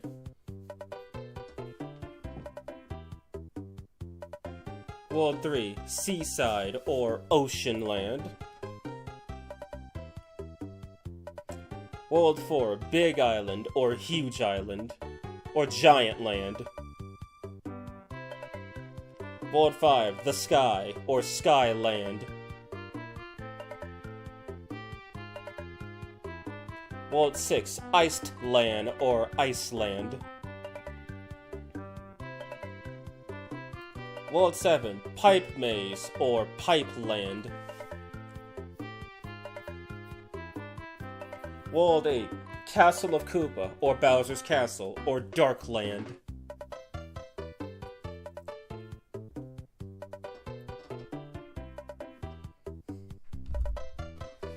So that was it. That was Super Mario Bros. 3. Again, I said I'm not perfect at this game, but hey, I'm still pretty darn good at it.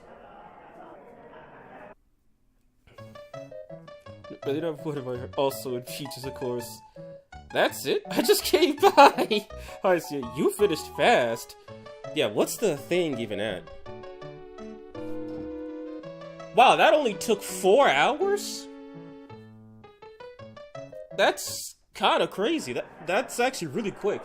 When I did my recordings for it, it took like 6 hours. But then again, outside of some mistakes I shouldn't have made early on, and some mistakes I wound up not making later on, I guess I just averaged out a lower time. I just got a personal best time in a 100% speedrun. GG's. Do not ask me to play this game, for I will not. This game is bullcrap, and I do not like it. One reason why. Is the demo gonna hit it? Yes, he is. 1, screw that mushroom. 2, screw these levels. 3, screw Super Mario Bros. 2. I'm not playing that game. It's awful. Where does that compare to a 100% speedrun? I'll bet the 100% is like... I'm gonna double check. But I get a feeling the 100% speedrun is like insanely quick.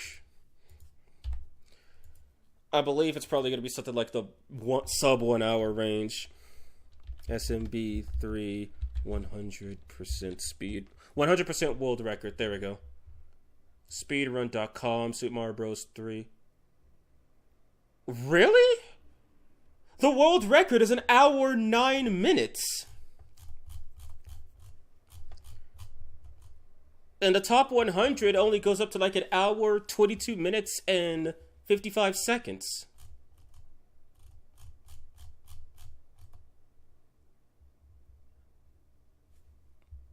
I need to clock how long it took me to beat that, because 189th place is 4 hours 14 minutes and 46 seconds, and I want to say I think I actually beat that.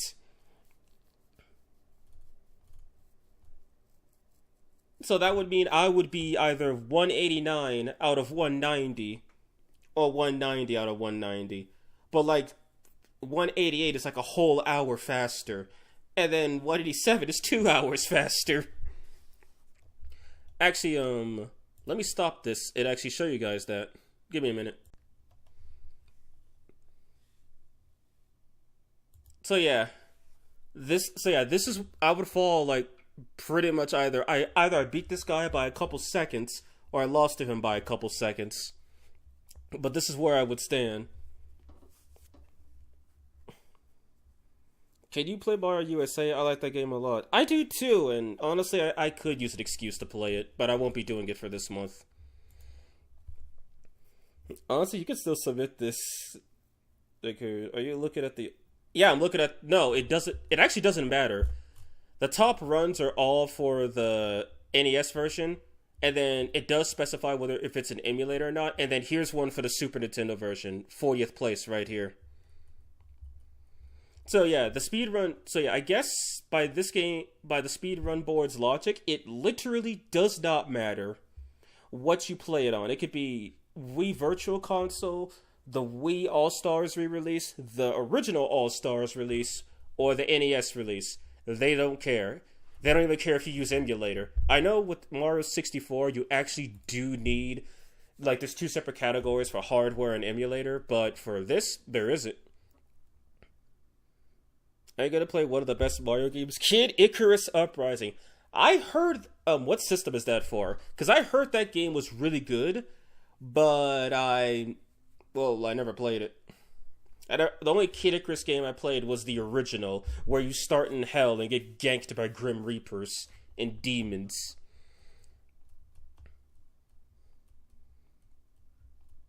So yeah, these are all the submissions. 3D... If I could go to a... I do have a few game stores around. If I could find a copy, I could just rip the ROM file and put it on my emulator. So, yeah, I could totally do that. I could totally do Kid Icarus Uprising. Would you play Radiant Dawn? Yes, it's only a matter of when, because I know a lot of people want. I know you guys really want to see me do Fire Emblem, and I really want to do Advance Wars. And last I checked, they're both made by the same company. Anyway, so now a little bit of bonus content, because I am gonna have to help my friend do some stuff. So I'll sadly have to pass on Majin Tensei, but I'll probably be doing that almost said next week. Yeah, next week. Next week I'm gonna do Majin Tensei. I still need to grind in Shin Megami Tensei 1, so I'll probably back that off until the week after. And then I'm going to do Need for Speed Hot Pursuit 2, which I might be able to do Shin Megami Tensei 1 that day or something else. I'll see. In the meantime, I also forgot that I promised you guys the randomizer, that I was going to do that after my stream yesterday. And one, a lot of us left. And two, I was dead tired and needed to go to sleep. So I'm going to do that today. I'm going to show you guys what the randomizer looks like, and we're going to go from there. We're going to create the God-born seed together. And it's going to be a true extreme randomizer. I really want to see you play Fire Emblem, not gonna lie. And also a Battle for Wentworth 2, low-key. The heck is Battle for Kung Fu Panda 2, my favorite Mario movie. Okay, let me disconnect this again. And we are back once more. Now, what the heck is Battle for Wentworth? Let me look that up really quick before I get to the randomizer. And as what you see before you is the randomizer.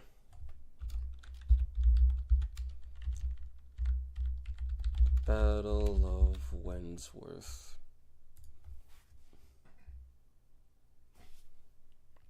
Is this an RTS?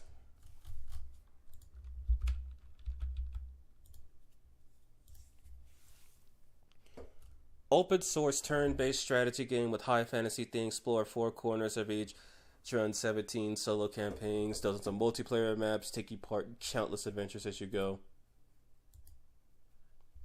You know, looking at this, it looks like Command and Conquer by the graphic settings. You know, that actually looks really interesting. I think I actually will check that out now that I see it. It looks kind of nice. My issue is how much does it cost? If it doesn't cost that much, I can just pick it up right now actually and play around with it.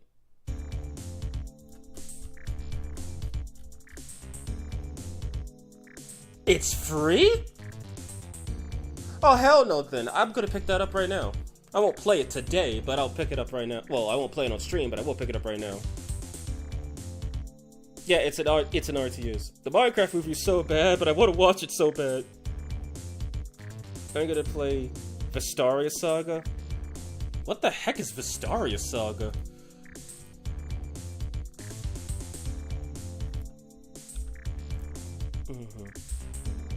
Vestaria Saga. Vestaria Saga 1 War Scions. Oh, it's an SRPG studio game. Was this the one made by the original Fire Emblem creator, or is this something else? Because one, I obviously recognize the UI and stuff. I recognize some of the assets, but yeah, no, legit. This actually straight up looks like I can still see that it's the SRPG studio, but it looks different enough to be distinct. Yes, it's by the original. How much does he want? 19 bucks? Oh, 20 bucks? Okay, I'll put that on my wish list. But I will be checking out Battle for Wentworth. It seems interesting. Especially if I can mod it. If I can mod it, I bet your rear ends you're gonna see it at some point. Whoa, whoa, whoa, whoa, slow down. I'm not... Why is it playing the ads? Anyway. Back up to the point. So... Here, we have the randomizer's HUD. Which... For all of you who saw the first part of the randomizer of the first episode of the 7-part series, yeah, I didn't full screen the randomizer, so I did actually see that there were other options down there for demons, bosses, and others. So, whoops-a-daisy, my fault. No need to play it. Please ignore that I already owned the game. Oh, don't worry, Smiley. You sound just like me with that comment. Yeah, so that game shows how good SRPG Studio did. I showed you guys something pretty interesting, but an actual developer like him with a pedigree in SRPGs, that's where you should be looking for why SRPG Studio was so good. This is a crafting table. Is that actually a quote from the movie?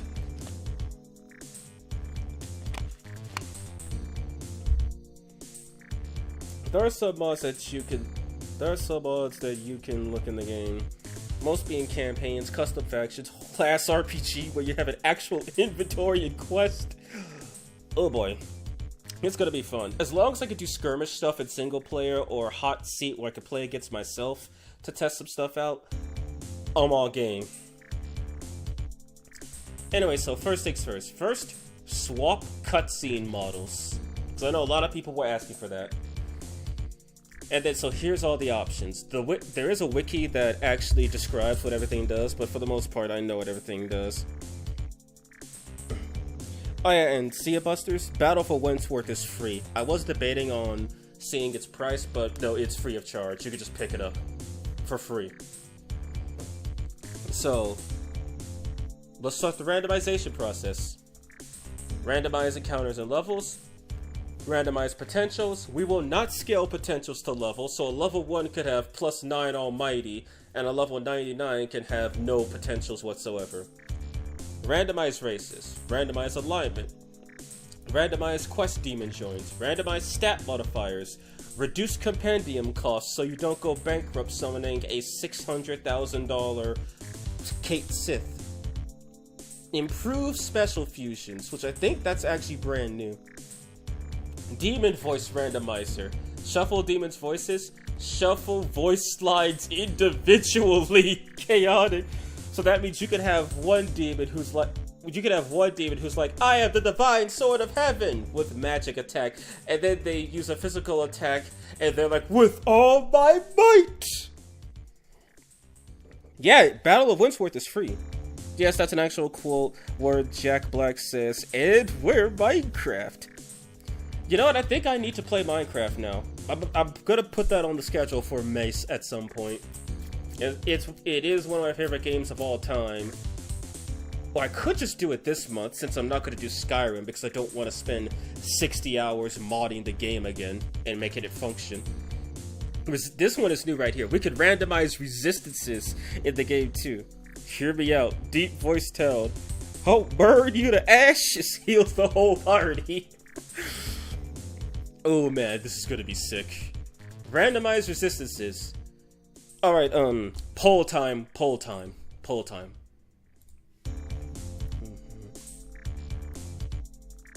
Start poll. High-pitched Yakumo. Well, maybe Yakumo will sound like Numa and Gabriel at the same time.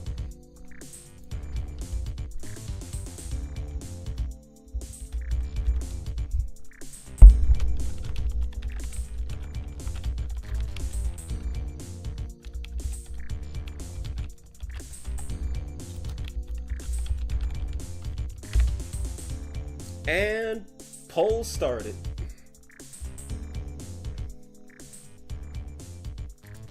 In the meantime, I'll be going over the other stuff. So let's see. Diversify resistances. Weigh resistances by potential. Nah. +9 fire potential with no fire immunity. Or -9 physical with repel physical. Scale physical resistance to level. Nah, we don't need that. Scale mental resistance to level. Nah, we don't need that either.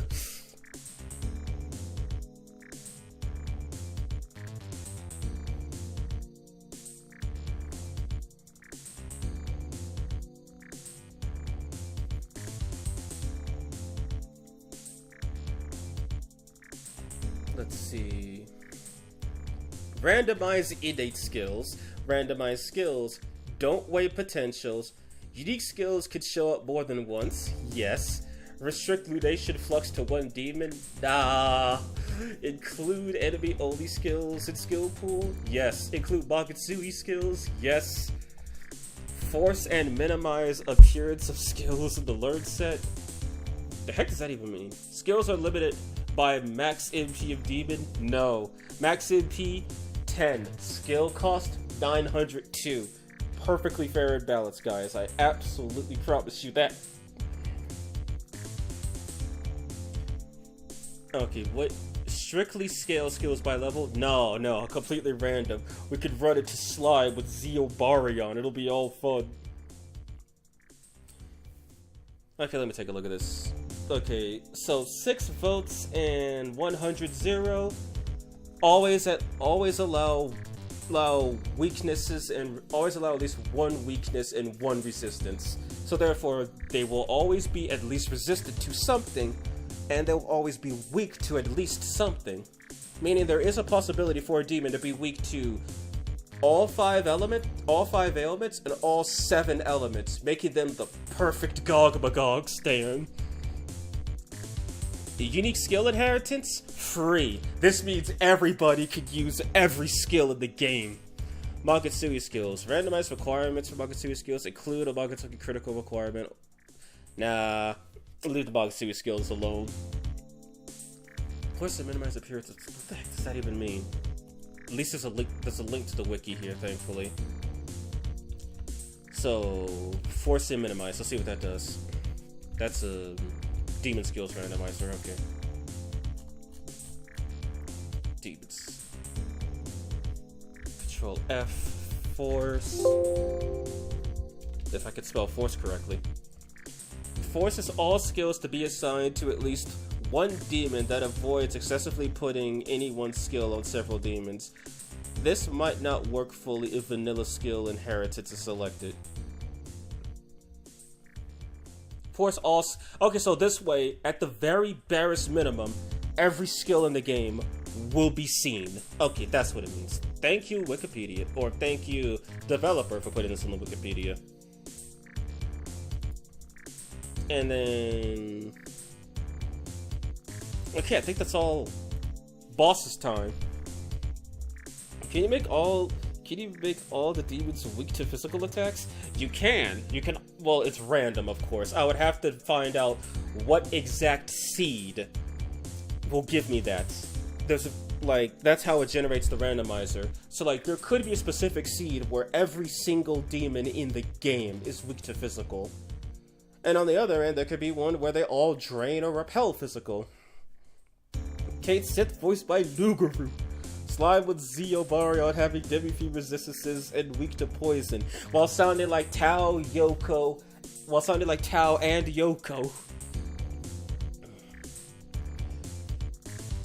Okay, have you seen the SMT-inspired AI art from the game Gakkyu Makio? If that's the Kaneko game, then no. Alright, boss time. What do we got? Vanilla bosses, randomize normal bosses with all bosses. Absence bosses, randomize with all bosses. Punishing foes, randomize with all bosses. Super, randomize with all bosses. Mini, randomize with all bosses. Music, random. Boss settings. Scale bosses damage to check. Bosses press turns match check. Nah. Random Lucifer, yes. No story boss ambush until after Hydra. I have no idea what that is. I need to check that out.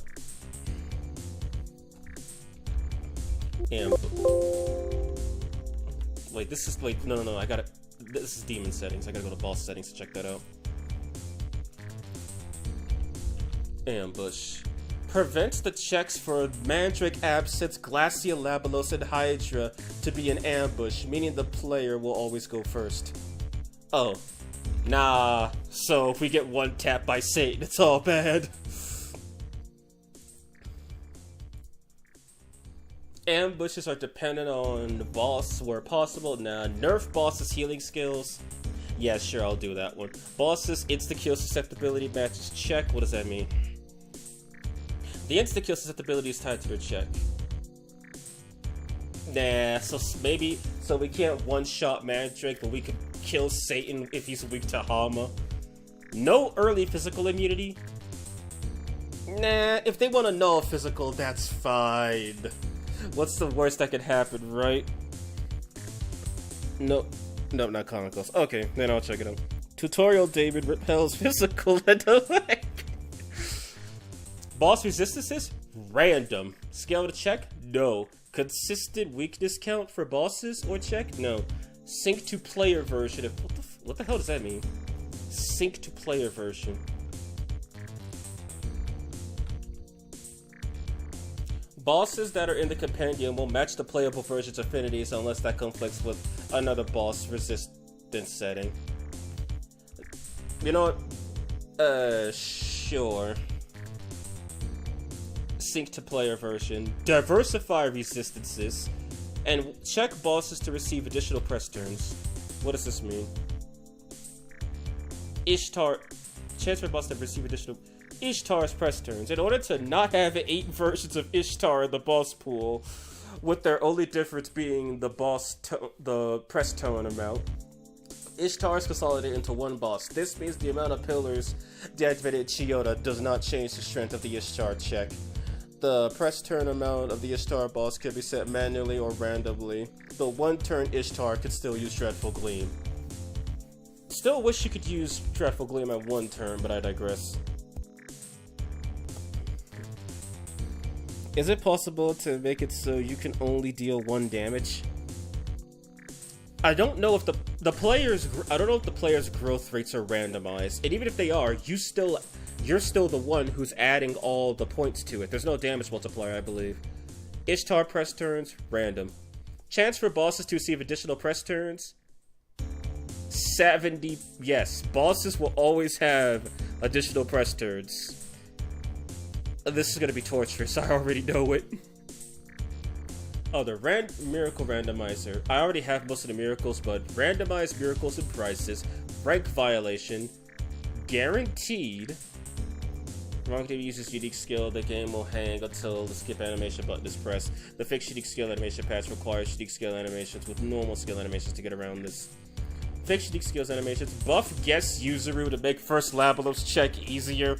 Unlock all fusions from the start. EXP multiplier. Double, because that's just really cool. Chance for basic enemies to receive extra press turns. Guaranteed. Miracles to guarantee early. Yes, all of them.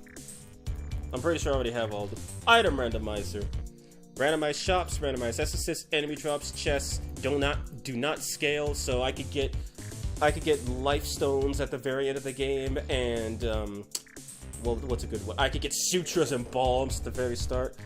Randomized Mimon, randomized missions, randomized NPC, combined unique item pools, includes Tsukiyomi as a gift, but I already have it, so it doesn't matter. Randomized navigator stats, navigator model swaps.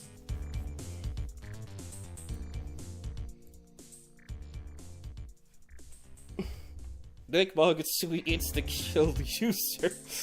Can you beat SMT5 with every defense having Demi feeds resistances?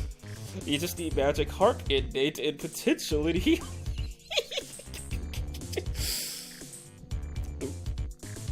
Yeah, believe it or not, Smiley, in the Sempiternal Vengeance mod, the author had to modify Dagda's magic harp because he gave him support potential since he learns Luster Candy by default. And by doing that, if Dagda used Luster Candy on you, there was a 30% chance you instantly died. Meaning he could buff you and then you get a game over because he killed you. He rolled instant death. Or he could just put your whole party to sleep. Think Black Maria, but with no actual benefit. Yes, Navigator Model Swaps, please, let's see if we're lucky to have our favorite demons navigating.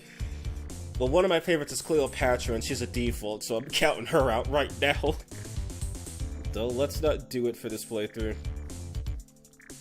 Randomized Mimons, what does that mean? It means basically when you collect a certain amount of Mimon, when you get a reward, the reward itself is randomized. Wait, wasn't there a cutscene swap as well? That's already ticked. That's right here. Wait, cutscene swap? As in, like, swap cutscene, like, play the wrong cutscene, right? I see a cutscene model swap, but I don't see cutscene swap. Guess Yuzuru's level 99. My goodness.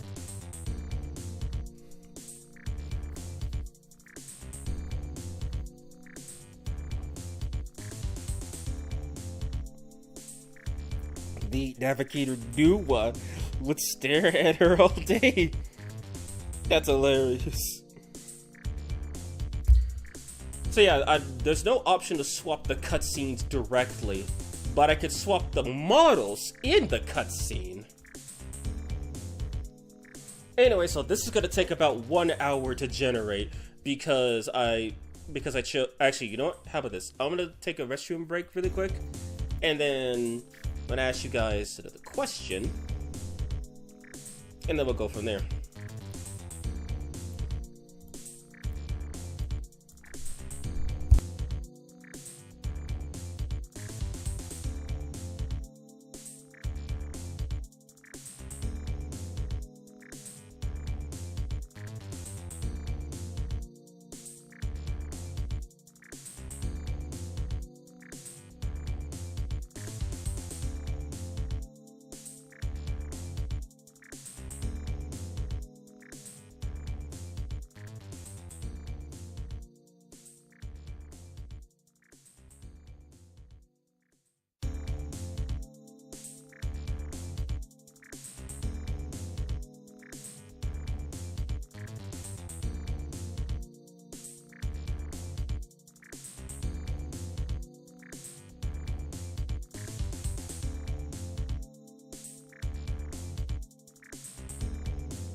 You begin the game and you're about to put your name, Cud Chaos, envelop the world. Oh, my bad, I meant the other things. So. Cutscenes swap with Shrek movie if that's possible. 7-0, okay. 8-0, okay.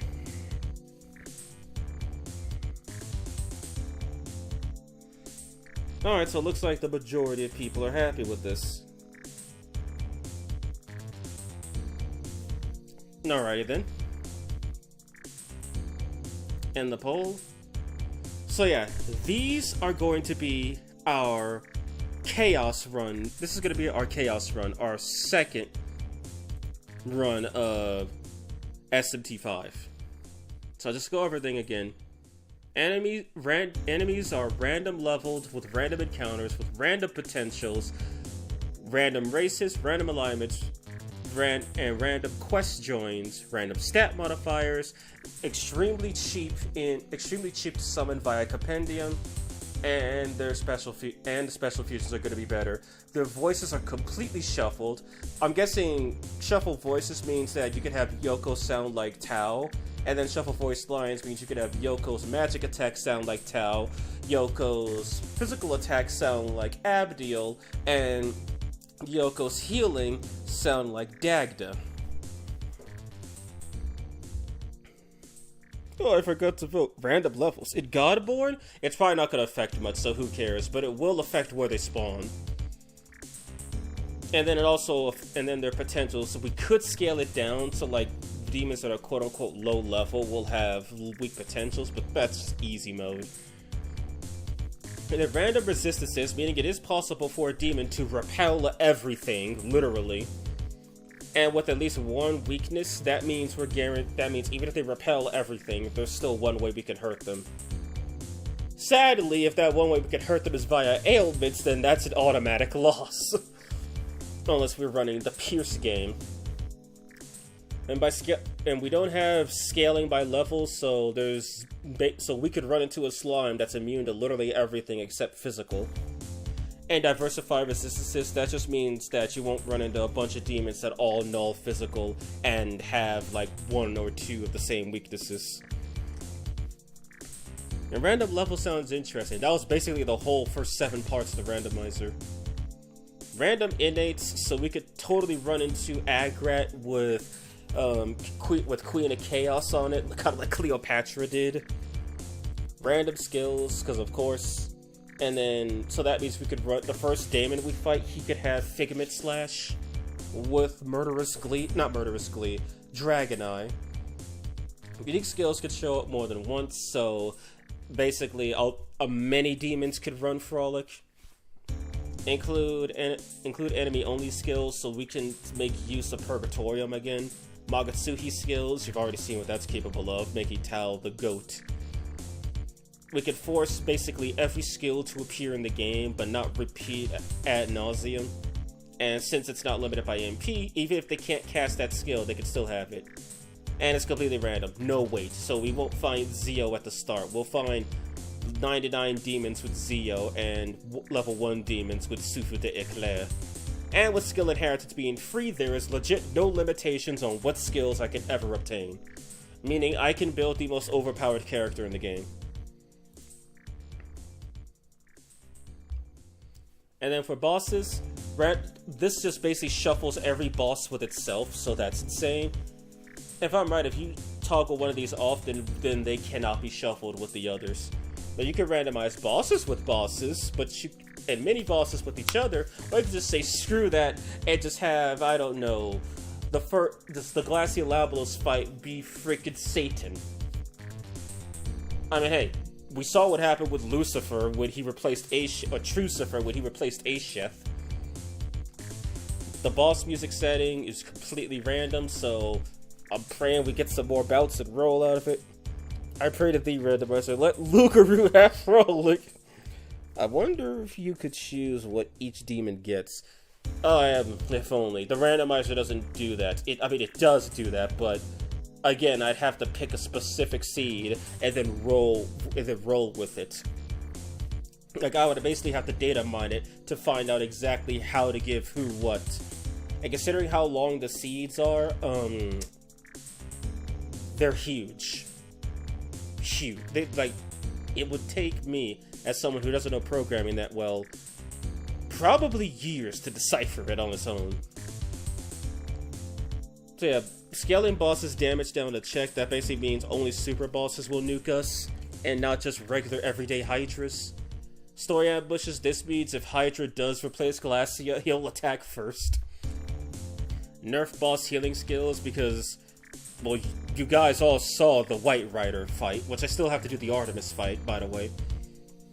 Boss insta-kill, basically this just randomizes their insta-kill, meaning we could totally insta-kill Masakato with light and dark magic if we're lucky. Some of them will not have a resistance, some of them will be completely immune. And early game physical immunity means we could just run into Damon and he has repel physical and the game ends right there.